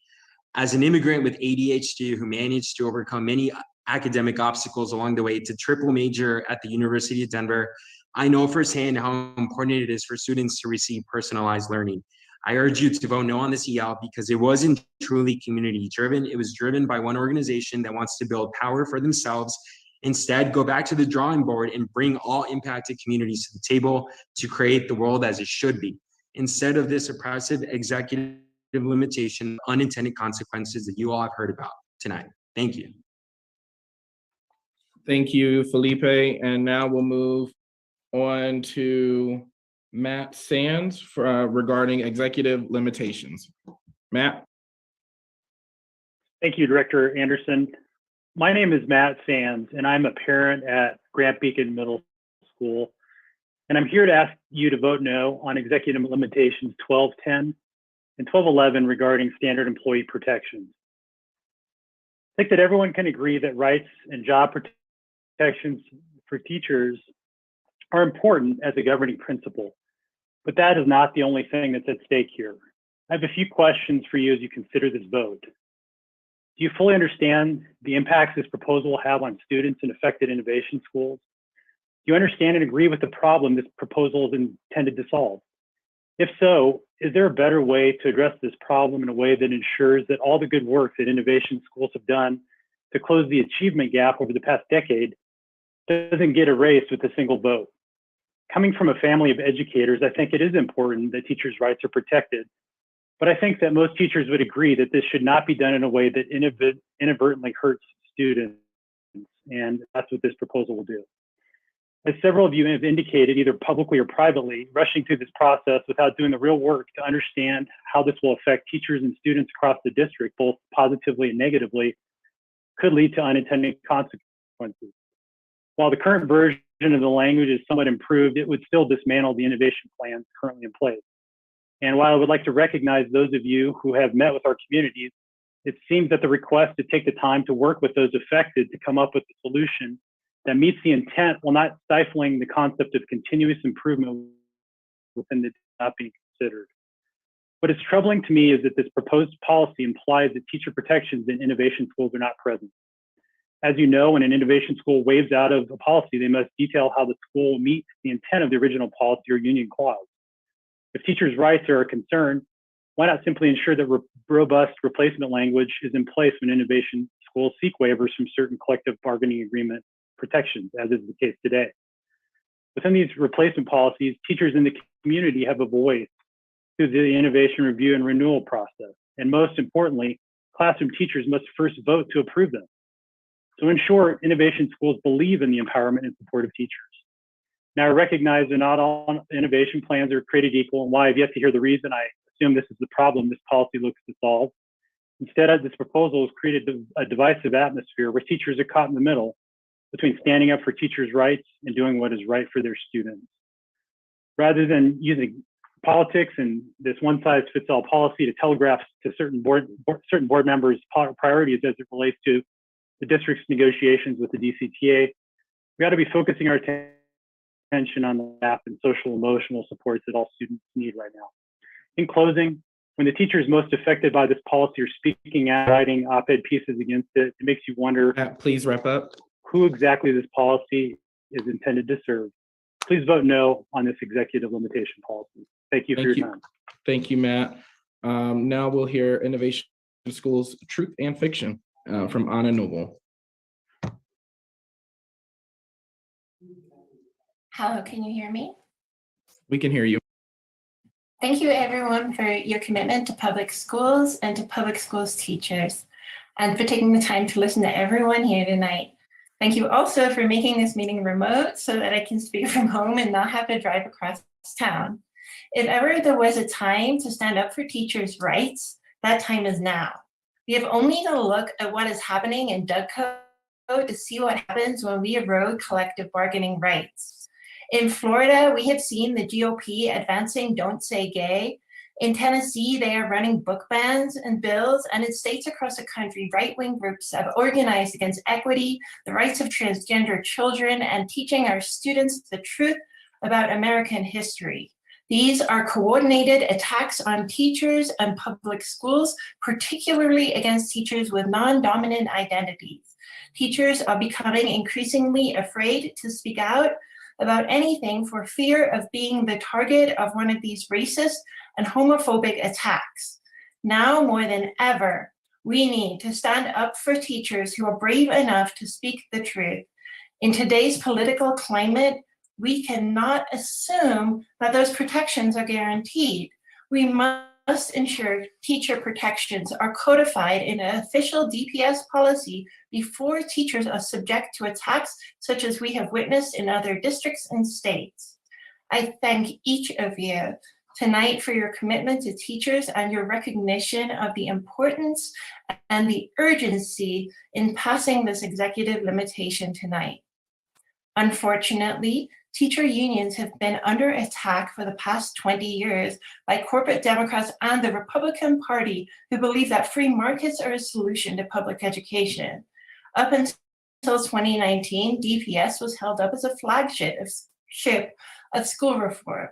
Well-connected political elites controlled the narrative, touting the success of their reforms as an excuse for dispossession and gentrification that was done to students of color in our district.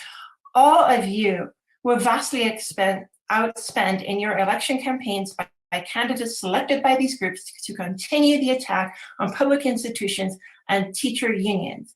The EL proposals on the table this evening are not specified at innovation teachers.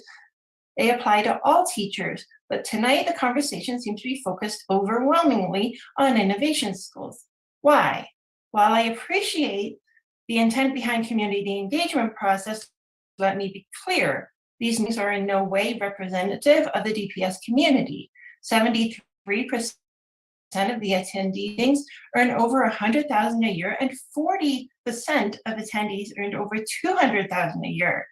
This is a district where almost 60% of our families qualify for free and reduced lunch.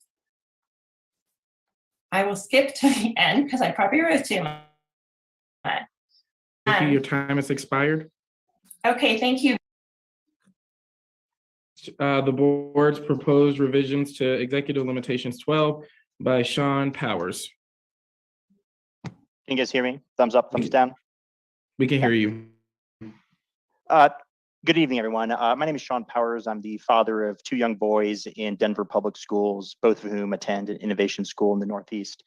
My own view is that I think the executive limitation, even as amended, is probably a mistake. And although it's difficult to anticipate the consequences of sort of an across-the-board application of the collective bargaining agreements to my innovation school, I think it's probably a death blow to my innovation school and most other innovation schools.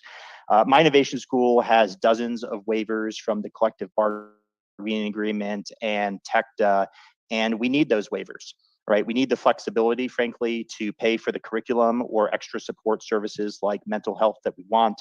We need the staffing flexibility to pay exceptional teachers what they deserve. And frankly, we also need the flexibility to replace people who might be great teachers in the right kind of circumstances, but maybe aren't the best fit for the school because they don't really line up with the school's culture or educational philosophy. The board's justification that I've heard from some members, it's not the whole board, is that we need to protect teachers' rights. And that justification, frankly, rings a little hollow to me. I've never seen any abuses occur at my collaborative school committee meetings, and we frankly have policies in place to protect against that problem. But it seems to me that the right solution to that problem is for the board to deal with that on a case-by-case basis as part of the renewal process or as an individual case-by-case investigation. It seems to me that it's probably not particularly well thought out to enact overbroad policy, throw the baby out with the bathwater, and punish the well-performing innovation schools because there might be some offenders. if the board were to pass executive limitation 12, I think there's a couple problems with it. The first is standardization is usually the wrong solution. The reality is people are diverse and we have different wants and needs and priorities for education. Parents have different values and priorities for education. Teachers want different work environments. Principals want different types of management styles. And the reality is that the current system lets us all kind of pick and choose. It's win-win-win. We can all find something that kind of lines up with our values. The final point I'll make, and one that hasn't been mentioned, but I hope the board considers, is please think about the long-term consequences of the executive limitation on Denver Public Schools' enrollment and financing. As you well know, we've lost 3% of our students in the past 5 years, and that has caused roughly $80 million of lost funding and will require school closures. But that 3% conceals a very important trend. The innovation schools and the charter schools grew by about 30%, and the district schools have lost between 10 to 20% of their schools. Thank you. Please wrap up, Sean. I will. Do you think the parents will continue to enroll their kids in the innovation schools when you convert them back into district schools? I think not. And how will this district? Thank you, Sean. Your time has expired. Dollars of funding. Next, we will hear from Ryan on innovation schools awesomeness. I apologize for the title of my speech. I just wrote something in. I didn't know it was going to be public record, but my innovation schools are awesome, but I'm not sure my speech here is going to be awesome. So first, I'd like to thank the board for listening to everyone, and especially to those board members who have not turned off their video the entire night. I think Director Quattlebaum and maybe Esserman, I think he might have turned it off once, but that is courageous that you've not turned that off the entire night. I'm the parent of a 7th grader at Grant Beacon Middle School. We are new to DPS, not new to Denver, but my children were enrolled in a school. And George, my son, spent his entire schooling at this parochial school. We switched schools because of their COVID protocols at this other school. So because of that, I didn't know a lot about innovation or especially about these executive limitations. Did know that we loved what's going on at Grant. Their programs have made that transition for my son very easy. He loves it, and we don't know why we didn't send him there in the first place. What they had to offer as far as the enrichments, the technology they use, and the deans at every grade level, they have deans at Grant. And those deans, the 7th grade dean has been a great help to my son in his transition. Now I've heard for the last 4 hours a lot of stuff about executive limitations. I actually have a way better understanding of it now. And after that, of course, it's a vote no. Please vote no for this. I've heard speaker after speaker with wonderful reasoning as to why this needs to be a no on these executive limitations. And I would love to hear, we've heard from one person who supports it. I would love to hear from board members who support these limitations so that I can learn that side, because up to this point, I've only learned why they're so bad. So please vote no, because obviously it's the way to go, because that's where everyone is trending to this no on the executive limitations. Thank you. Thank you, Ryan. And my time as facilitator has expired. So now I will pass it on to Director Balderman in Southeast Denver.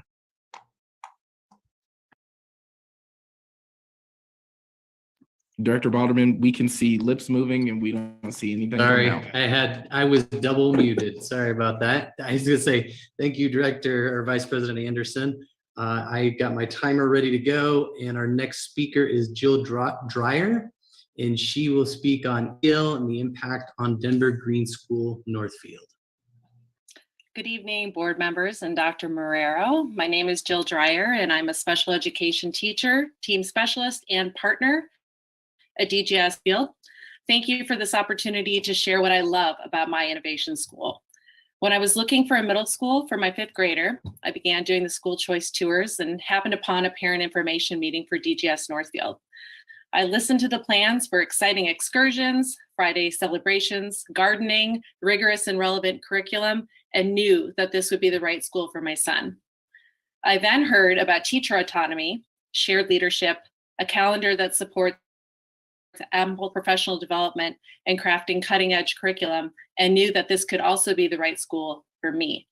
I was really craving the move to a work environment where I had a voice, a joyful community, and opportunities to lead.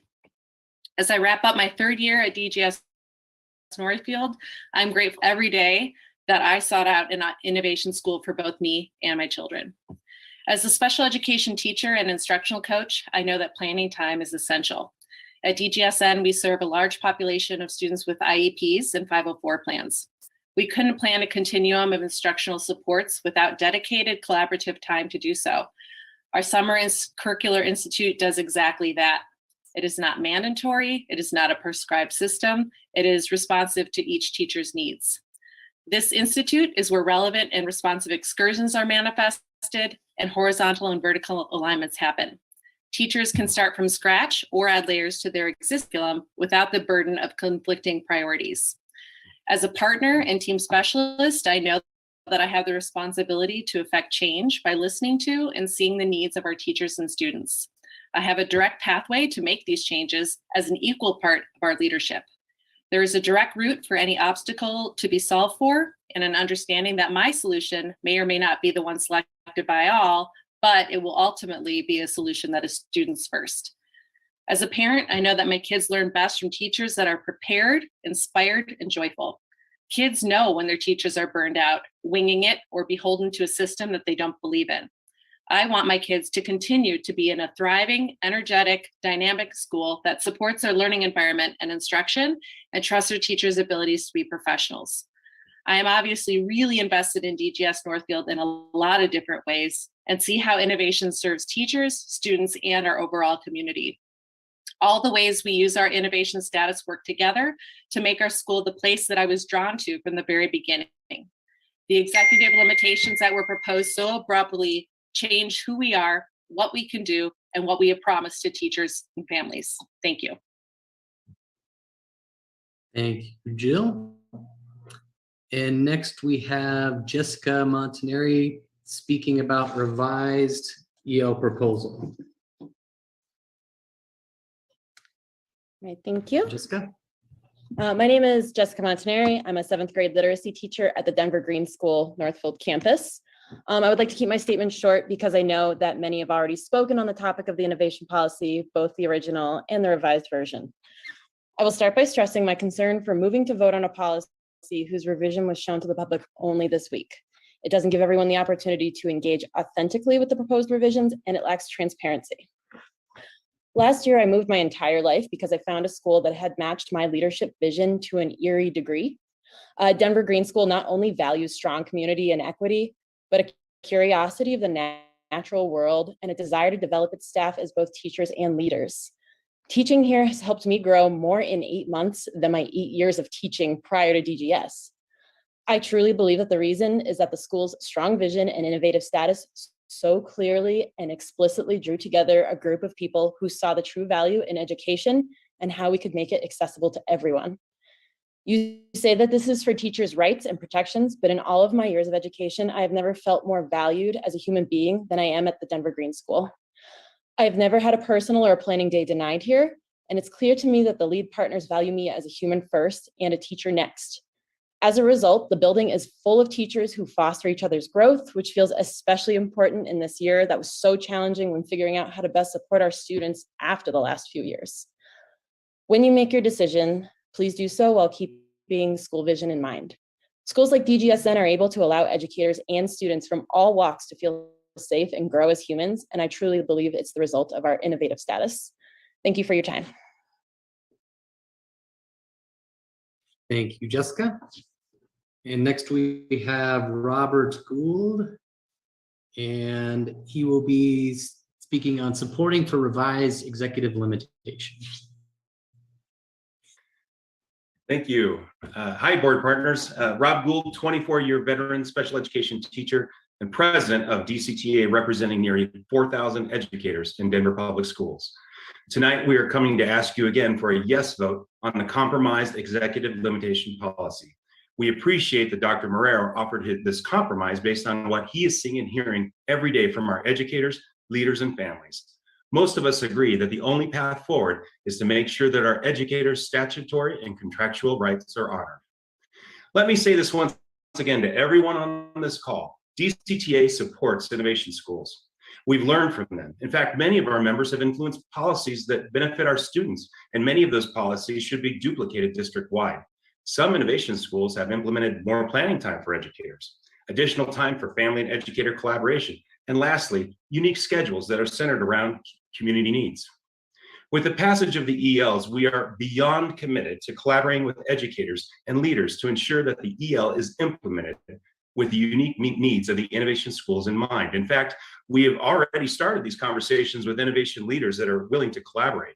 And we found that there are minimal changes within innovation plans and a DCTA contract that could be handled with our DPS DCTA waiver mechanism already built into the contract.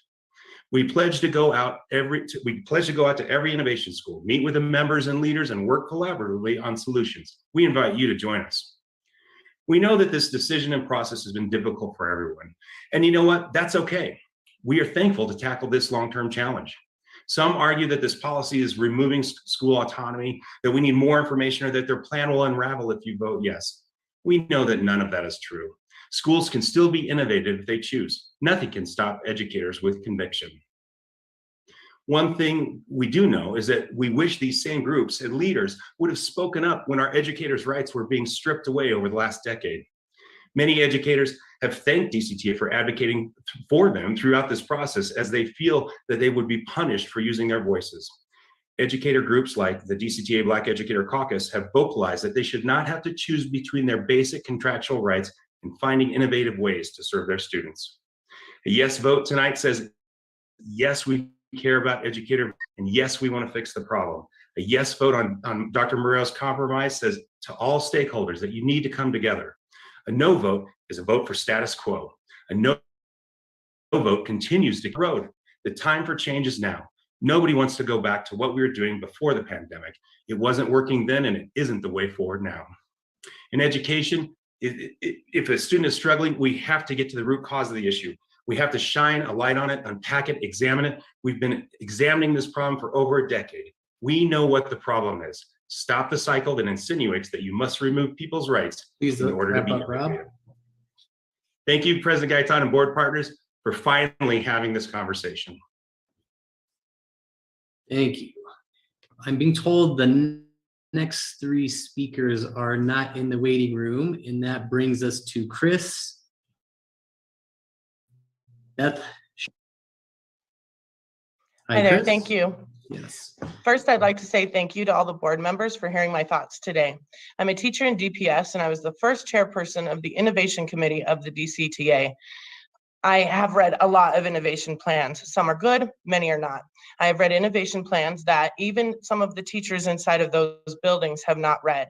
Some were new to the building after it was adopted, or some were afraid of losing their job and to vote and did not have a voice in creating them. Innovation plans are good when all teachers and community members are involved in the creation of them. Many are not created that way. We've heard many parents speak tonight saying they are confused by this proposal. This tells me that they don't know what waivers are in their innovation plan, and that tells me that they did not have a hand in writing them as they should. Also, many innovation plans do not allow for teacher voice either in creation or in not having an SLT. But moreover, those that are good already follow or exceed the negotiated contract, and this proposal will likely not affect them at all.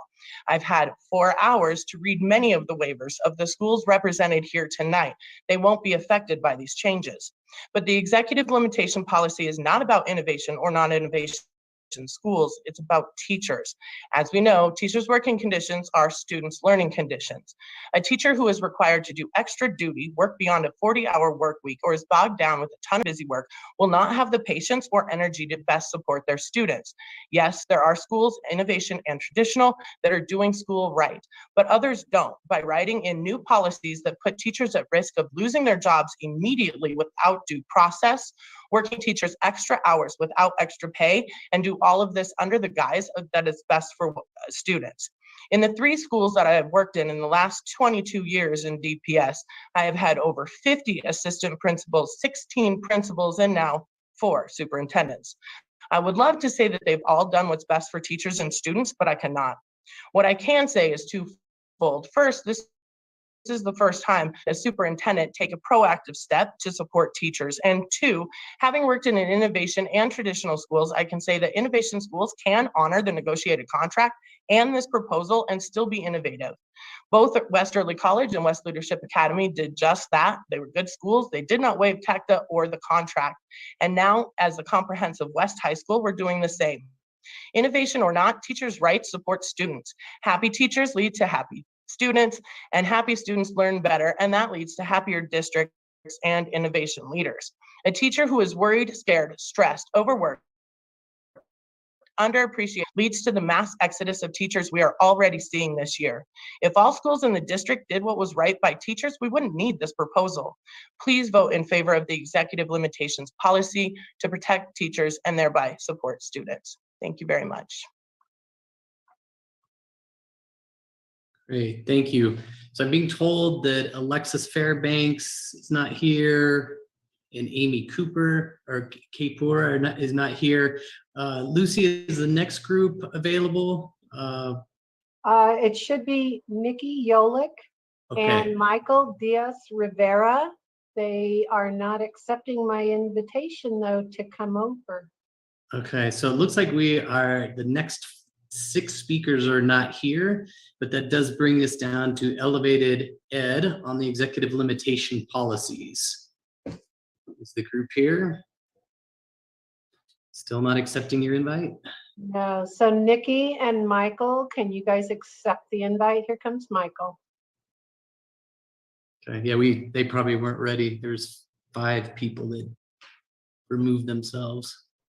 Yeah, we've got another besides Nikki. It's also it's not as me and Nikki. Julie is not here either, Michael. So So it's just you and Nikki. I guess I'll wait to hear if, I'm ready to jump if y'all ready to jump, or we could wait for Nikki. It's whatever with me. Go for it, Michael. All right, start the timer, Michael. Let's get it. So my name is Michael Diaz Rivera, and I'm a former teacher for Denver Public Schools who was pushed out of my career after working for an innovation school and mistakenly signing away my rights. Folks want you to think that our experiences aren't valid, but I assure you that we aren't alone. I'm here to continue the work of the Black Educators Caucus that was started years ago. I'm only here because these elected officials won't do their jobs, and a lot of these folks seem to be afraid to call that out. I'm here to speak in support of the executive limitation policies introduced yet again, but with the lack of transparency from this board, it appears to be amended and none of this really matters. It's obvious that those that support teacher rights are outnumbered, and with the oppressive practices of this district, the general apathy that we're seeing by some of the most marginalized is to be expected. I'm here to tell you that with true accountability and by supporting all of our educators, we can get to the greatness that our schools deserve. We can't afford to lose any more of our teachers by ignoring their rights. Educators, if you haven't seen it, check out the show Abbott Elementary. With all that you've endured on our daily basis, you could use the comedic relief, and I should give you a trigger warning about the truth shared in that show. But I digress. The show exists because the 6th grader grew up and never forgot how she felt seen and valued by her teacher. Let that sink in, and let's do the work of valuing all of our educators and community, especially the most marginalized. Not to mention that some of these waivers allow these misleaders to act like Miss Coleman, and I'm talking about pop culture. So anyways, let's move on and get back to business. Recently, I was inspired by watching a recent Aurora Public Schools board meeting where their board members, including a current Denver Public Schools teacher, asked the question of how we hold ourselves accountable. It was inspirational and left me wondering why we aren't saying the same thing. So I want to extend the inquiry to you all. How do we hold ourselves accountable? You should ask your teachers and consult with the community in a way that reflects equity, and I surely haven't seen that tonight. The actions that I've seen from this current board and superintendent bring more questions than answers. We know that the entire system is designed so that it doesn't have to account for the harm created, but I want you to know that this is not sustainable. The people are talking and pointing out the ways that this current board and the factions within it lack transparency. We know that we are experiencing the great resignation across this country, but on a micro level, let's look at the turnaround rate of these innovation schools. It's time that we address it. I've yet to get an answer, so I'll ask you again. How do these calendar differences across the district impact our most marginalized parents and their plans? We need a revolutionary and leaders. I'll end by reminding you that you need to support the executive limitation policies that have been put forth. These amendments reek with oppression. You should know how this work reaches as far back as the abolitionists that came before us, and nothing comes without a demand. As organizers, we make demands, and I demand that you support the executive limitation policies or get out of the way and support educators.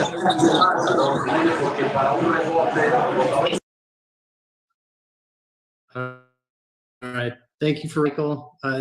Looks like we have Nikki Yalek and Julie Banuelos here.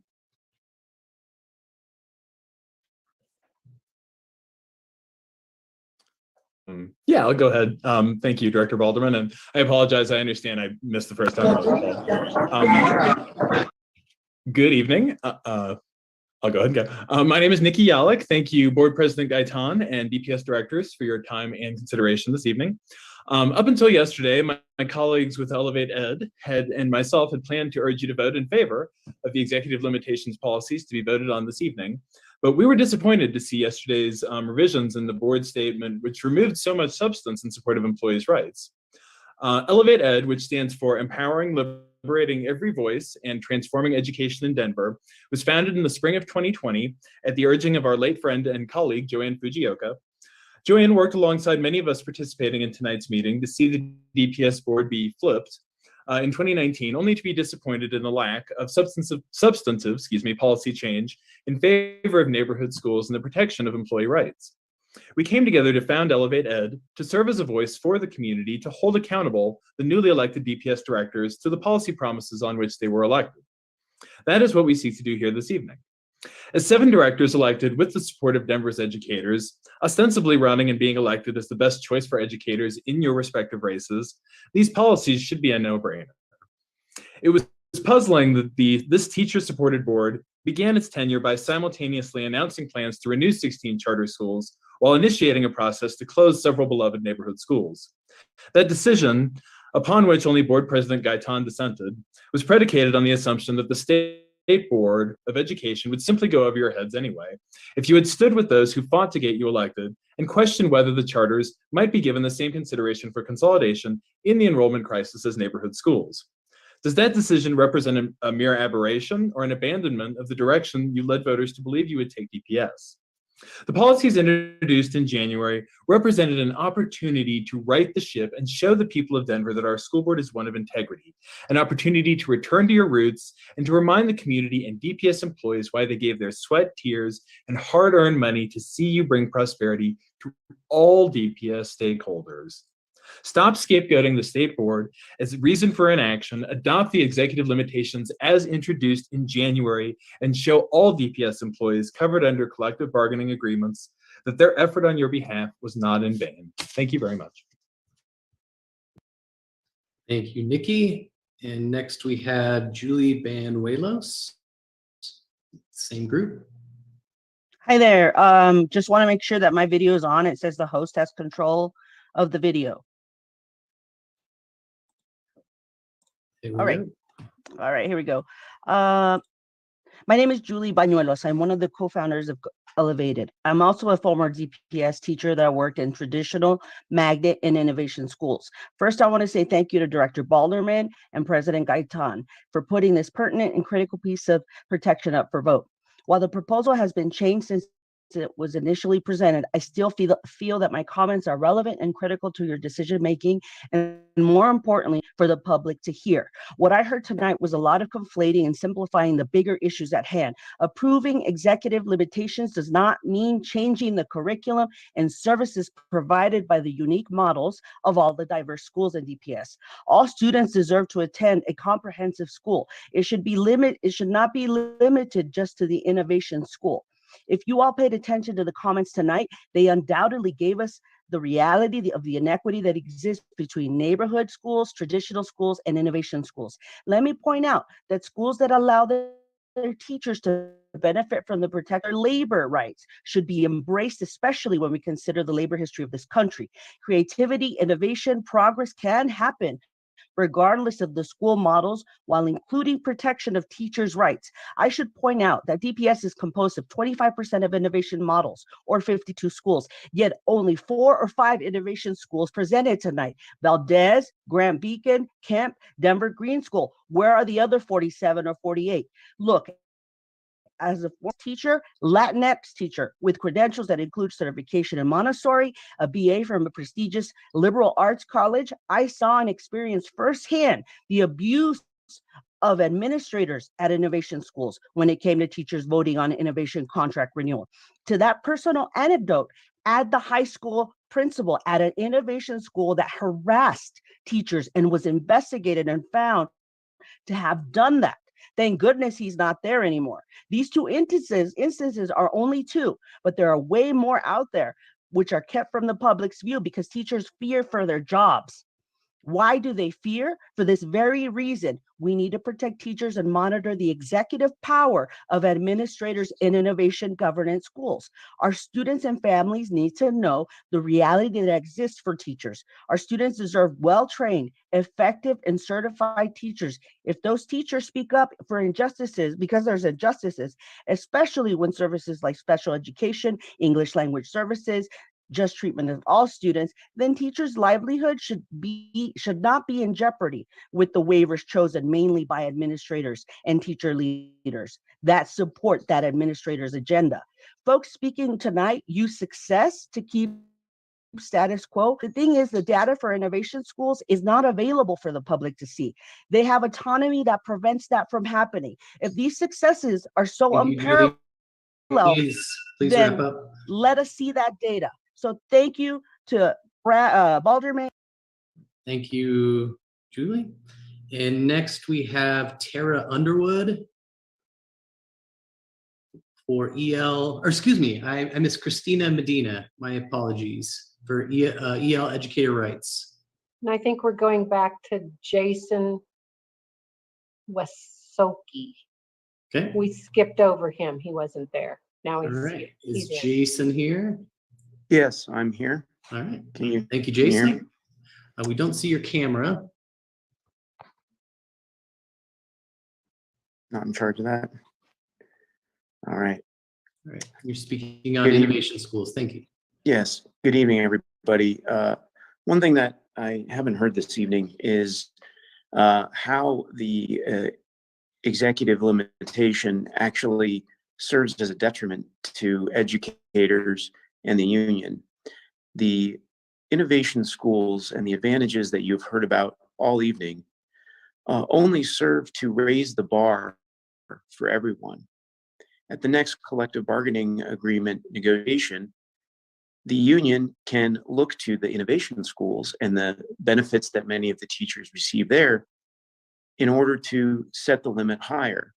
Why bring everybody down when you can force everybody up through the innovation programs?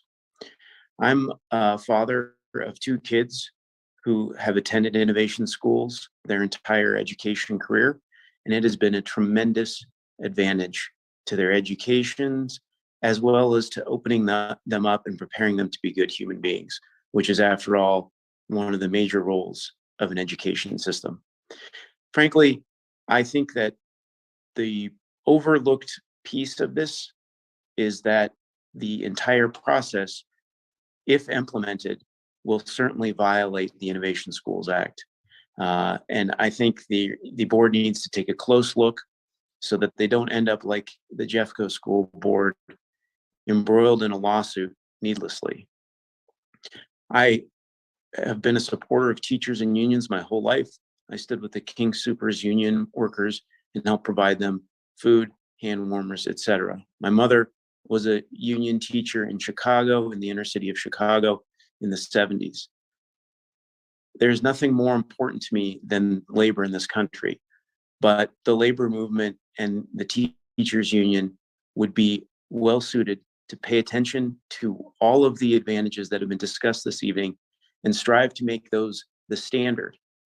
And allow everybody else to achieve even higher. Thank you. Thank you, Jason. And are we going back to Christina Medina? Or are we going next to Christina? Yes. All right.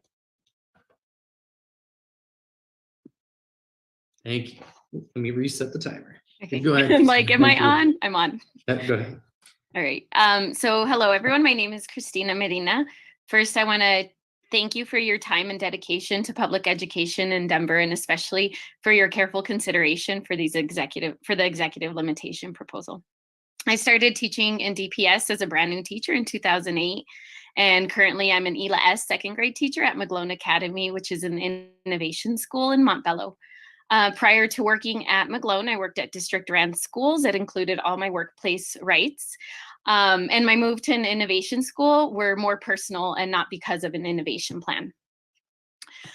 There are some good and innovative things about McGlone's innovation plan, and none of those are threatened by this proposal. McGlone has become my new home. I have amazing students, and my days are always wonderful because of my students. I know that the McGlone staff is dedicated to the growth and support of our students and the community. However, as a classroom teacher of 14 years, it was a dramatic shift to be handed a daily schedule that I have to follow rather than being involved in the conversation and decision-making process for what my students and I do day to day. I have been handed scripted curriculums and told when and where I need to go for trainings without given a choice. There's no formal process for classroom teachers to provide input into scheduling and curriculum. I also do not have a say on who helps make the decisions for me and my students. They are hired by the principal. And on top of that, if there were some issue, I have no right to arbitration, and neither does anyone else at my school. And I know that the decisions that my school is making are made with the best intentions and in the spirit of efficiency, but then there's little buy-in from teachers, especially teachers with experience, when you get top-down models.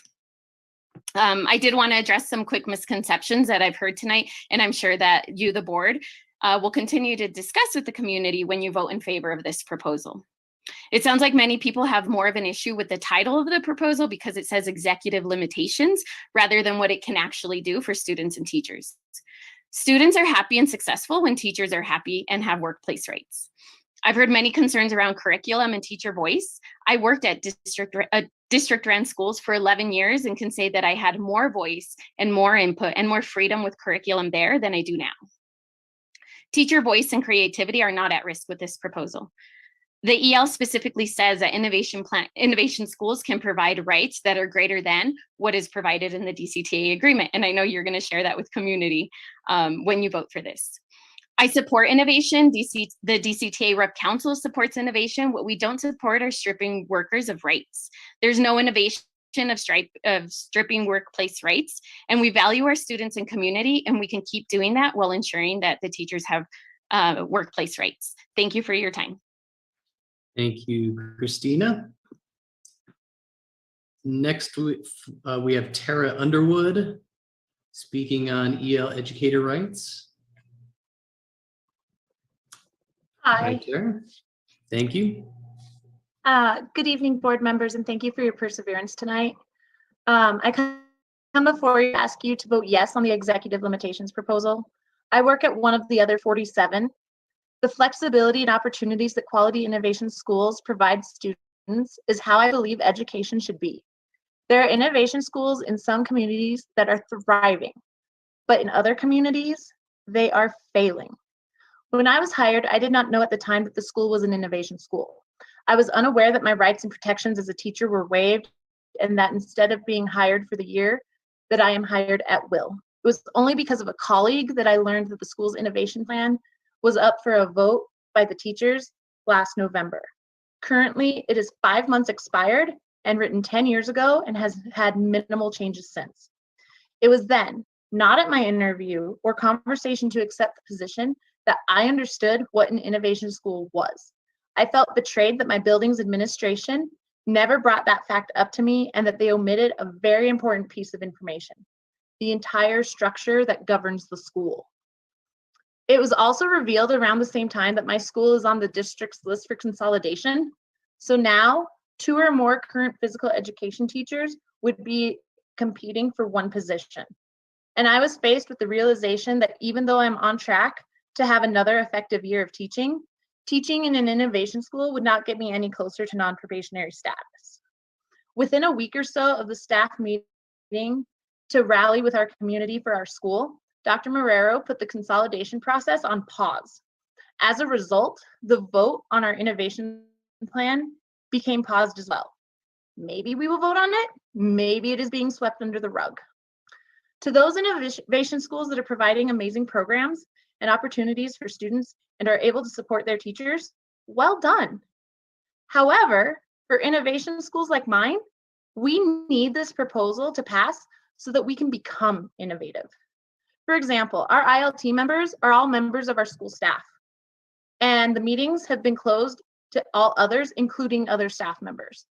They're the only ones who are allowed to input on our current inequitable schedule.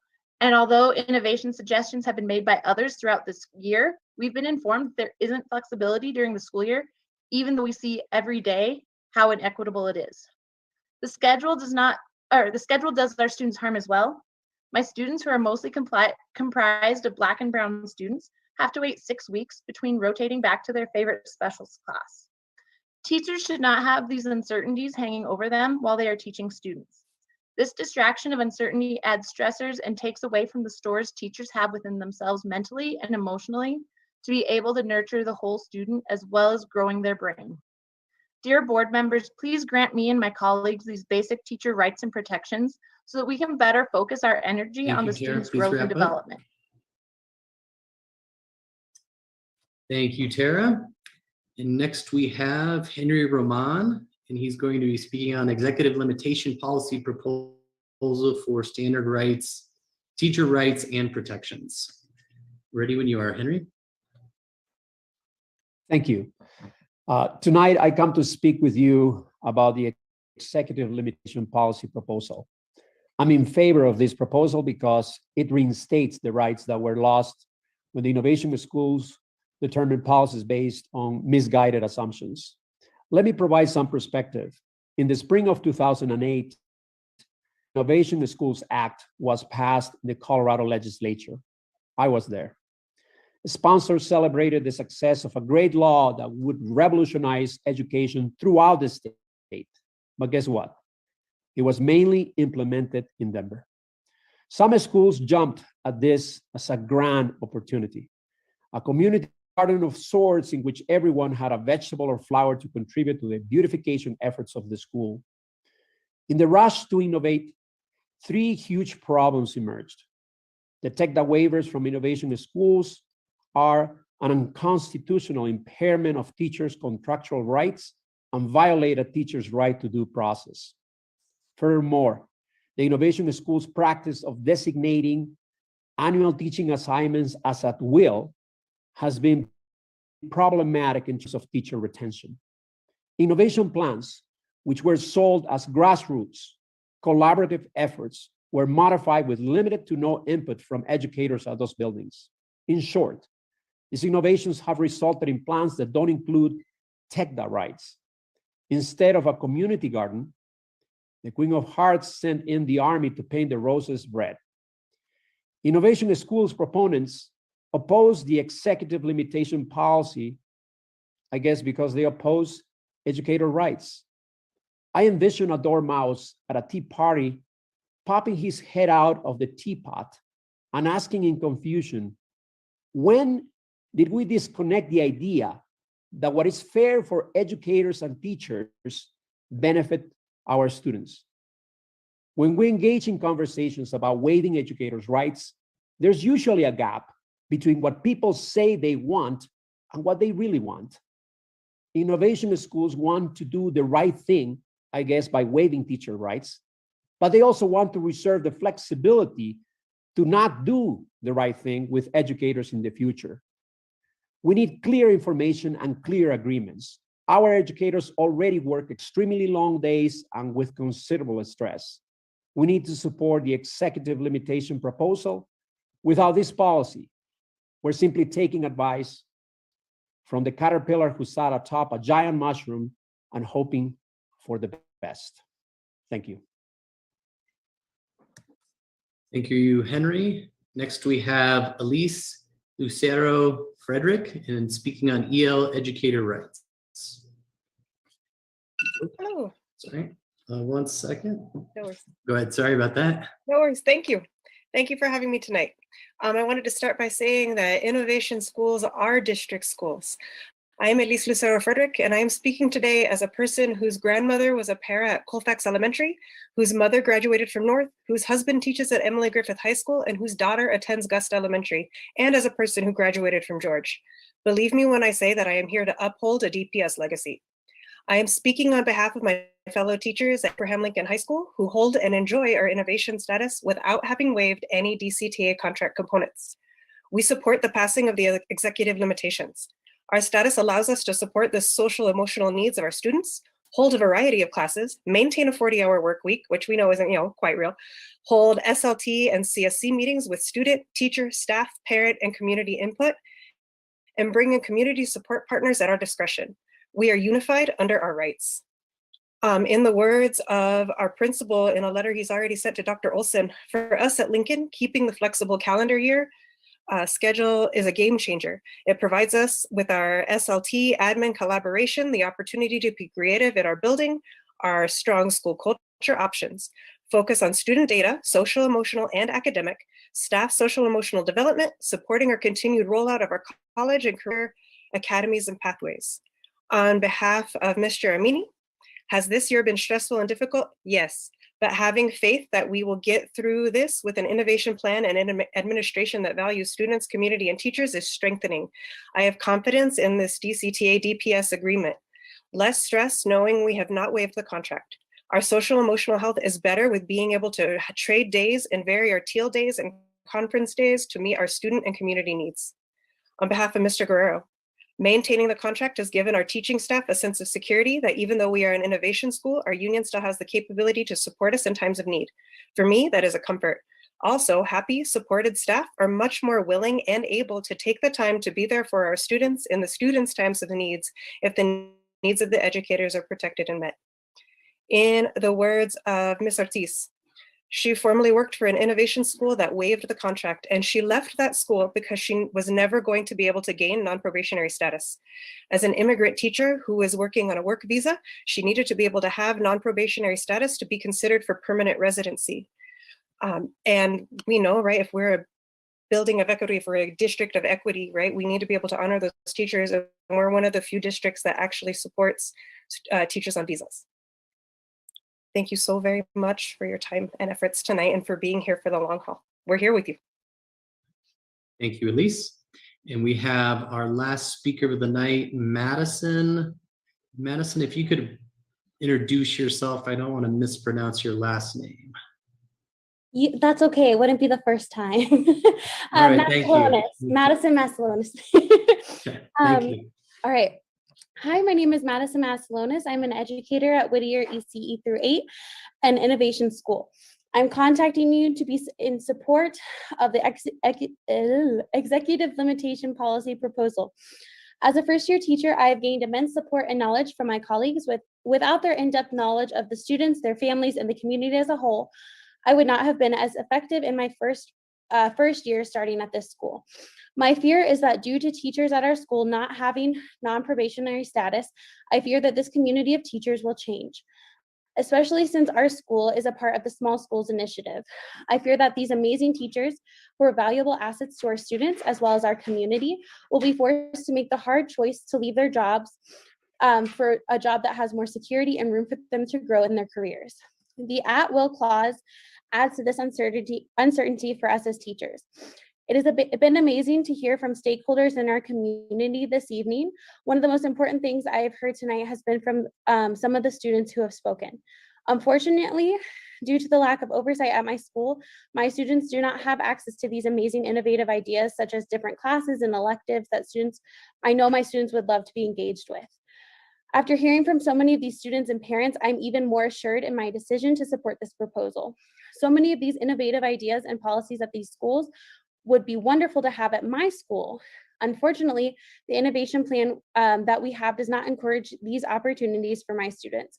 Our plan has not been changed in several years, and has been it hasn't been renewed. We were supposed to vote on it about 5 months ago, and unfortunately that has not happened. I work at the same school as Tara, who spoke before me. Since our plan has not been changed, and there is not a good way for us to broach this issue with our admin without fear of retaliation. While there are many benefits to being a first-year teacher, such as fresh new ideas, my ability to create relationships without biases against these students who have struggled in the past, my ability to bring a new perspective, we need experienced teachers. Experienced teachers not only help newbies like myself to grow professionally, they have skills that are vital in helping students in their education journeys. Our job as teachers is to provide a safe environment for students to learn math, literacy, science, and also social and lifelong skills. With teachers facing at-will employment and not having non-probationary status, this job will become harder. Students might have a revolving door of teachers. So many of our students struggle with trauma and abandonment that this would be detrimental to their mental health and their learning. After several years facing an unprecedented pandemic, unfortunately, many teachers are choosing to leave the profession entirely. It is vital to our school and our district as a whole that you do everything you can to hold on to these amazing teachers who are a resource to our school and our students. Please assist us in best helping our students by providing more oversight for innovation schools, immediately granting non-probationary status for all years with effective ratings, past and present, and Thank you, Madison. at-will employment of teachers. Thank you for your time and consideration. Have a wonderful evening. Thank you for still letting me speak, even though it's almost 10 o'clock. Thank you, Madison. Thank And with that, we will conclude public comments, and I will pass it over to President Gaitan. Thank you. Thank you to my colleagues for all of you helping me facilitate. Oh, can you hear me? Can you hear me now? We can hear you. Okay, here we go. I'm keep losing my Wi-Fi. I apologize about that. I was saying thank you to my colleagues for helping facilitate tonight's public comment. To our DPS community, we appreciate that you engaged with us tonight. We thank you. We remain very committed to developing a community engagement plan that we're working on. That's our plan for next month, to continue to have that conversation and continuously improve on working alongside our communities. So thank you for that continued engagement. Show me a sign, colleagues, if you are needing a short recess, a stretch break. Is that something that we're needing? Okay, I'm seeing Esterman, yes. Okay, yeah, I'm seeing, okay, other than Director Anderson, I think some of us need a break. So how about 5 minutes, 5-minute break, and we'll be right back. Thank you.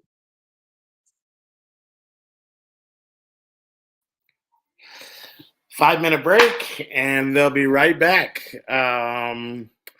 Interesting. I think the data that I got there tonight, and I know they'll say, you know, and you heard some folks say that it was stacked with a certain amount of people that showed up, and there's something to that. There's even the hint of privilege to be able to show up and feel like you can safely share your opinion and perspective, especially if you're an employee in this district, especially if you're a Black employee. It's not yet a safe space. So let's be real about that. It's not yet a safe space to where certain employees feel like they can come and challenge those who sit in seats of power. So let's be clear about that. But I think what I saw tonight was 56 speakers who were like, we need to vote this down, and 12 speakers that were for this executive limitation going forward. So pretty big numbers from the community, majority overwhelming, saying, look, this doesn't feel right. It doesn't yet answer a question about what we're solving for. Why? I mean, you just heard it. And it's just, I applaud the directors for visiting schools, innovation schools, and seeing firsthand the things that are working. And my thing is that when you see things that are working, why are you going to disrupt it? Why are you going to vote against it? That's the last thing we need. We actually need the things that are working in our district to be improved. improved and to be expanded across the district. We need those innovative things that are being tried and are working in schools where teachers and leaders and community are empowered to be expanded. I will say this, just my own little. We got to have some fact checks or something. I understand that public comment people can just throw out anything, but I think it is so important that in this time the truth is what is shared, because people come and they have their spin and they make outlandish allegations about certain realities, and it's just not the case. And people who are not in the schools, people who are just community people who are talking about the gossip that they were sharing at Starbucks or wherever they get their coffee. I mean, there's some folks I just couldn't. I mean, I've sat here through it all, and I was just like, where's the fact checking? And like, how do we, I mean, yeah, that's always problematic with me. Like, just speak the truth. I love it when students are on there. I love it when, again, people who are in the work, students and the parents who are dealing with it, right? Like, I love it because they're going to tell you the truth, right? And teachers are going to tell you the truth. But then you get some of these other talking heads who they just feed it. And it was very clear tonight for me, like who is driving this, who's behind this, and who's the partner that everybody's working with. But again, these are our schools, and I don't care that you got a new superintendent. I don't care that we have a new board. The one thing that doesn't change is these are our schools. Those of us who live in the city of Denver, those of us who have kids that go to these schools, these are our schools, and we have to continue to raise our voices and raise the bar of expectation. I appreciate those board directors who have gone out and truly have listened and truly have learned and truly are like, wow, I didn't understand this about innovation.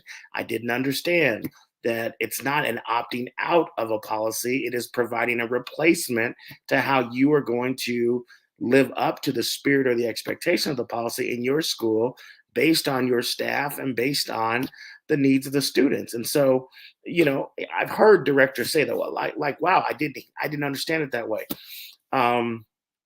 So, this is, we got to learn, and we have to operate in truth. I don't care who you are. You have to operate in truth. And these false narratives, just a false narrative just doesn't work. When my buddy Henry Ramon got on there, we've been grappling with this for a long time. And I'm like, caterpillar on a rock. I didn't know why he ended there or landed there. But I'm just like, come on, man. I said, Henry, I wanted to say, I wish I could have chimed in and like, dude, come on. We've been grappling with this long enough, and you know it better than anybody. And still you choose to frame it inaccurately, right? You still try to frame it as if, as my biblical example, as if innovation is Pharaoh making the enslaved people work without straw. That is not the case. I mean, far from it. And it is just reckless that anybody would frame it that way. It's also reckless that we have organizations that don't represent all teachers parading as if they represent all teachers. I think you heard Rob Gold talk about 4,000 members that DCTA has, many more teachers than that in Denver Public Schools, right?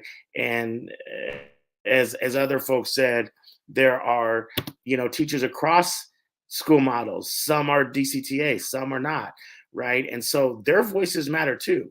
And you shouldn't just get to be heard as an educator because Rob Gold's your president, right? You should be heard because you're an educator, because you're a professional. You're on the front line serving our kids, and you are trusted by parents. Your voice should be heard. And you heard so many teachers within those 56 speakers. And I heard, other folks say, oh, well, only these schools showed up.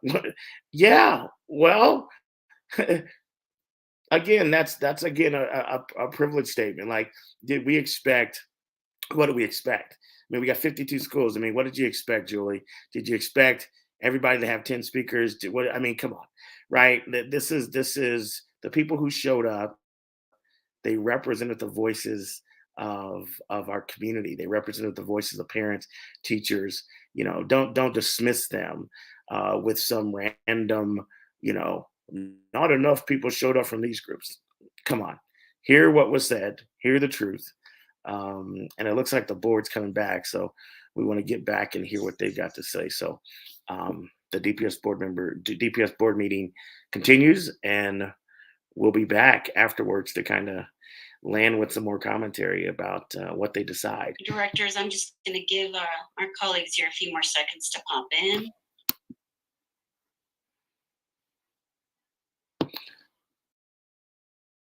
Okay, looks like we have everyone. Everyone is returned. Now we're moving on to our last and final item on the agenda, and that's to continue to discuss the second reading of that proposed revision, that draft of the proposed revision to Executive Limitation 12. So let's return to it's item 3.01 on the agenda, the revisions to Executive Limitation 12 employee treatment. So we posted that on board docs, so that is available, and folks can go there to read that document. Can I have a motion to approve the revisions to Executive Limitation 12? To place it before us for a discussion? For discussion. Yeah, so moved. Can I have? Second. Okay, and at this point, I open it up for discussion. I can call on you, or if there's anyone that's interested in engaging in conversation, but I can call on you by alphabetical order if you'd like. Okay, Vice President Anderson, go right ahead. Thank you, Madam President, colleagues, and Denver Public Schools community. I ask for a little bit of grace. I'm going to read some prepared remarks. First, I would like to take a moment and apologize and take accountability for the unnecessary anguish that this has caused to our communities. Due to our actions as a Board of Education, we have unintentionally placed our educators, leaders, and communities at odds. In my opinion, this is a failure of effective governance. I become increasingly frustrated that we are again trying to solve an issue that we just don't understand. The simple question is, what are we trying to solve for? Before introducing this executive limitation, we did not have any educators come to us highlighting a concerning pattern of innovation leaders working to erode their rights away from them. The survey data stated that teachers who report good understanding of their school waivers are less likely to support the proposed executive limitation. Therefore, this proposed executive limitation does not address the ongoing lack of education on our innovation renewal process. It is important to note that the Denver Classroom Teachers Association has openly stated that they were not involved in the crafting of this executive limitation. And board members have acknowledged that DCTA did not approach them to introduce this into policy. The DCTA has been somewhat united since the introduction of policy, and our educators have been unfairly attacked by those who do not support this policy. And on the same note, our school leaders have been united in their opposition towards this policy and have been unfairly attacked by those who support it. This was never our intention as a board, but we must take accountability for the division that has been caused. Some may argue that this stems from a previous innovation proposal in 2020, and I am afraid I have to disagree with that assertion. In 2020, the Board of Education briefly considered a proposal to reimagine the innovation process that would have allowed teachers to vote waiver by waiver and decide what's best for their schools. I supported this plan. Are we truly living our values of equity and collaboration when we are attempting to make a unilateral decision without taking the time to understand all of the impacts? The executive limitation before us now is not the proposal of 2020. There are Black educators, community members, founders, and leaders that are opposed to this plan. Black folks are not subjected to one singular group.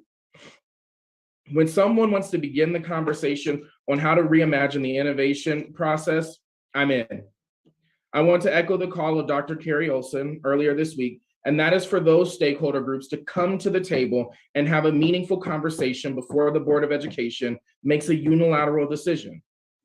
Now, I understand the original intent of this executive limitation from the authors, and this was simply to provide protections to our educators throughout our K-12 system. I simply cannot endorse this process. It is one thing to be a candidate, it's another to govern. This is much more to me than conversations people have had for years, values, or campaign promises. We did not begin community engagement until weeks after this proposal was introduced. At our board retreat, it was revealed board members' feedback about the survey was ignored, and we did not follow the process laid out in GP 14, in my opinion. As someone who has served on this board for 3 years, I know firsthand making decisions without the proper community engagement. That's why I have been so vocal against this process. For example, in June of 2020, the Denver School Board unanimously voted to terminate our $1 million contract with the Denver Police Department. This came out of a decade of advocacy from various groups and organizations. Yet, in less than 2 weeks, we moved forward with a vote and did not do our due diligence to solicit stakeholder feedback. As a result, we did not recognize the unintended consequences of this abrupt change to the Denver Public Schools community. I still stand by this resolution as a co-author, but I recognize and take accountability for this outcome, and as a result, we must do better. And I have been committed to ensuring that we do not repeat our past mistakes. Then there is today. Instead of meeting at our regular board meeting in person, we are meeting via Zoom. The Colorado legislature does not go remove to long hours of testimony. The Denver City Council chambers do not close their doors to virtual meeting and move to virtual meetings due to long hours of testimony. And even the Douglas School Board met in person on Tuesday and voted to advance a controversial superintendent choice after 7 hours of a meeting as a board. One member of the Douglas County Board even participated after having a child earlier that morning, virtually. I had planned to show up and still show up and conduct our board meeting, even if I would be the only one at the table.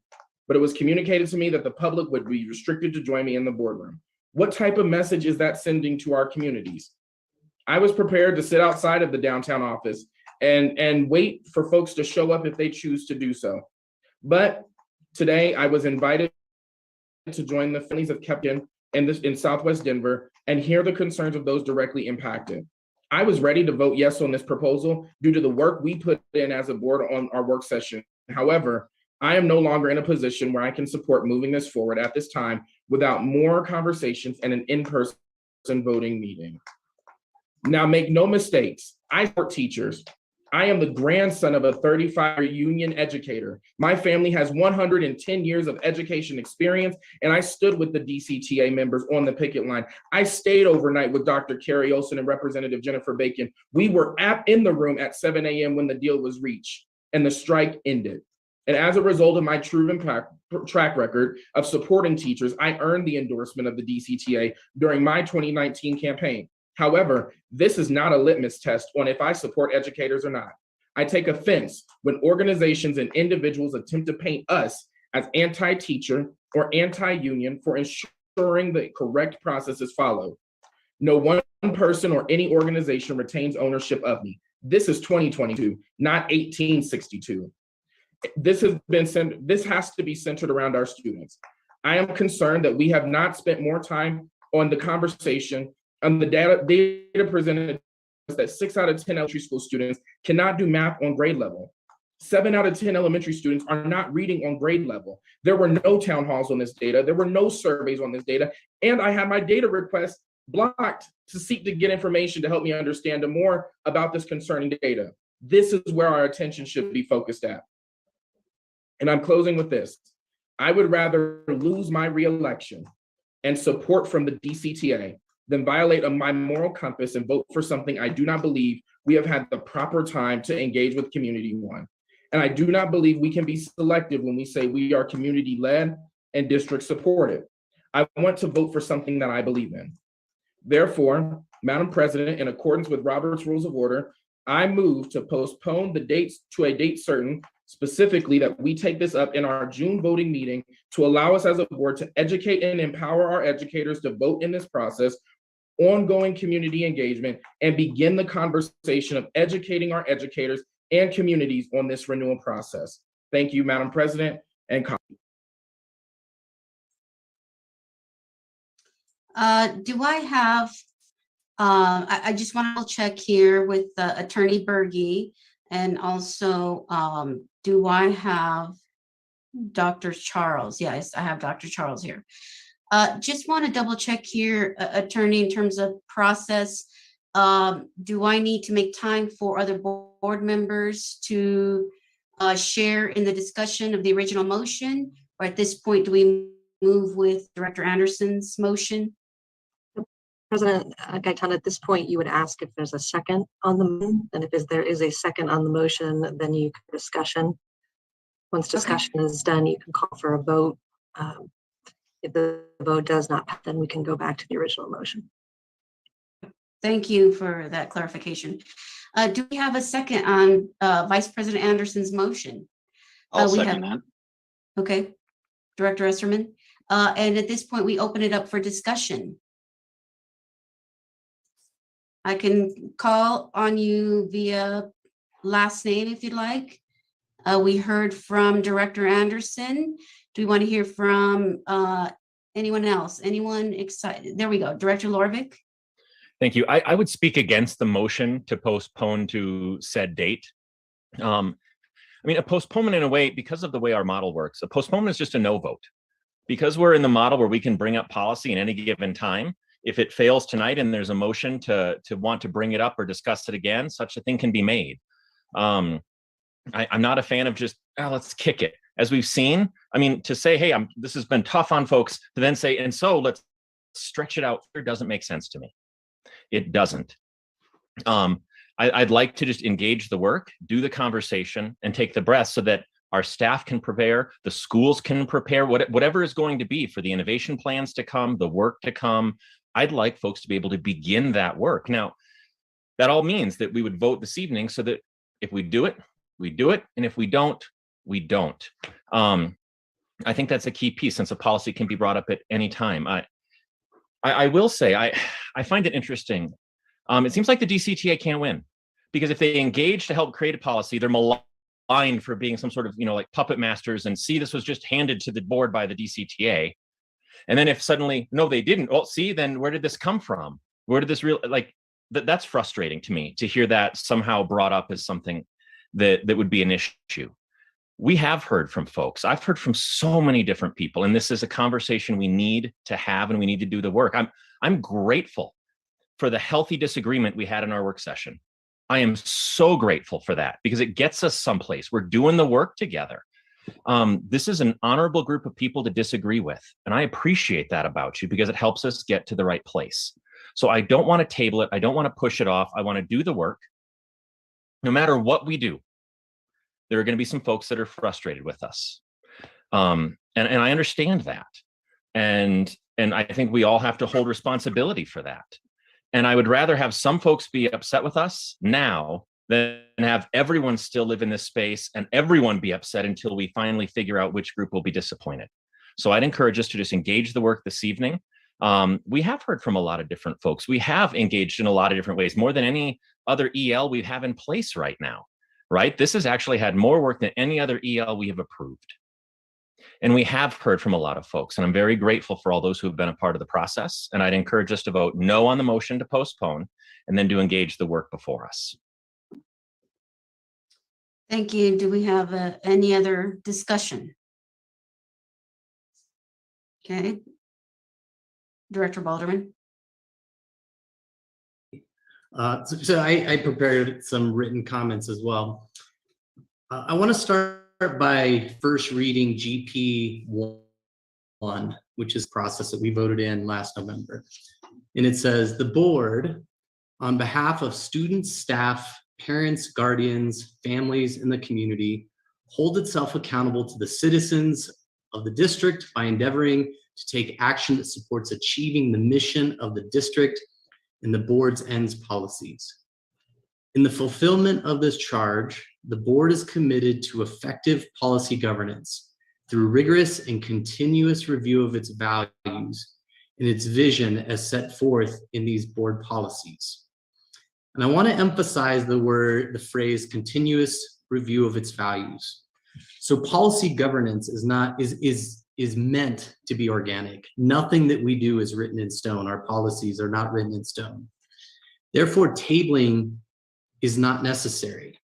If this policy passes and a majority of board members feel a portion of this policy no longer reflects their values in the future, then we need to speak up and change the policy.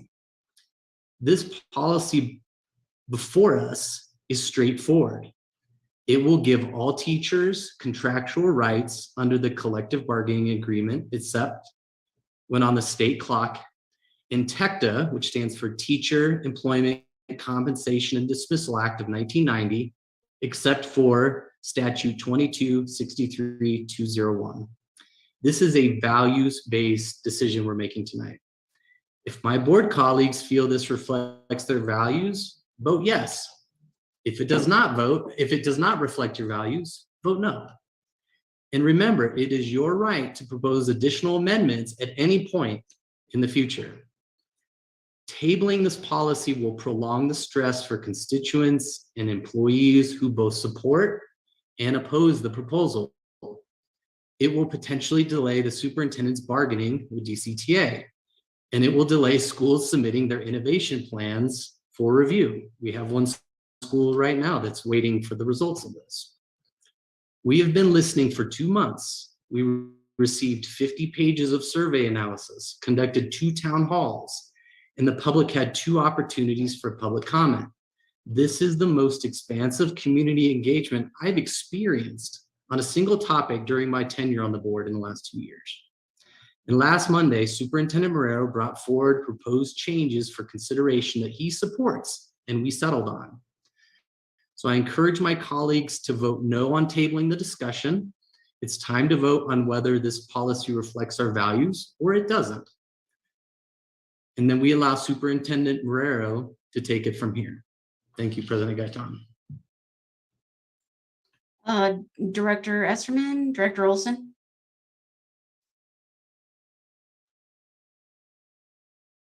Yeah. Go ahead, Director Esserman. I can certainly go.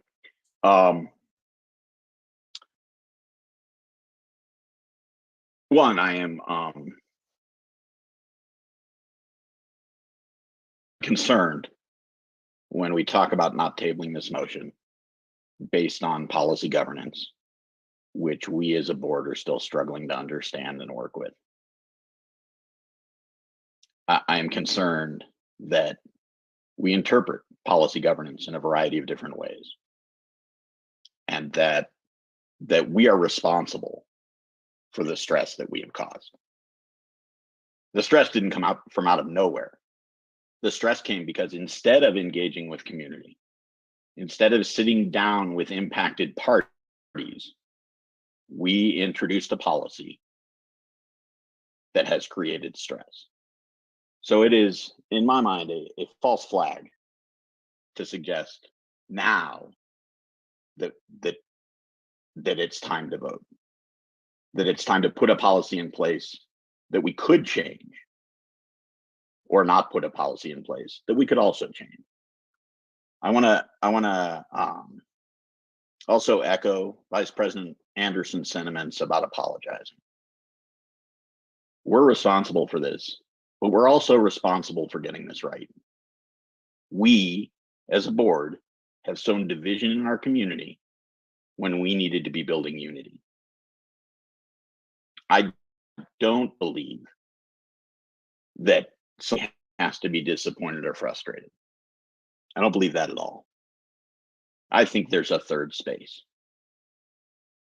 In the Star Trek lexicon, there's a test that occurs at the end of a captaincy.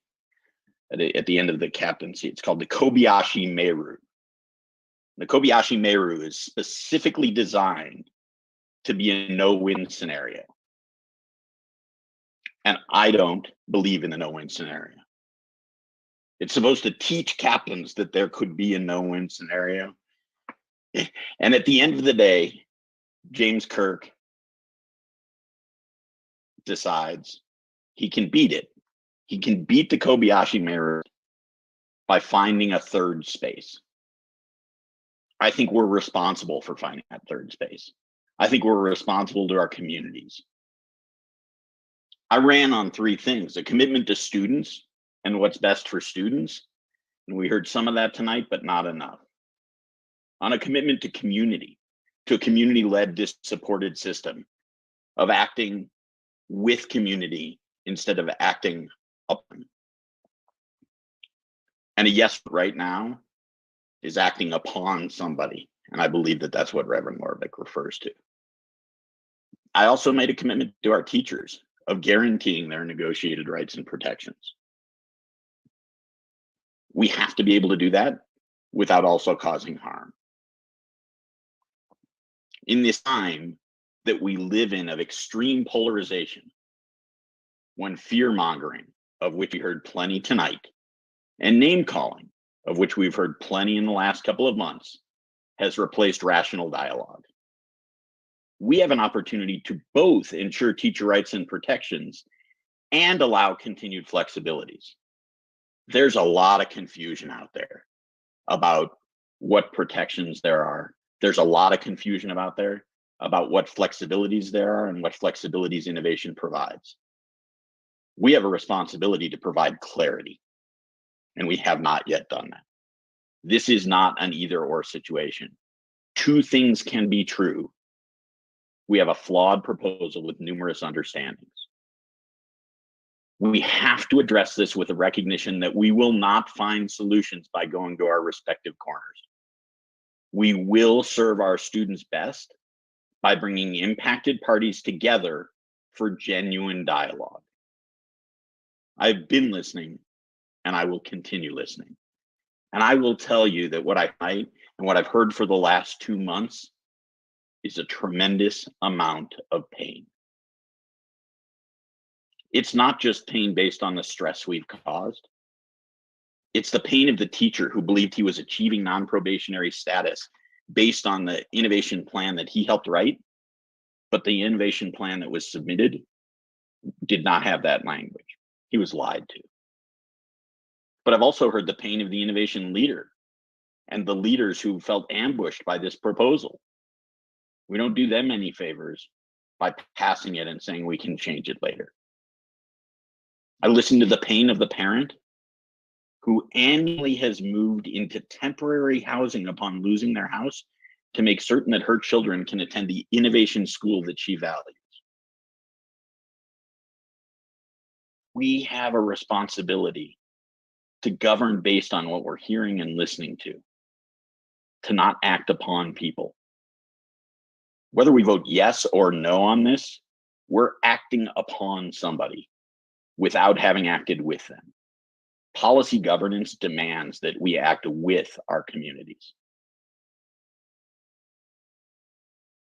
And so, is there the possibility that there's more stress of continuing this? Yeah.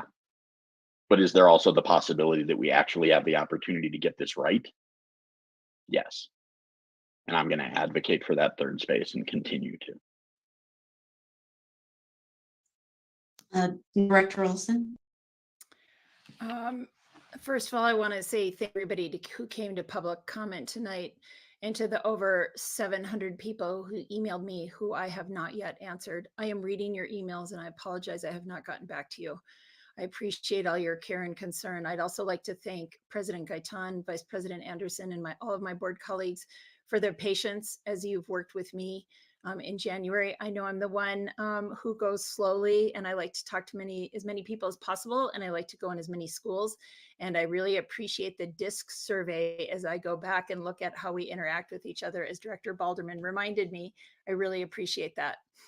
I also want to begin with something someone from our schools sent us just to ground some of my remarks. Our schools are really struggling right now. It's the most difficult situation I, as an educator, have ever found myself in. Thanks to the pandemic, our students are behind academically. They're struggling with their mental health. And we heard the statistics on the suicide prevention tonight from the North High School team.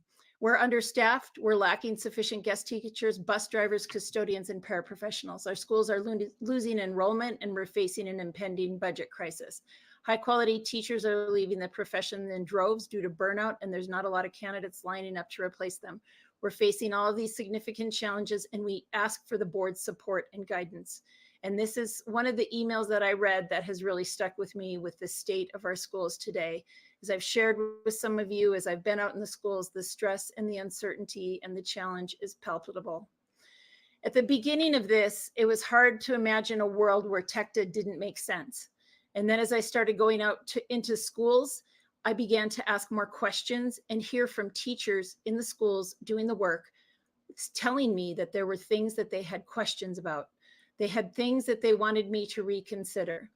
I started to see discrepancies from what I was seeing from the district presentations from what I was seeing in the schools. I value teachers' rights. That's why I spent so much time talking to teachers in our schools. I paid DCTA dues for 33 years, and I continue to believe that the union that I loved and supported for so many years and benefited from as a teacher will still be able to come to a good place with us in all of this. And for me right now, I think I don't have a yes vote or a no vote. I have a not yet vote. So I'm in favor of tabling this, although I'm not sure that I understand that everybody waiting until June is going to be excruciating, but I agree with some of the things Director Esserman just said, that there's got to be a better way to do this. As we heard tonight, as we listened for so many hours, there's a lot of confusion and misinformation in our communities about what this EL will mean for our schools. And as I've dug into trying to figure out exactly what it will mean for the innovation schools in my district, I'm having a hard time understanding all of it. I'd like to give a special shout out to DSISD's teachers and their leaders who clearly outlined for me what this will mean and stand in favor of the ELs. As I was listening tonight, I reflected, and as I have since January, I thought about being a deep listener because I was not listened to at Kepner when our school was closed. And I wanted to listen and make sure I wasn't trying to impose my will on anybody, but to hear what was happening in the ground. It is true that it has unquestionably eroded teachers' rights in some circumstances, and I want to work to fix that, especially now, as one of our speakers said tonight, when teachers are under attack across the country. I've had friends who have been career teachers crying in their cars at 7 a.m. saying, I can't go into school, no matter what the type of governance type. It's a hard year. I know that leaders are trying to support principals. Some of my friends are now principals and leaders, and they became that because they want to support teachers. This issue is so much more nuanced than what I think it's trying to be made out to in the media and on some of the social media posts. It's very nuanced depending on each school. So therefore, I'm concerned about the process. As we've heard from our families in the public tonight and in those 700 unanswered emails, there's a lot of confusion and fear and wondering, what is the board doing? How will this help? I don't think that's yet clear. How do we hold up what's working in innovation and shine a spotlight on that? How do we show, as some of you have mentioned, what can be possible in our schools with or without innovation? I've worked at both types of schools. I worked at innovation and in traditional. And my only hesitation about holding this is just the stamina of what I started with. There's so much stress in our schools right now. But as of right now, I'm not a yes vote or a no vote. I'm a not yet vote because I want to be able to hold up the values that I hold of supporting teachers and of listening to community and not doing to them. So I might have more to say later, and I'm not even going off of all of my script that I wrote because it's changed so much as I've listened tonight. As I shared with some people who contacted me, I walked into this meeting not knowing how I'll vote. So Madam President, I'll turn it back over to you at this time. Yeah, thank you. Thank you for sharing, Dr. Olson. Director Quattlebaum. So I would like to say thank you to all of our everyone who signed up for public comments and stuck in there. Thank you to my colleagues for hanging in there. I also want to thank our staff for supporting us through this because it's not just tonight, but they've supported us through this entire process. And so I must thank them. So I had some remarks prepared, but I'm gonna go in a different direction. And I'm actually just gonna speak from my heart. And what that is we've caused harm as a collective body. Everyone knows that social, emotional, and mental health well-being is important to me. When I ask someone how they're doing, I really care about how they're doing. When I ask, how can I support you? I really care about how I can support you. Those are some things that I said when I was out visiting schools and speaking to leaders, speaking to teachers. And I also had the opportunity to speak to just educators. They didn't fall in the category of teacher. They didn't fall in the category of leader because they're impacted by this as well.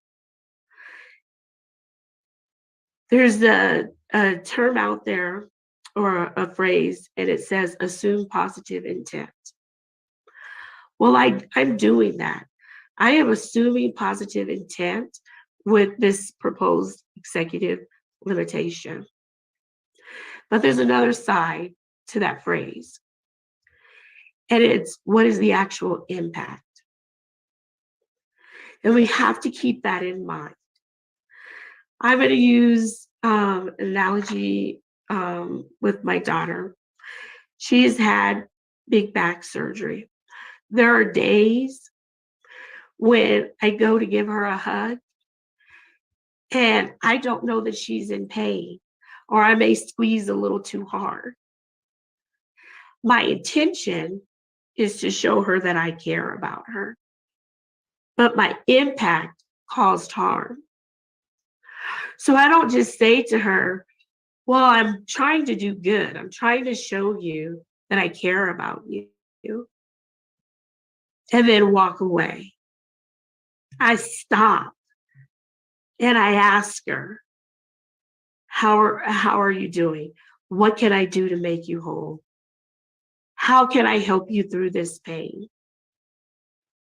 Because that's really showing that we care. So it's not about doing the thing, it's about doing it right. And that's where I sit with this. I am with Dr. Olson. I'm not a yes vote. I'm not a no vote. I am, we can do this right vote. When I look at our PG-10, and that goes through the board covenants, there are a few of them that stick out for me. And it says we have to maintain focus on shared goals. What are our shared goals? We need to communicate in a timely manner and avoid surprises. This was a surprise. Seek first to understand rather than be understood. I ask us, did we seek first to understand?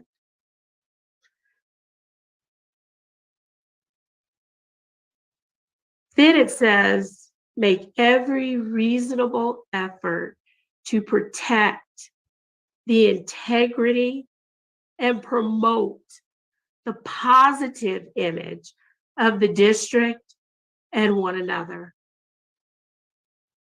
Have we made every reasonable effort to protect the positive image? These are questions that we have to ask ourselves.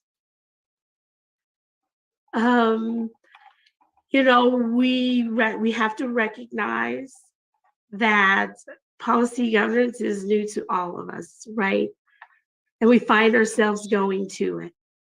I would love to see us get to a place where we are embracing policy governance as a whole instead of cherry picking what works to support our position.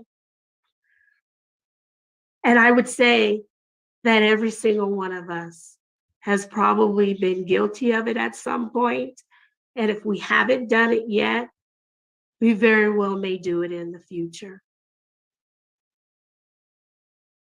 And so we have to self-monitor as prescribed by policy governance. to make sure that we're not doing that. As it says in PG4, we need to work on clarifying board priorities, values among the range of potential outcomes, beneficiaries, and cost of outcomes. We talk about values, but have we discussed our values as a collective board? Then this is one that you guys have heard me say repeatedly. And so I'm just going to pull it right out of our policy governance plan. We spend most of our time debating, defining, and clarifying our vision and engaging the staff and community as opposed to fixing things. And I do the air quotes because fixing things is actually in quotations. We as a collective body agreed on these things.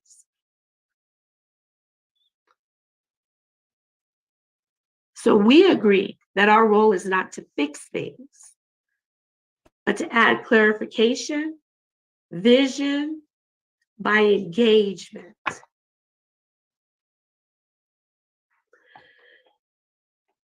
And I will end with encouraging us to seek ways to heal our community. If I had the answer, trust me, it would be done. But we must work to heal Team DPS. And Team DPS includes our teachers, our paras, our non-contracted staff, our pro-techs, and yes, it includes central administration as well. Everyone in the downtown office, they are Team DPS.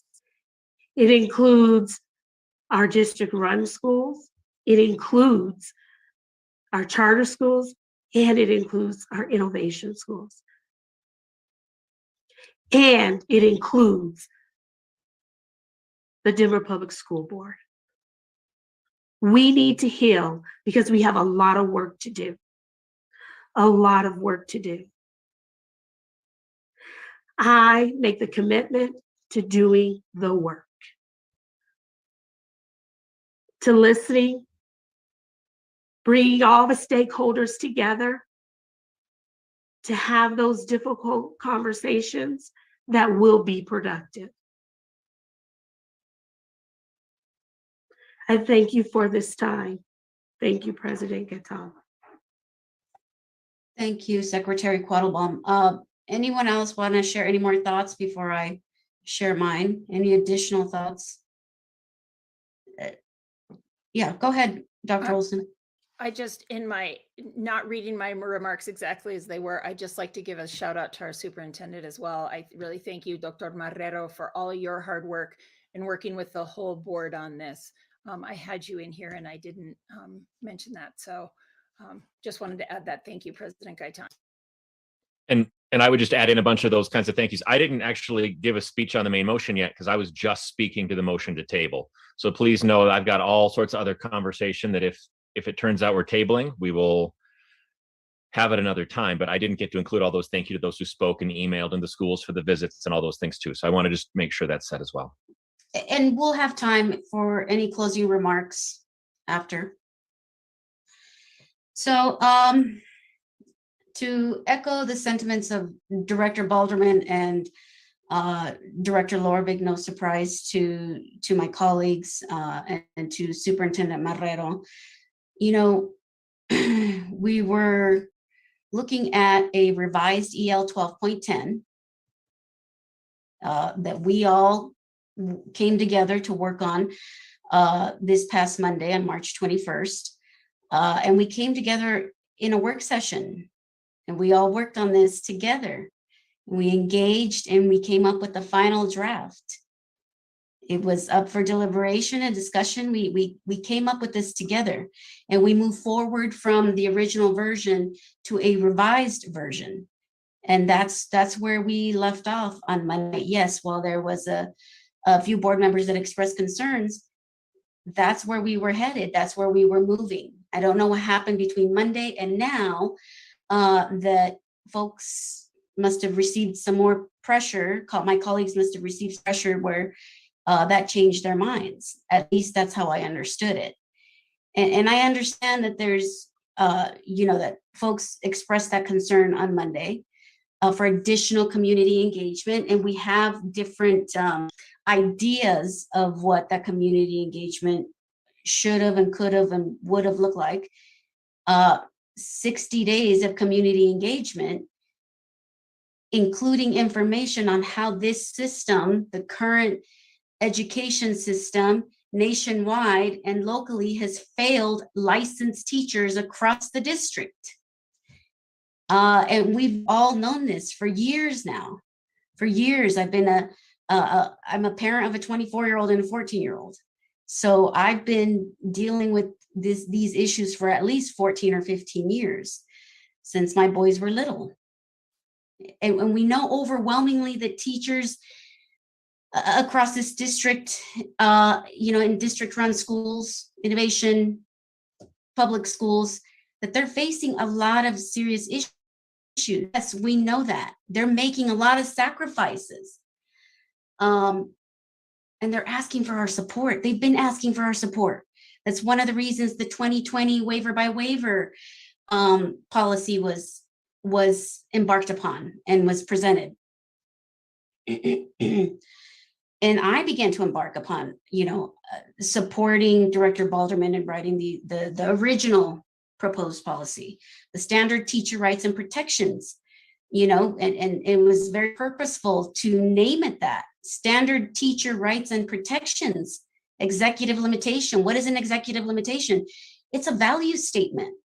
It's a value statement that I hold very near and dear. That is, some of you mentioned I ran on teachers' rights.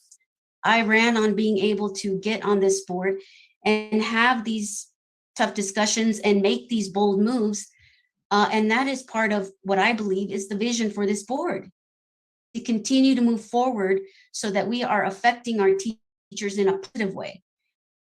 And we heard from 64% of innovation school teachers supporting the original EL, the originally proposed EL, 64%. And while some of you may say, oh, well, this, you didn't appreciate the results or how the survey was developed. We're talking about a survey that, there was a lot of legwork. Dr. Carrie Olson was a part of the legwork in developing that survey. I was a part of that. Now, if Dr. Elizabeth Stock and her phenomenal team of people that are part of the research and evaluation team, like Doctora Leon and Dr. Rosenquist, who are professionals, experienced professionals in that field,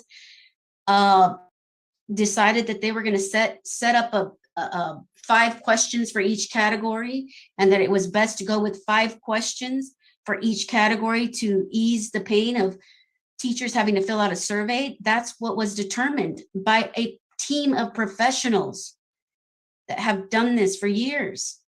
This is the DPS team that we're thanking, that did this for us. A survey that showed, again, 30% of teachers responding to the survey. And according to these professionals, Dr. Elizabeth Stock and her team saying that that 30% actually was sufficed. It was a sufficient enough response for them to develop some key results. And in those key results, we see, with a small margin of error, mind you, 2.8%, very small margin of error, it showed that 64% of innovation school teachers support the original proposal. And yet from Monday to now, we dwindle it down to even less teacher rights and protections. That was over 1,000 teachers that responded, that took the time to fill out yet another district survey I mean, they took the time out of their day to do this, and we're going to say that it was invalid.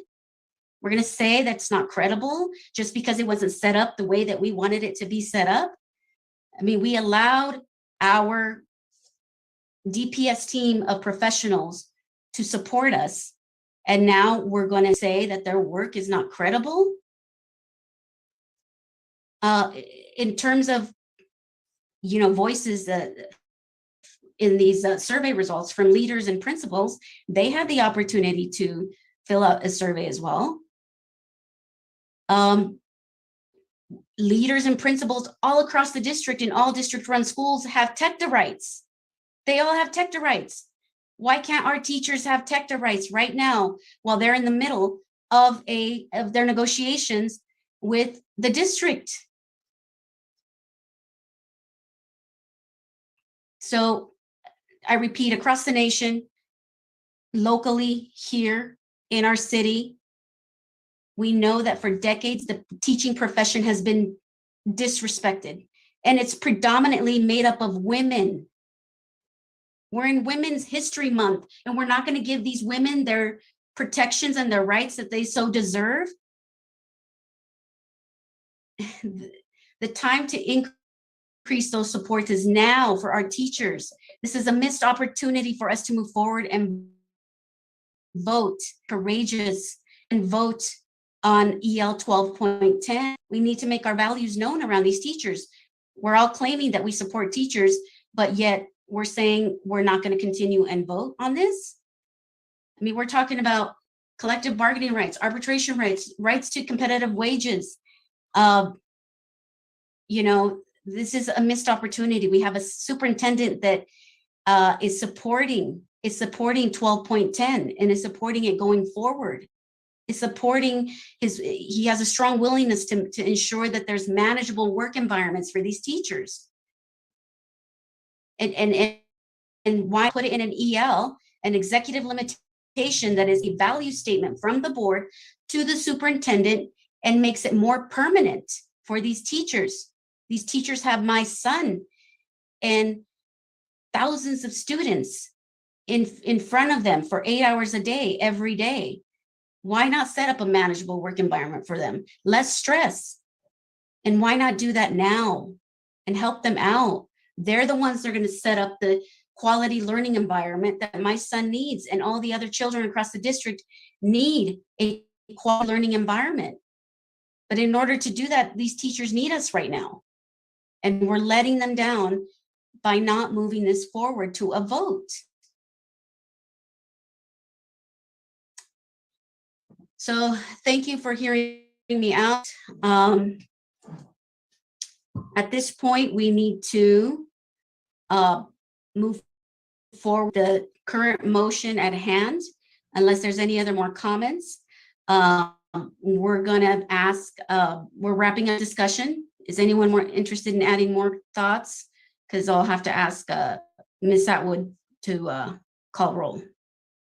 No, I am interested in giving more comments.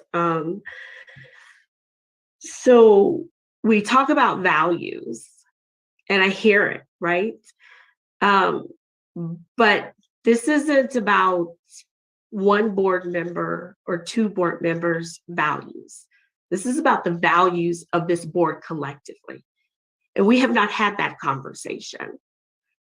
So we have to be honest, and one of the words that was consistent through this process tonight, as well as over the past 2 months, is transparency. Transparency, for me, means just that. We lay it all out on the table. We've not done that.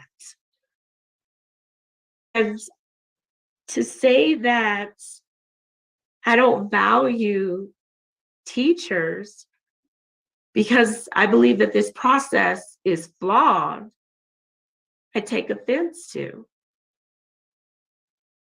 And I am going to make it personal right now because I can't speak for my colleagues.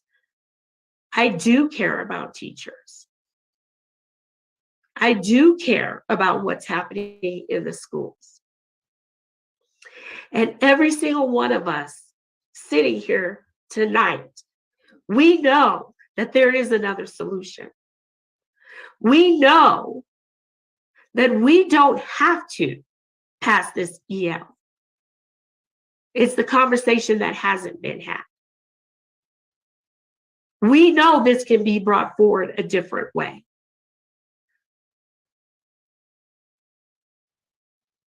But what I'm asking for is the time to bring something better forward. So if we're going to have the conversation, we need to have the whole conversation and not just the pieces that we want community to know about. So, and I do recognize the work that the team went into doing the survey. But there were some valid concerns or some valid recommendations that were put forward that weren't taken into consideration. That doesn't mean that we discount the work that was put in. The DPS team worked with what we gave them. And they did a phenomenal job with what we gave them. But they also recognized that there were numerous inconsistencies with the output of that data. There were things that they could not explain. So we also have to talk about those things. And that speaks to the integrity and the hard work of that team. Because they tried to give us the entire picture based on the parameters that we handed over. So it's not that we don't believe in their work. It's not that we're dishonoring me. It's not that I'm dishonoring their work. That's not the case. So when we're going through this is actually part of the process. What we're doing right now is part of the policy governance process. This is what should have happened prior to the first read. I'm calling it out. This is what should have happened. Because there should be no surprises. We said it ourselves. There should be no surprises. And there were surprises. So is this about the win? And I don't know what the win is. Because a yes vote, there are losers. A no vote, there are losers. So what is the win? But if we take the time to do it right, we can really truly give authentic, in my opinion, direction to our superintendent that supports what he has consistently said, and that is community-led, district-supported. Our superintendent said that. So if we can pinpoint, if someone can tell me what is the community-led, and how are we supporting what the community wants, then maybe I'll be able to make a decision. Like I said, I don't have a yes and I don't have a no.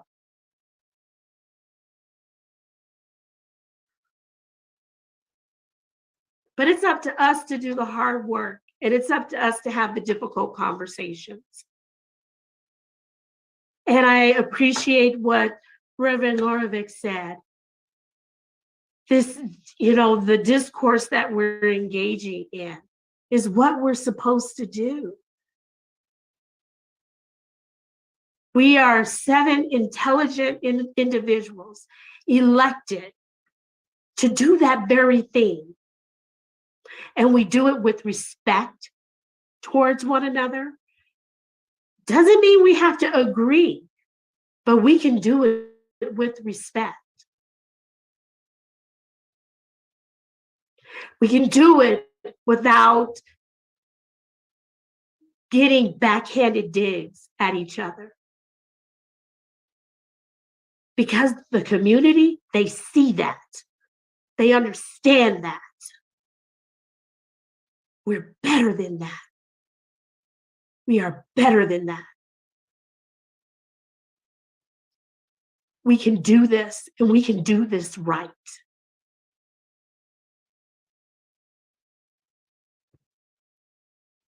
Thank you, President Gaetan. Like I said, I believe that we are doing it right. I believe that we went through a process.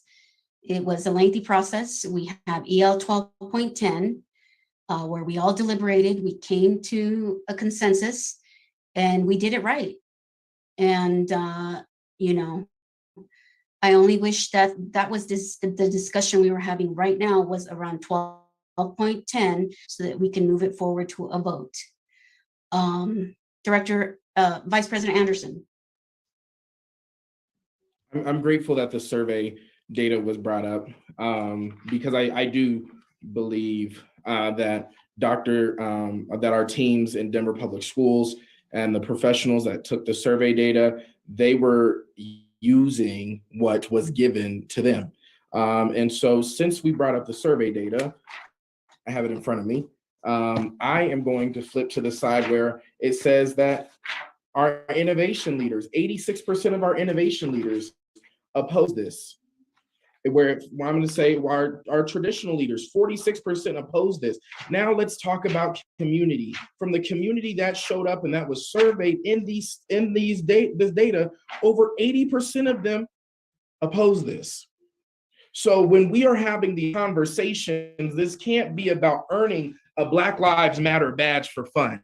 If we're going to talk about protecting Black teachers, it's going to be talking about how do we make sure that their leaders are retained. Because I know everybody on this call would be so shocked if Kimberly Grayson resigned from Dr. Martin Luther King Early College and her staff walked out with her because she built a foundation at her innovation school that was centered around Blackness.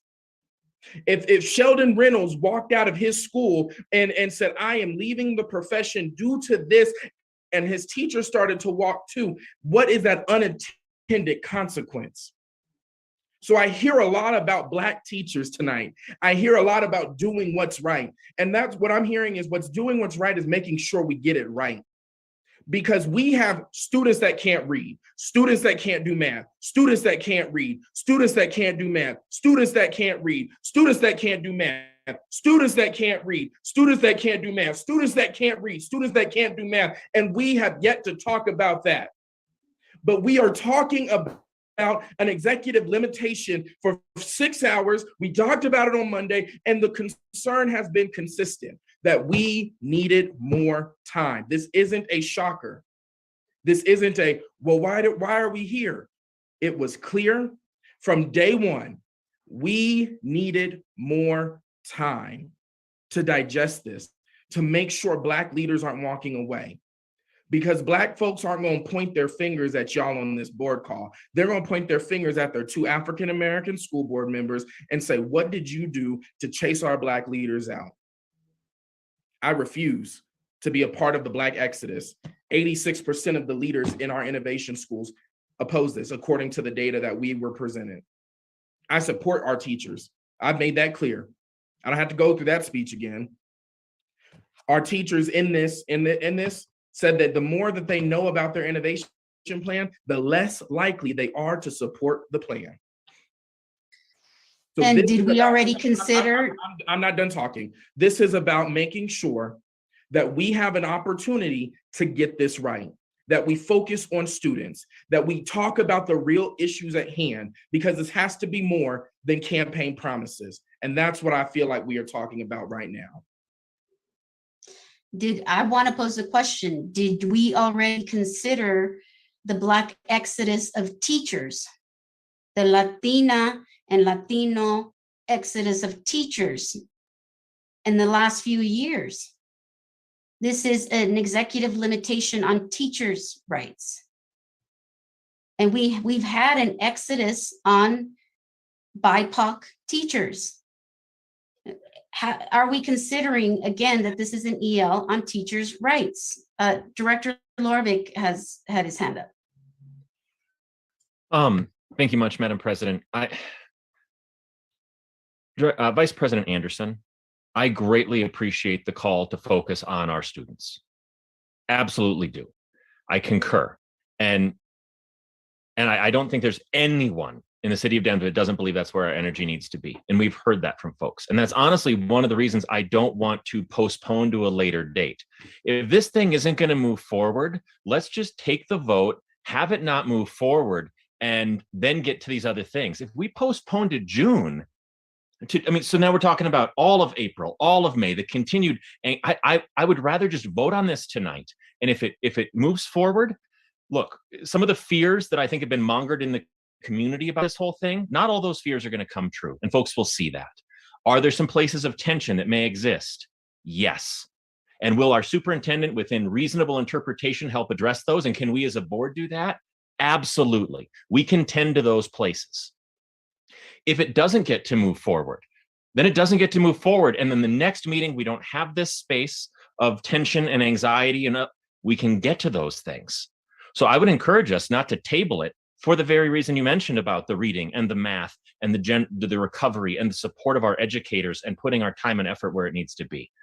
So that's one of the places I'd invite us to not table and to get to to finish this work. And Director Quattlebaum, I appreciate your conversation about this really is the work.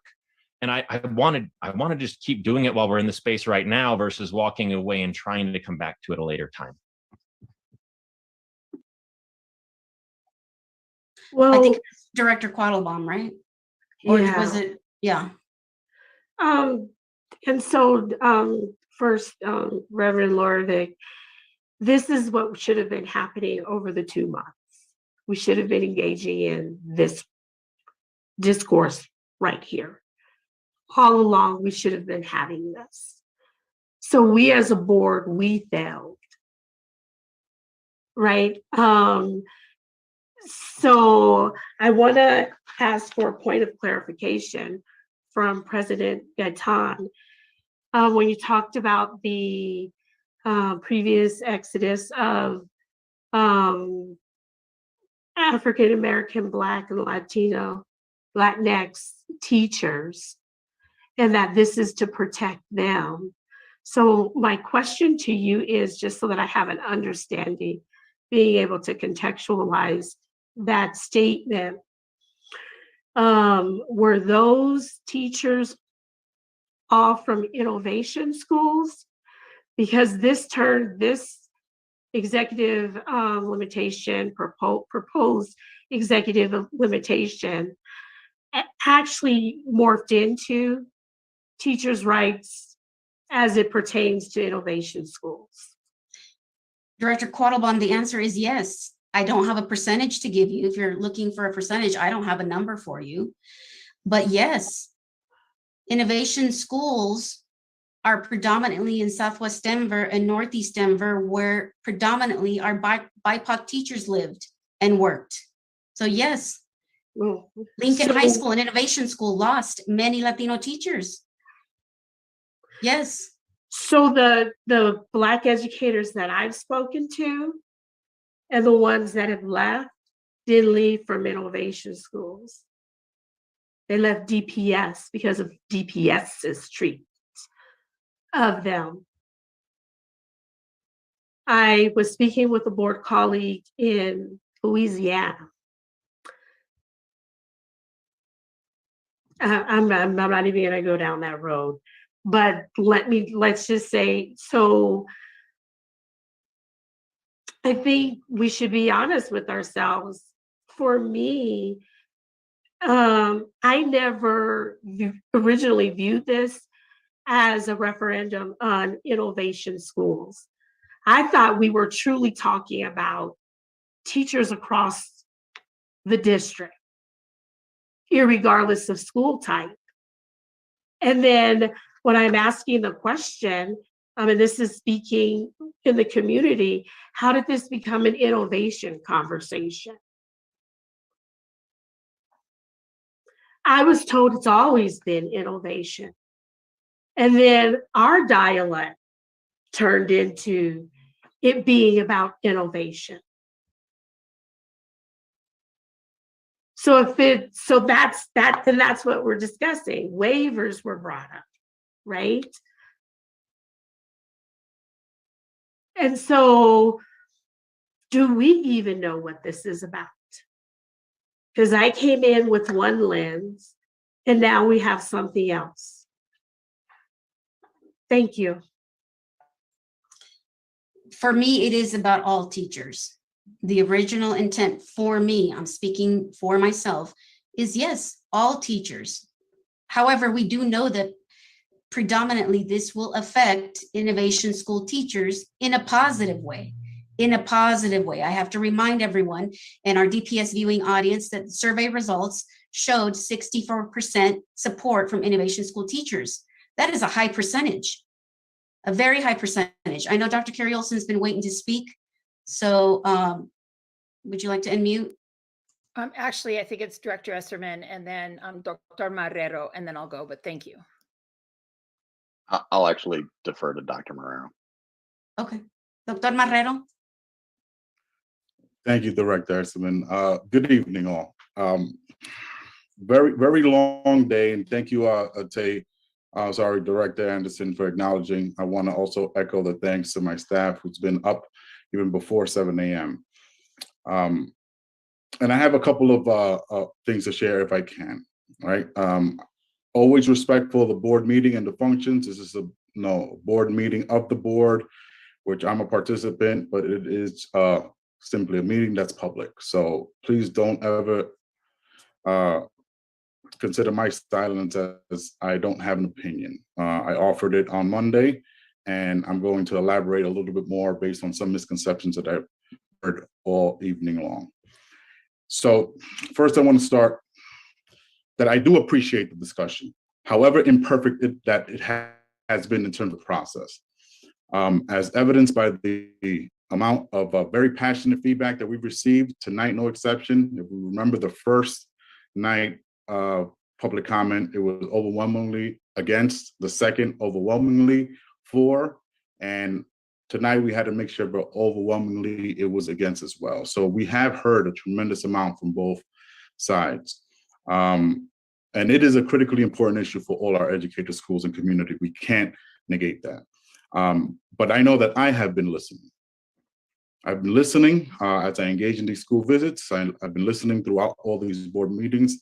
And that's why I proposed a language for the board to consider this past Monday. It was my hope that we could find common ground among the diverse opinions that I just referenced and those perspectives. And the goal was simply to eliminate the components of the original proposal that I believe we can all agree were truly controversial based on what we've heard. So it was important for me that we not add a thing, just simply, simplify and remove the pieces that were very contentious. So I really did appreciate Monday's conversation tremendously, and I appreciate the board for also annexing a component.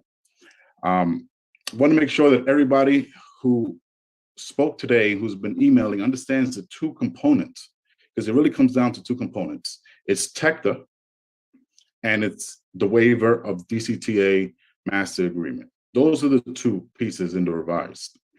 And if it were to pass, I would not be allowed to bring forward a recommendation if it either violated, did not include TECTA provisions, or it waived any provisions of the DCTA bargaining agreement. Those are the two caveats. But I heard a tremendous amount of what I've been reading throughout the last couple of months, and even this past week, in which folks are still thinking that the original is what we are deliberating over, and it's not. First, I heard impact to budget. Neither the board nor my suggestion to the board have proposed any change to budgeting for innovation schools. To the extent that I'm hearing that schools will lose a budget to accomplish the unique programming is just simply not something that's been proposed. Second, I keep hearing the question whether the proposal is a violation of the Schools Innovation Act. According to our experts, it is not, and I know that the board provided some FAQs for everybody to consider. And third, I think this is the most important when it comes to the timing. On the timing of the proposal and whether there's been enough time for feedback, I guess is how we define feedback. To that, I would say that all of us, we've watched the board gather an immense amount of feedback. Now, is it in the ideal way? Clearly, there's different opinions on it, but feedback is feedback. And we have received 2 months of feedback on this proposal. I'm not saying that the process was ideal, or it's not my position to comment, but I know that I've gotten feedback in my visits. And the two primary components that I mentioned that will be, I guess, imposed are the waivers to TECTA and the waivers to the DCTA agreement. And those two components have been foundational in terms of the initial proposal. So regardless how folks feel, with all due respect to everybody who commented about Monday being a short turnover, it's been the same proposal, just simply less. It's the same exact proposal. It is not new. It is just condensed. So it's not as if we needed to restart the clock. So I'm struggling in terms of that feedback component. Yes, it was Monday, but it was the same thing that we've been deliberating, but I guess more pointed on the issues that I believe they were still up to debate because the others were removed. I would like to say in terms of the outcome, regardless of the outcome, I want to speak to our innovation leaders, many who I heard tonight and a lot who did not show up tonight and haven't spoken throughout this process, but have spoken to me individually when I visited the schools. I want everyone who's a part of the process, inclusive of those who are not in innovation, to know that you have been heard. And as mentioned by some board members, we have started on negotiations with DCTA. And regardless of the outcome, if there are pieces of the DCTA agreement that actually prevent any school from implementing any unique programming, I think that's my duty to work with said leader, said school, to determine if I need to engage DCTA and that MOU. So it's not as if we're shutting the door on anything. That idea of waivers currently exists in our agreement. So we can always exercise that. So I don't see this as an opportunity to close the door in its entirety. What I can say to the board respectfully, and I understand, and I don't want to influence anyone's vote, that's never my position. But in terms of the district and where we're headed, there's a whole lot that we could be celebrating. This week, I'm cutting a video in terms of strategic planning. We're going through a very deep reorganization. And my fear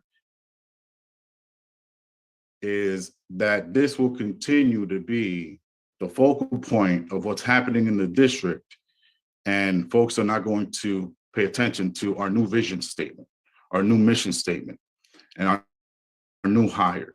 So respectfully, board, if we can vote accordingly, if you feel like you have, that would help in terms of what we need to articulate and what I have to articulate, which has nothing to do with this executive limitation. It has to do with what we're doing with our district. And there's a whole lot that we're doing. I'm excited on what we're going, where we're headed as a district. And I want that to be the narrative. I want that to be the narrative when you Google DPS, as opposed to a pending executive limitation. So I respect any which way the board decides to go. If it's a no, then we can move on. And moving on is a good thing, because moving on is good news, right? It's strategic planning, it's updates regarding the board. There's more highlights in terms of what's happening this month with our women leaders. If it's a yes, I have a commitment to implement, and I will implement. And if it's delay, I respect that as well. I just hope that folks can also look beyond this debate, because there's a lot more happening in our district than just this. So forgive me. Can I ask Director Olson? Can I ask a legal question? I think this might help us. for what it's worth, if you can, Michelle, come on screen and just answer me this. As the original author of the motion to table, if I were to retract my motion, would that be sufficient for us to just go back to just voting on this and moving forward with the original vote on the proposed executive limitation?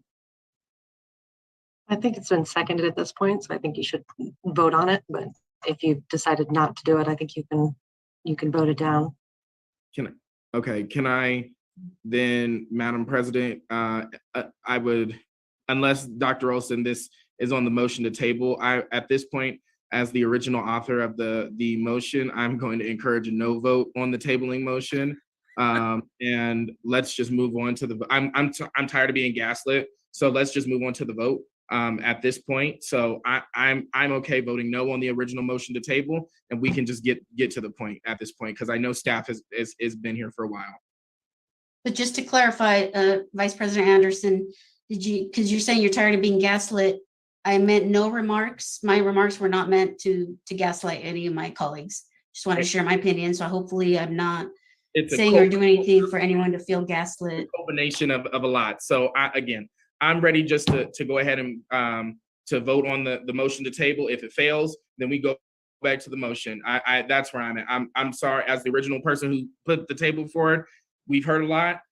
I'm getting, feedback from folks. I know where I'm at. And so I'm ready to move forward back to the conversation, because I believe Director Lorvik has other remarks on the actual motion. I believe Dr. Olson probably will have other remarks on the motion. So if colleagues, y'all cool with it, I'm ready. Let me clarify, Attorney Berge said we vote on the current motion. And then we go back to EL 1210.10, correct? So the motion has been seconded. I would okay. We'll call on At this point, and then we can go back if it does not pass.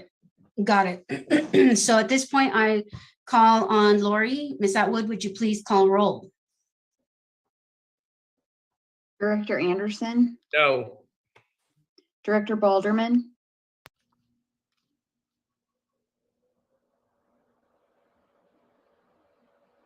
Can you Did you repeat hear that? Did I freeze? No. Okay. So no Thank on the you. table. Thank you. Director Esterman?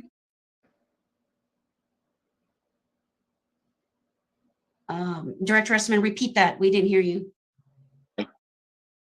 Is that, I'm sorry, what did you say? Aye. Aye, thank you. Director Gaitan? No. Reverend Lorvik? No. Dr. Olson? No. And Director Quattlebaum?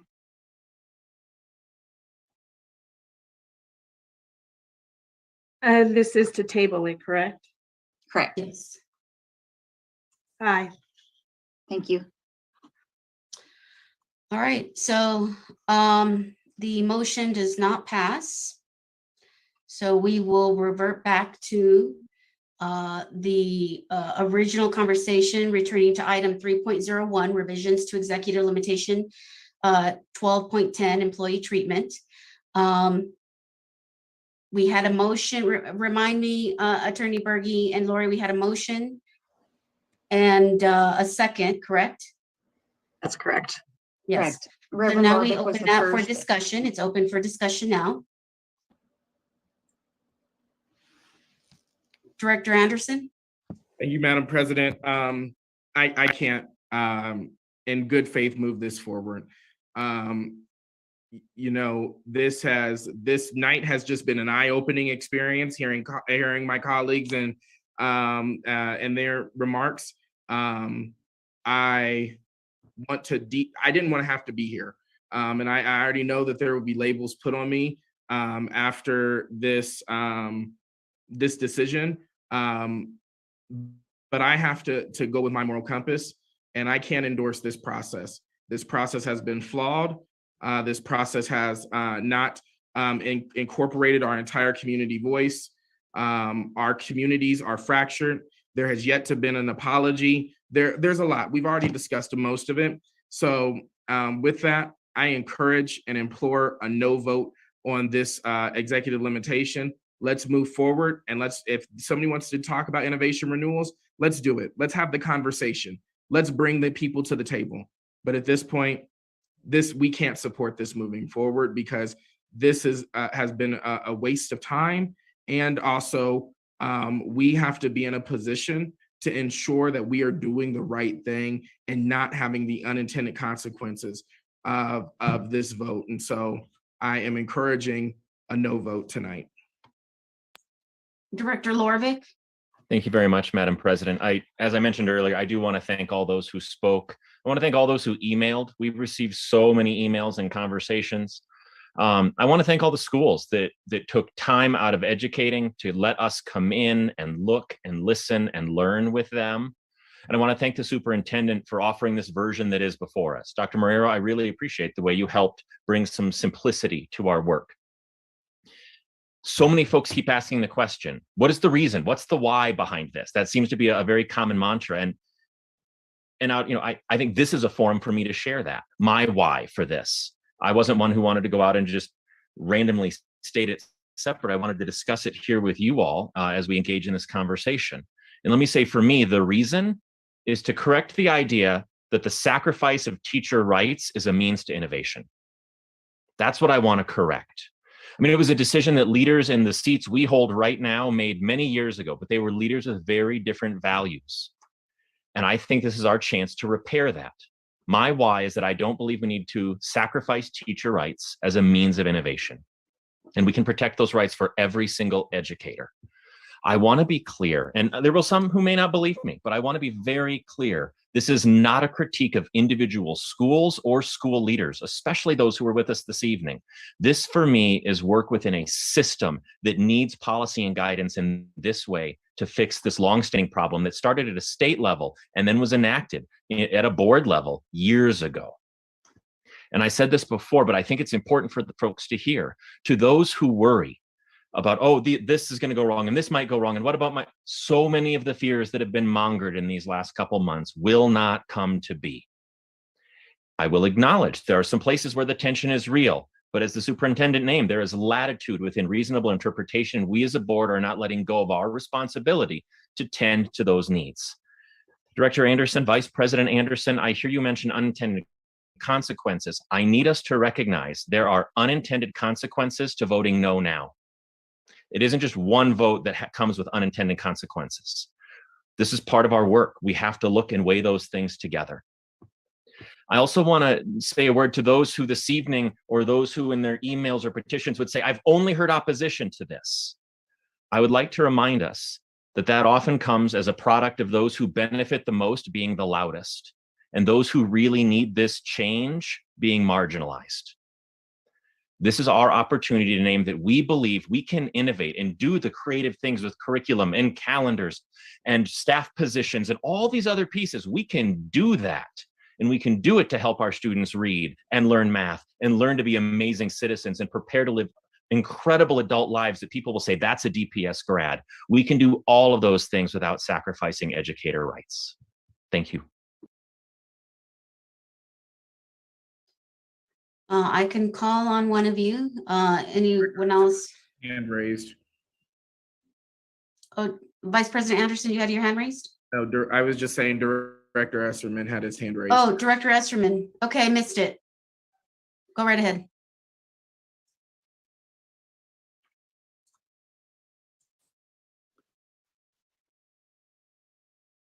We're doing this wrong. We're doing this wrong. Teachers deserve to have their rights without undermining the time and effort and vision that school leaders have created. We received an email this afternoon after the meeting had started. It began to show some of those unintended consequences. Now, those consequences are no longer unintended, they're intended. We have a responsibility to make decisions based on our values. We also have a responsibility to make decisions based on impacts on students.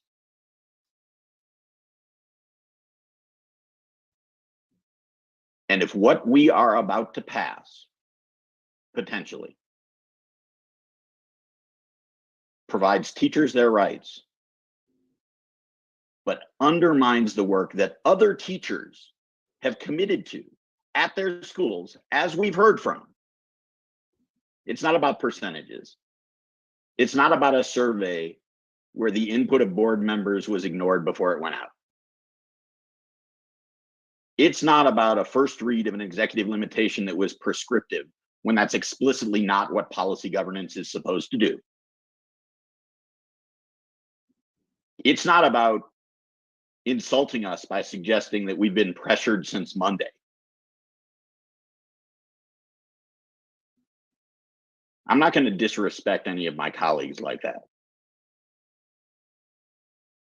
There are problems in innovation plans. There are problems with the way teachers' rights have been abused in those plans. And we're going about this in the wrong way. And we are not governing the way policy governance tells us to govern. We're being wishy-washy. Well, we can make a change down the road. After all the Black leaders have left, all those that remain, we can have them turn out the lights when they go.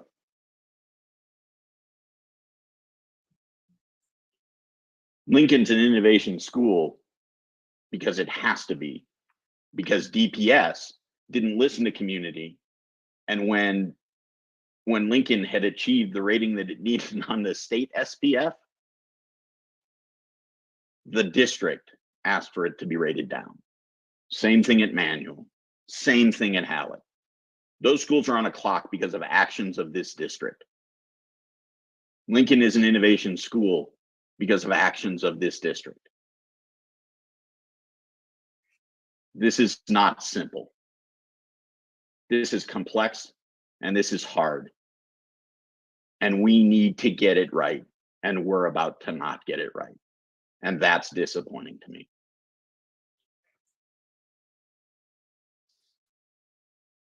Director Olson, go right ahead. Yeah, thank you. Thank you, Dr. Marrero, for speaking on behalf of your vision.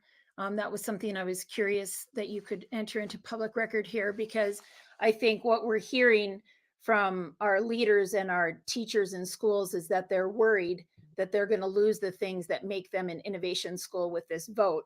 But what I've heard from you is that you're going to continue to work with them, and you are grounding in teacher rights. And Director Balderman, I'm wondering if you could just say that again about what I know you've worked with Dr. Charles on is talking about having if we pass this EL and then how we go back to it, because I think that's what I'm struggling with. I think we need to demonstrate support for teachers, and I'm worried about the unintended consequences that I said before. And I want to support you, Dr. Marrero, as this board gave you a 4-year contract in December, and we want to be able to support your vision for our schools. And this is a revision that you brought forward.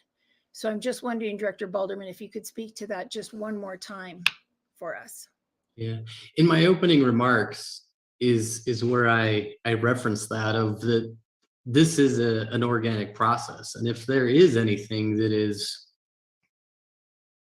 I mean, we're going into the negotiation. Well, I shouldn't say we, Dr. Marrero is going into these negotiations, and a lot is going to be determined at that point. And that was part of this exercise, is to make sure that Dr. Marrero understood where the board stands when it came to, so he as he began his negotiations, because it's a big deal. What I said early on in my statement was that this process is always organic. And I understand Director Esserman disagrees with that, but I mean, that's the reality. I mean, policy governance is an organic process, and we constantly review and circle back in making sure that it reflects our values. You know, I wasn't necessarily going to have a final comment, but I actually had something typed up, but I guess I'm going to change my mind and go ahead and read it. And because I think it applies, because A frequent comment I heard over the last 2 months is for the district to learn from innovation schools. And I 100% agree with that statement. But that is not possible when these innovative practices are locked behind waivers.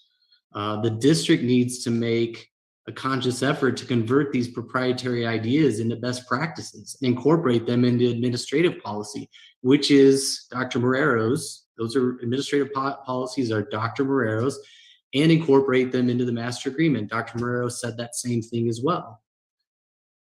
Only then will these innovative practices be available to all schools. That's, I think, really what we want to work towards. And this is how we become a collaborative school district instead of our current competitive district of schools. And I always love this line, Dr. Marrero, you've said this many times, you should not need permission to be innovative in DPS. I love that statement, and I totally agree. So I hopefully that helps clarify there, Dr. Olson. I would like to just add that just as Dr. Marrero had the authority to give administrators that were previously teachers the rights under TECTA, he has the authority to do the same for teachers. That's one of the things that I'm just going to pull back for us, is that there was a time where an admin policy was on the table, and that what he could not decide was the budgetary, the EL around compensation, and the executive limitation around the school calendar. We have entrusted our superintendent to make these decisions. And if our superintendent believes that it is within the best interest of our students and stakeholders at this time to move forward with those sorts of rights for educators, after the board decided to not take the matter up, that is up to the superintendent. And we've put that trust in him. I believe all of us want to have teacher rights, but what we've heard is that we can't endorse the process. We can't say that this was the right thing to do. I've had 3 Black leaders text me and say they're out. If this goes the way that if it passes, they're leaving. And that's unacceptable. And I can't just let those Black leaders down. I can't sit here and endorse a process that's going to chase out people that look like me. I will have to answer for that as an at-large member. Michelle will have to answer that as one of the members who serves in has the largest region out of all of us and has the most innovation schools out of all of us. Director Esserman will have to answer for that because he's an at-large member. We can't turn a blind eye to these Black educators that are saying, hey, we've been doing it right. Our teachers have had rights. The process is flawed. They've all admitted the process is flawed, and they want to work with the district to co-create a good governance process, how to inform teachers on their rights, how to do these things. But to the misnomer that if the board decides to not support this plan at this time with this process, that this just won't happen. We all know that's false. We all have the admin policy that was sent to us, and it can happen.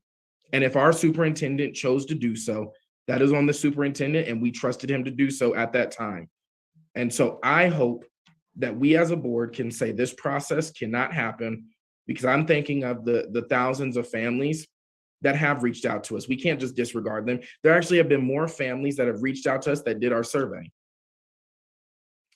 That with the petition that we just got of 1,900 and growing signatures, they had more participation in their own town hall than we did combined for 2 days. 1,000 people one night. We can't ignore those parents, regardless of if they're in the whitest parts of the city. We still have Black and brown parents that are still reaching out to us. We heard on this call that numerous teachers, teacher after teacher after teacher after teacher said, I am a teacher and I don't support this plan. I support teachers' rights. They should have TECTA. They should have an annual contract, but not this way. If we allow this to happen now, what happens when we're no longer the school board and we've endorsed a process that says, you know what, you can push through with this? I'm trying, my goal is hoping that we learn from our previous mistakes. Healthy start times, you all have gotten the emails. You all know parents are freaking out. We didn't do that robust community conversation then. That's the second time that I have been a part of something on this board, and one of them was my fault. And I've taken accountability for that. The second time was healthy start times, and parents are confused. They still think it's a board decision.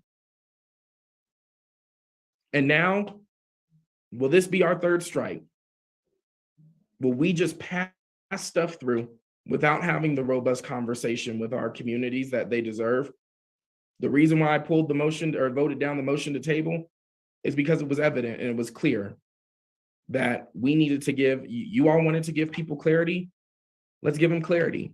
Do you endorse this process in the way that it's rolled out, or do you not? And again, our superintendent is well within his right, because we all have the admin policy that was drafted to ensure that teachers have rights if he chose to do so at this time, and he would have to give a 30-day notice. So the misnomer that it would just disappear and it wouldn't happen, that's not true, because I'm committed to making sure we talk about innovation. We talk about the renewal process. We help those educators understand. We bring, I'm in support of bringing some sort of proposal to ensure that teachers have rights back in the near future, but it can't be this way. I'd like to just remind our colleagues that an executive limitation is a value statement by the board, a value statement that our superintendent supports, a value statement that is and will be used as the foundation for him to move forward with any admin policy regarding this issue. Let's set the foundation right for the next 4 years. Dr. Olson, were you wanting to speak or, okay. Oh, Director Esterman. I'd like to remind our colleagues that an executive limitation is supposed to be a value statement, and that what we've written here is not that. And that if this process is organic, then we better start making changes before we lose school leaders. Because we can say it's organic, yet we've had no organic process. We've had no discussion of our board values, and Director Quattlebaum brought that to our attention early on, and nobody has said anything about it. I'd like to remind our colleagues that this was. I'm not done. You take very long pauses, so I'm trying to figure out if you were done. Go right ahead. This was a process that was ambush governance. We can call it policy governance if we want. We caught most of our community by surprise. We've done nothing to heal that damage. We don't have a board that will own an apology for the stress that we've mounted upon stress that already existed. And we just want to move forward out of self-righteousness. And that's troubling. Motion to vote. Dr. Olson? I just want to, I know we're all tired and we're ready to vote, but the problem that I have with voting this down right now, I see Director Quattlebaum also wants to talk, is I'm worried that we're just going to keep coming back to this. And we, as Dr. Marrero, and we heard tonight, there are so many other things that are happening in our system. And I'm frustrated that we're put in this place at 11:30 at night, where we're all conflicted and we're tired and we're angry and we're frustrated. And I know all of our phones are blowing up. And I want to uphold the values of supporting teachers and recognizing their rights, especially during a time of a pandemic, and our leaders who are in the schools to support teachers and to support students. And I'm finding myself very troubled and frustrated with this process. And I just want to say to everybody, no matter where the vote ends tonight, I will walk with you and I will stand with you to make sure that this is right, no matter how we go. And Director Balderman, I see you nodding, and you made that commitment to me as well earlier when we were discussing this together, just working out scenarios. You said that you promised to walk and work with us as well, because here's my concern. The process has been flawed. For me, I won't speak about the whole board. I don't want to put words in anybody else's mouth. For me as a board member, I feel like I wasn't as present as I could have been in understanding the implications of everything earlier. And I'll own that. And I do apologize to the schools in my community who felt caught off guard by this when I reached out and said that. That's my issue. And I'm becoming increasingly concerned that if we vote this down, it's just going to keep going and we're going to keep coming back to it. And the process has been flawed and we have not rolled this out. And no matter where we land on this, I want us to do a better process in the future. I want to commit to doing a better process to make sure that everybody's voices are heard and that I'm paying attention more to what's going on and that I do a better job of answering the 700 emails, because I do want to recognize the families who have emailed me and said, please vote no, we don't understand this. Don't do this. This is what's going to happen. I see there's a lot of confusion, but if we vote this down, what will be our next iteration of this? And it's going to take more time away from those students who need us. And I'm still stuck on the presentation from the special service providers at the very beginning with all of the needs that they see in our schools and from the emails I've gotten on that. So no matter where this vote ends tonight, I promise, whether you agree or disagree with it, you can reach out to me. I will meet you and I will work with you to build a better DPS. Thank you. I think Director Quattlebaum. I just want to say for the record, my value statement is this.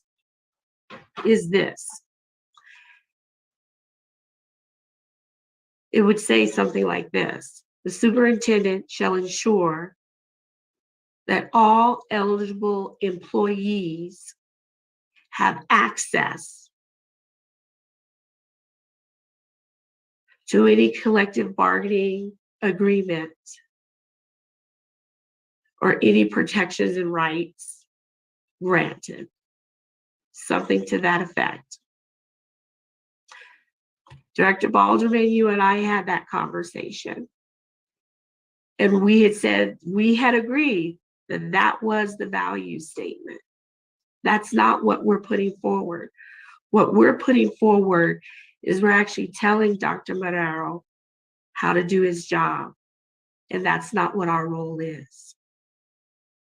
If we're setting a value statement, I learned this from Dr. Charles. I learned this from Director Balderman, that we have to give him room to do his job. We must give the superintendent room to do his job. We did not do that in this process. I do believe that teachers should have rights. I believe that all employees should have rights. I believe that all employees should be protected, irregardless of who sits on the board, irregardless of who is the superintendent. I believe that. Those are my values. What I disagree with is the process, because I pointed out numerous times, we did this wrong. We did not follow our own rules, and that is why we are in the situation that we're in. That is why we are not trusted by community. That is why we are not trusted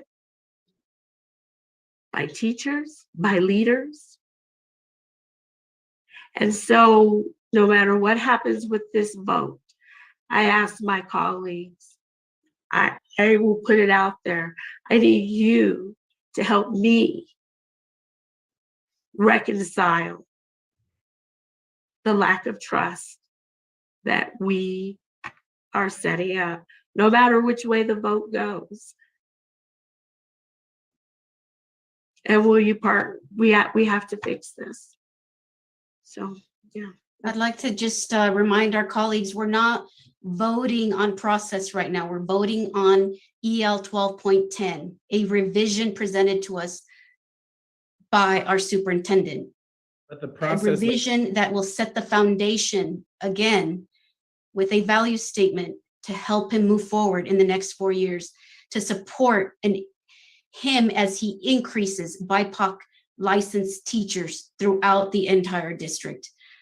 Vice President Anderson. So we know what we're voting on, but the process to get here has led us to this position. That's what I want to start with that. I'm not comfortable because I already know that there will be people that challenge this vote. And to say it's a violation of the Innovation Schools Act, I'm not ready to spend taxpayer dollars on this process. So either if we vote this down, we don't have to worry about those potential legal battles. We don't have to worry about wasting taxpayer dollars. But if we vote for this, that's a real scenario. We have, I bet y'all don't know right now that there is a law in consideration around innovation, and it's not touching other districts. It's because of what we are doing on the Denver School Board. The law has drastically changed now. First, it was talking about autonomy, and now it's talking about giving new powers to the State Board of Education. That's taking away the local control. We're giving people more ammunition to take away our local control. When we have situations like, when we have petitions of 1,700, 1,800, 1,900 people and growing emailing us, we got to listen. We got to take a step back and listen. When people are telling us, hey, when Black women are telling us, hey, you got it wrong in SROs, you got it wrong in Healthy Start Times, we can't fail them again because they're not going to trust us anymore. I'm thinking of Diego, Amanda, Andrea, Catherine, Jennifer, Cindy, Matt, Andrew, Dan, Jessica, Cheryl, Sharon, Carolina, Melissa, Daniela, Natalia, Ainsley, Jasmine, Linda, Travis, Merritt, Jessica, Tyler, Pete, Tasha, Donna, Heidi, Babbitt, Amy, Diaz, Kayla, Scott, Amanda, Amy, James, John, Eric, Patrick, Andrea, Tracy, Jennifer, Mara, Jennifer, Kimberly, Kurt, Samantha, Glenn, Emily, Jill, Jen, Jason. That was just 50 names. That was just 52 names of people that have emailed, that have signed a petition to say, yo, we want to be co-creators in this process. We heard from students about the great things that they're doing. We heard from parents about the great things innovation schools are doing. We just simply have to, we are in a position of saying, do we issue this value statement with the wrong process, with Black leaders threatening to leave? Because I sure don't want to see nobody say Black Lives Matter after this if you vote for this, especially if we got Black women threatening to leave our district. And thinking of the long-winded consequences that it has. We have schools emailing us saying, yo, I don't understand this, or I don't understand that. I don't understand this. We need help. This could impact our innovation. Part of this could even hurt the Denver Green School model because they would have to then go into a MOU with DCTA in order to get their teacher lead model approved. That is a real thing. So I'm just hoping that, we can get to a point to saying that we aren't going to be the opposite version of Douglas County. This is what Douglas County tried to do last night or on Tuesday. They shoved through it. They shoved through a superintendent process without real authentic community engagement.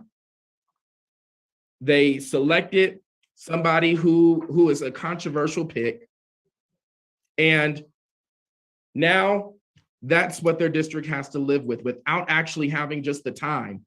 I'm not against the EL and what the spirit of it is. I'm just against the way that this is rolled out.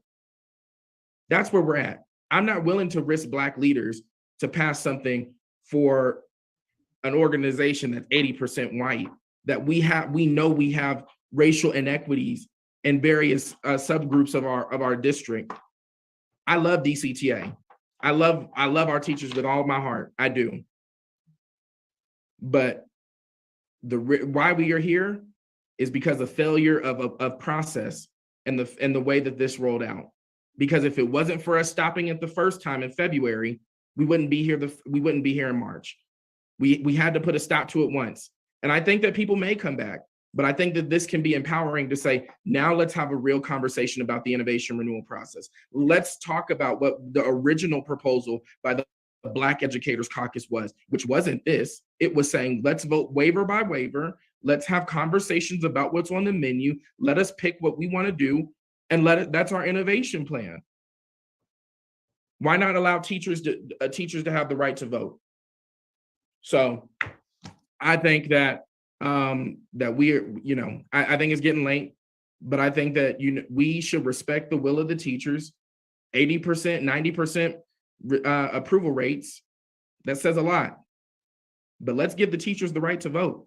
Let's educate them about what they're voting on. Let's not subvert the negotiations that are currently going on. So again, I'll end with this, and I promise I'll shut up. I don't want to hear nobody out here wearing BLM t-shirts. I want to see no BLM signs. I don't want to see no Black Educators Matter when we got Black leaders that walk out of this because of this plan, when we got Black teachers that walk out because of this plan, because we didn't at least afford the time. Allyship canceled until we actually have a real conversation about what allyship is. Okay, thank you, Vice President Anderson. And I appreciate all of you engaging in discussion and deliberation. We're gonna call this to a vote now. Ms. Atwood, would you please call roll?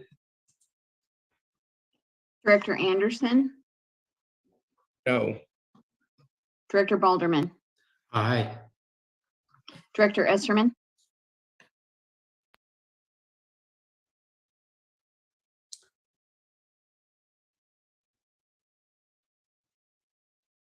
Aye.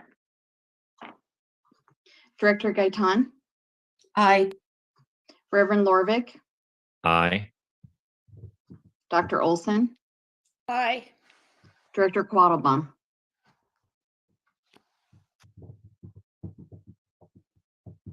No. And with that, thank you, Ms. Atwood. Item 3.01, EL 12.10, employee treatment. The motion passes.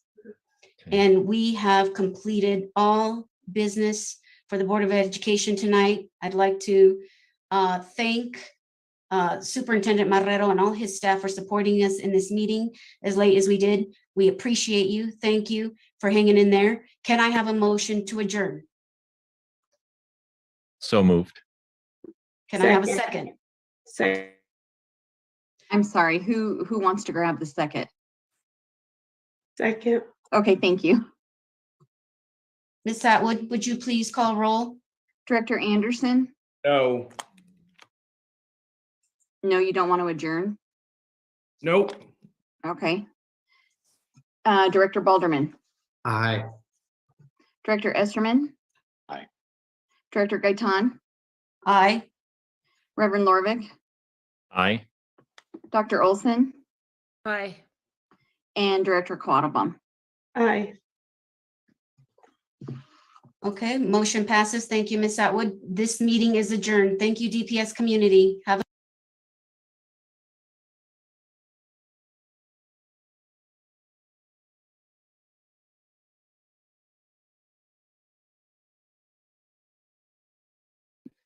Well, 7 hours, 18 minutes in.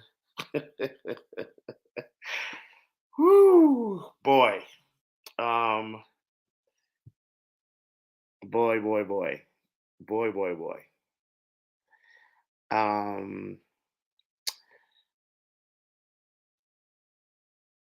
I think I was getting ready. I was working on a tweet here, and I just want to shout out Director Tay and Director Michelle Anderson, Vice President Anderson, and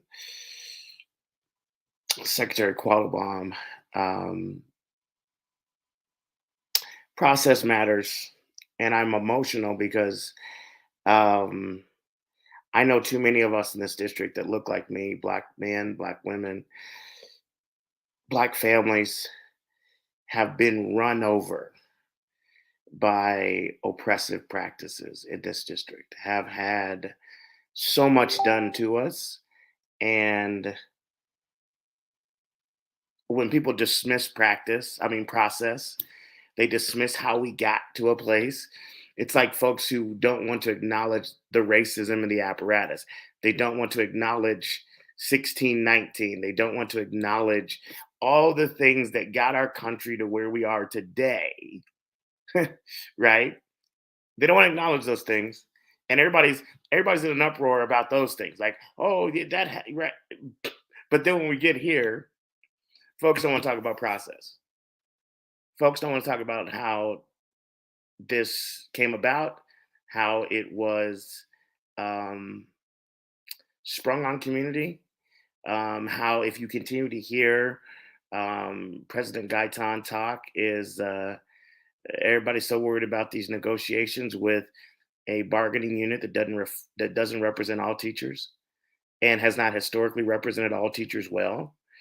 You didn't hear the sitting board president say one thing about students, not one thing, right? Not one thing about how this is going to impact students. And they can continue to say, oh, this isn't going to impact anything. Oh, taking away 2/3 of the waivers is not going to impact anything. People are still going to be able to do their programs.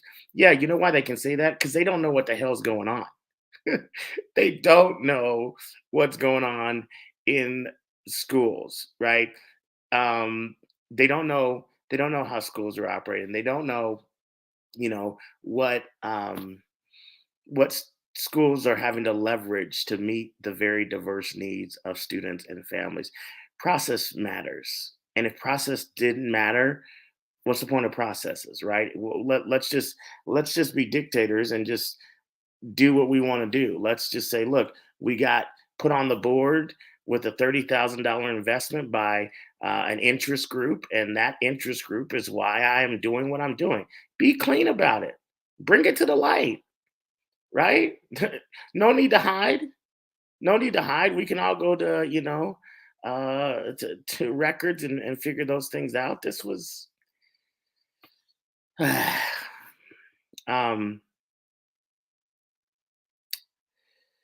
people who have been oppressed by the same structures and systems know that it does,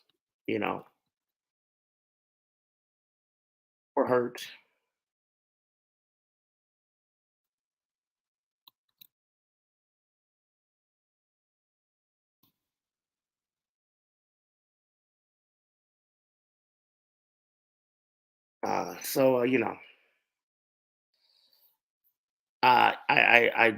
I want to just say to everybody who shared in public comment was yes, I see some comments there. Yes, Esserman did vote yes. So just so for the record, the only two people that voted no for it were Director Quattlebaum and Director Anderson. And I will point out the two Black elected officials on the DPS Board of Education who probably have heard from other folks that other folks on the board have not heard from. Why? Because they have relationship. Why? Because people feel comfortable talking to them in a system not designed for our success, right? But process doesn't matter, right? Doesn't matter how we got here. Doesn't matter that we got here the wrong way. And I don't even know if that holds up in the court of law. I was talking about that with a lawyer friend, like about stolen goods. And if I came into possession of a stolen item and, right? How I got it matters, right?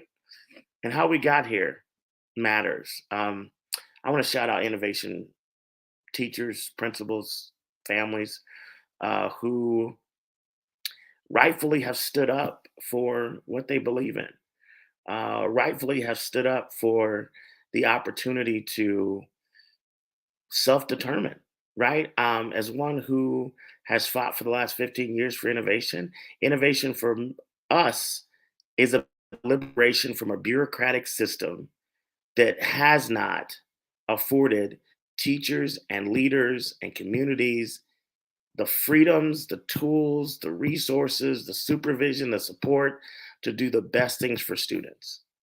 Right? This is 1859. This thing in DPS started, and let's not pretend like this thing has been a great ride for Black students and Black families. Right? My family has been a part of DPS since 1960, and the stories my mother can tell, that my aunts can tell, that my uncles can tell, that my cousins can tell, right? Woo! Some people don't think you need innovation on the plantation. They just think you need a new plate. You need some new bushes, some new paint. We don't need a break from the structures and systems that are oppressive, right? Why? Because the structures and systems are getting us exactly what we want. So why would we change? And we can hide it under this, oh, this is about teachers' rights. How can you tell me it's about teachers' rights when an innovation plan is created with teachers, right? At minimum, requires 60% of them to sign off and agree with the directions the school's going in. And most of these schools have plans that are approved like 80, 90, nearly 100%. How is that not a teacher's right to self-determine? How is it not a teacher's right to be able to design the work conditions, to design how you will work with families and work with students? Yeah, I think this education thing, we've allowed certain people to hijack the narrative. You've heard it over and over again. If you're not DCTA, you don't care about teachers. Come on now. That's ridiculous. If you don't support the union, you don't care about teachers. No. And also, you heard if you're DCTA, you don't. So you've heard the representation that if you're DCTA, you don't agree with innovation. That too is not true. Because you heard many DCTA teachers tonight who are in innovation schools, who are very much a part of their union, very active in their union, say, don't disrupt what's going on at my school. Now, the district-run innovation schools, can you provide better support? Yeah, let's talk about that. Right? I know the SPF is a controversial thing. I know the SPF, I'm one of the folks who understand how that even is an oppressive tool that has decimated communities like mine, specifically in Northeast Denver. I understand that, but if we're gonna let's look at the bar that this district has adopted. Back in school year 18-19, 73% of the district-run innovation schools were in a position where they were accredited on a watch, accredited priority, right? So in a position where they were probably in certain tiered support structures. How well were they supported?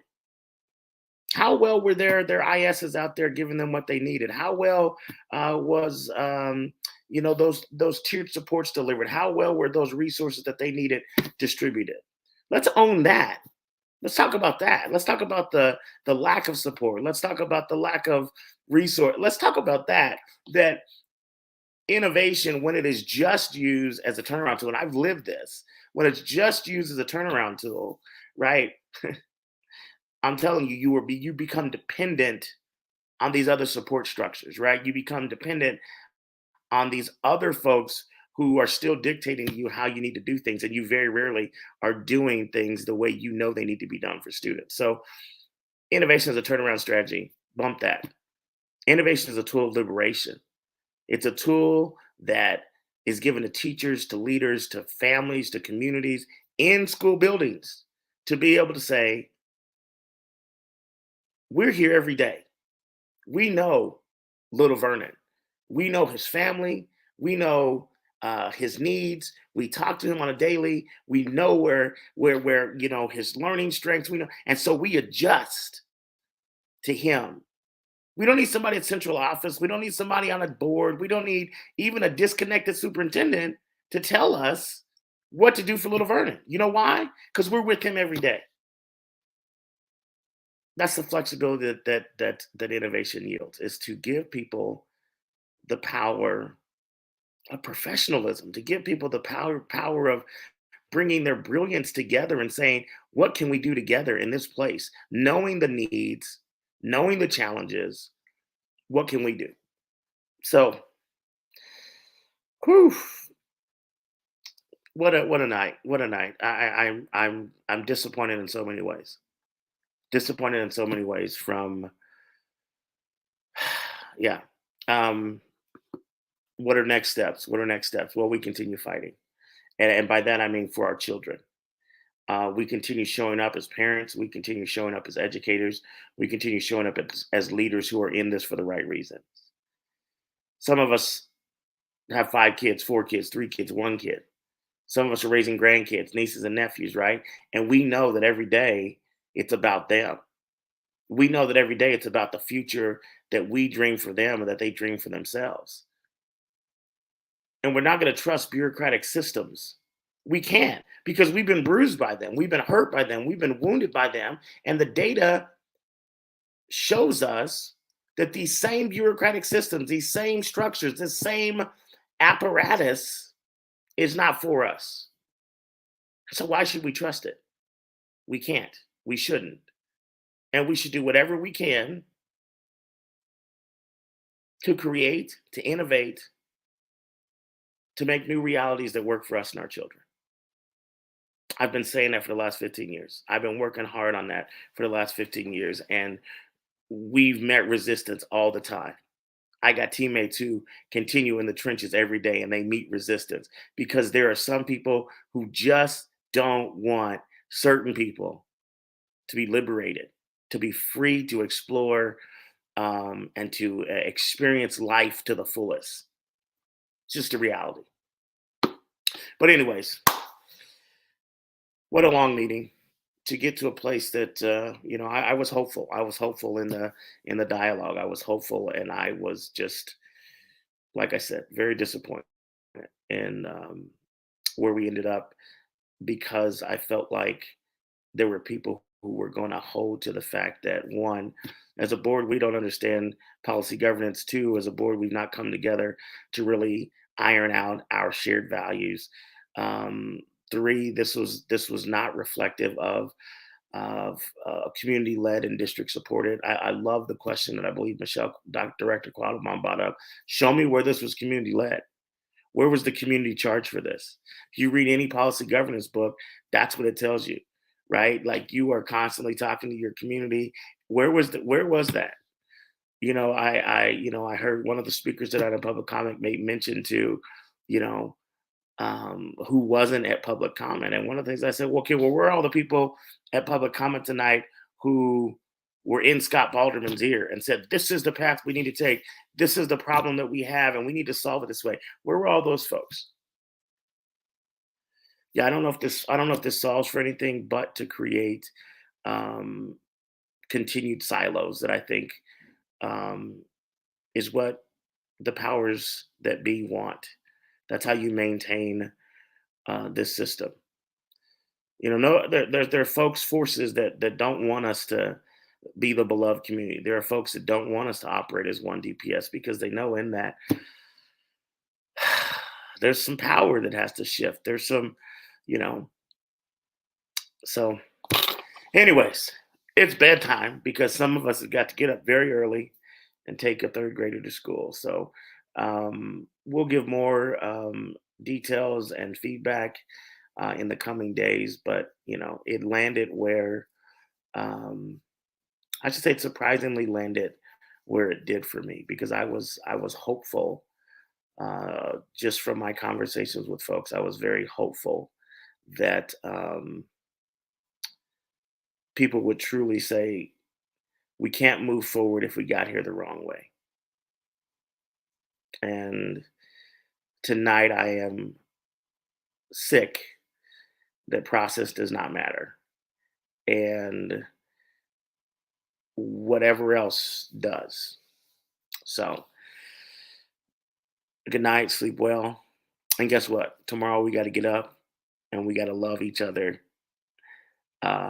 even more, right? So thanks for hanging with me. Those of you who listen on any of our Facebook pages, glad we could share it and make sure it got out to more people.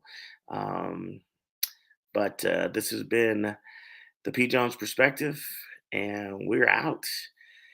Have a good evening, and God bless you.